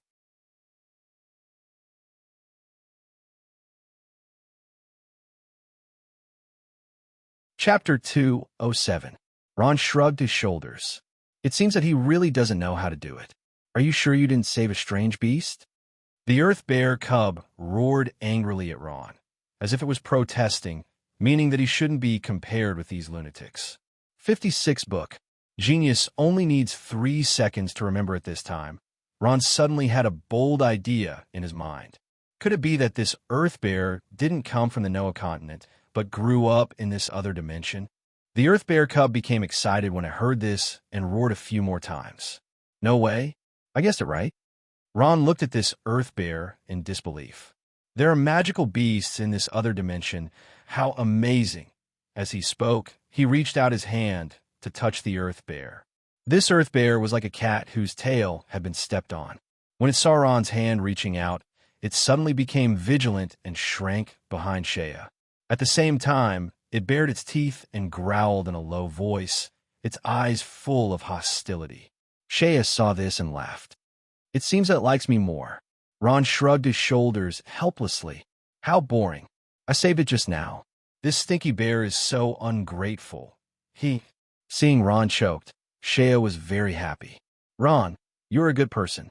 Don't be so calculative with a bear." The earth bear cub didn't have any prejudice against Ron. It was because the power of Ron was full of strong, evil aura, which made it feel afraid. It even became rude to Ron. Ron stopped his hand, scratched his head, and said, "What do we do now? Take it away. Now that its mother is dead, I don't feel at ease leaving it here." Shea was referring to the Earth Bear. For some reason, Shea had compassion for this magical beast. She felt that it was a sin to leave this cute Earth Bear cub here. Shea smiled and picked up the Earth Bear cub. She kissed it in her arms and smiled. This Earth Bear cub is so furry and so cute. Bear cub. Oh yes, I will call you Bear cub from now on. Bear cub was lying in Shea's arms and looked very comfortable. Then what about it? Ron asked and pointed to the bear corpse. Bear cub awoke. A few times its voice was full of sadness. Shea faintly sighed. Let's bury it so that its corpse won't be exposed in the wilderness and become food for wolves and beasts. The two of them dug a hole in silence. It was not a simple project to bury an adult earth bear that weighed nearly 3,000 kilograms in the ground. Ron summoned a large number of skeleton warriors to help and sped up the process. Search 1Q coins, 56 books library. I couldn't tell that your skeletons were so helpful. Shea said with envy. Necromancers can fight and work at the same time. Necromancers are really a versatile profession. Ron smiled. Why don't you learn necromancy too? I will teach you. I don't want to. Shea waved her hand and smiled. Maybe I will become a jockey at some point in time. Why would I learn necromancy? She glared at Ron. Don't forget what you promised me, I know. Isn't it just a flying mount? Ron said helplessly. There should be suitable flying mounts in this other dimension. If I find one, I will help you get it. The two chatted as they worked. Soon, they finished digging the hole. With the help of a few hundred skeletons, they pushed the 3,000-kilogram monster into the hole and buried it. Shea moved a large stone and made it look like a tombstone. When the two were doing all this, the bear cub did not try to stop them like before. Instead, it looked at them silently, its eyes filled with sadness. "Awoo!" It kept crying. After everything was done, the two stood solemnly in front of the grave. Shea sighed and said, "Okay, let's go." Ron nodded and rode on the skeletons. Only the bear cub looked reluctant. It walked a few steps and turned back. It only left when Shea urged it. After walking for a long time, they still did not find any trace of Balarax's team. Not only Shea, but even Ron was a little discouraged. Giggle, giggle, giggle. On a green hill, Shea's bell-like laughter came. At this moment, Shea was like a child, chasing and playing with the bear cub. The bear cub seemed to like Shea and kept running around her. "Come, baby, catch it for me." Shea held a silver plate in her hand and smiled at the bear cub. After that, she swung her hand, and the silver plate flew in a beautiful arc into the distance. "Awoo! Awoo!" The bear cub cried happily and rushed out like an arrow. It brought the silver plate back and put in Shea's hand. It had to be said that the bear cub's speed was very fast. After eating and drinking, it could not be compared to when it was full of scars. If one didn't look carefully, who would know that this little thing that only knew how to make woo sounds was actually an earth bear with the strength of the 8th rank? Ron was bored to death as he sat on a large green rock, biting a piece of grass in his mouth, and quietly reading a pornographic novel not far away. The bear cub was not interested in him, so Ron was too lazy to join the fun.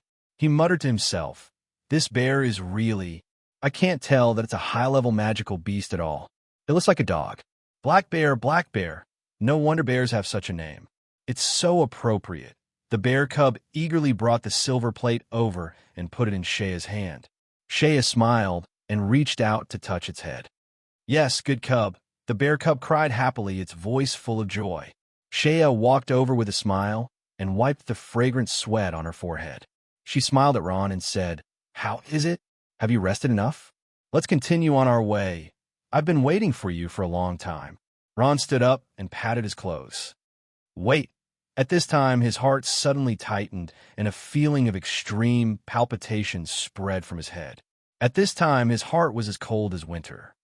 "Ron, what's wrong?" Shea also noticed that something was wrong with Ron. At this time, Hummelin's voice came from the bottom of his heart. Ron, be careful of the sky. At this time, a huge shadow swept over Ron's head. The shadow was so big that it covered the entire hillside in darkness. Ron suddenly raised his head and looked at the sky. At this time, his expression instantly froze. It was a super huge exotic beast with a powerful and terrifying destructive power. When this power appeared on the beast's body, it made people feel like the end of the world had arrived. Shaya's blood froze because she saw the appearance of the huge beast in the sky. It had a strong body, long horns, thick and powerful limbs, and a pair of huge fleshy wings on its back. It was like a lion that could fly. Dakura, Shaya cried out. It's not a Dakura. Ron's voice was trembling. It's a king beast. Super Dakura. The Super Dakura was much larger than the Dakura Ron had seen before. If the Dakura Ron had seen before was a giant beast, then this Dakura Ron had seen before was at the level of a super giant beast. This huge beast was the king of Dakura and had the strength of the sacred domain. Super Dakura ignored weak creatures like Ron on the ground and flew straight over, stopping on a small hill. It spread its wings and covered half the hill. At the same time, it let out an earth-shattering roar. A strong gust of wind rushed over, almost blowing Ron's body into the air. He couldn't stand steadily and stumbled back a few steps. Shaya's situation was the same. It's a beast from the sacred domain. Ron's teeth were chattering. He could clearly feel the terror of this super Dakura king beast. Compared to the previous Dakura, there was no comparison at all.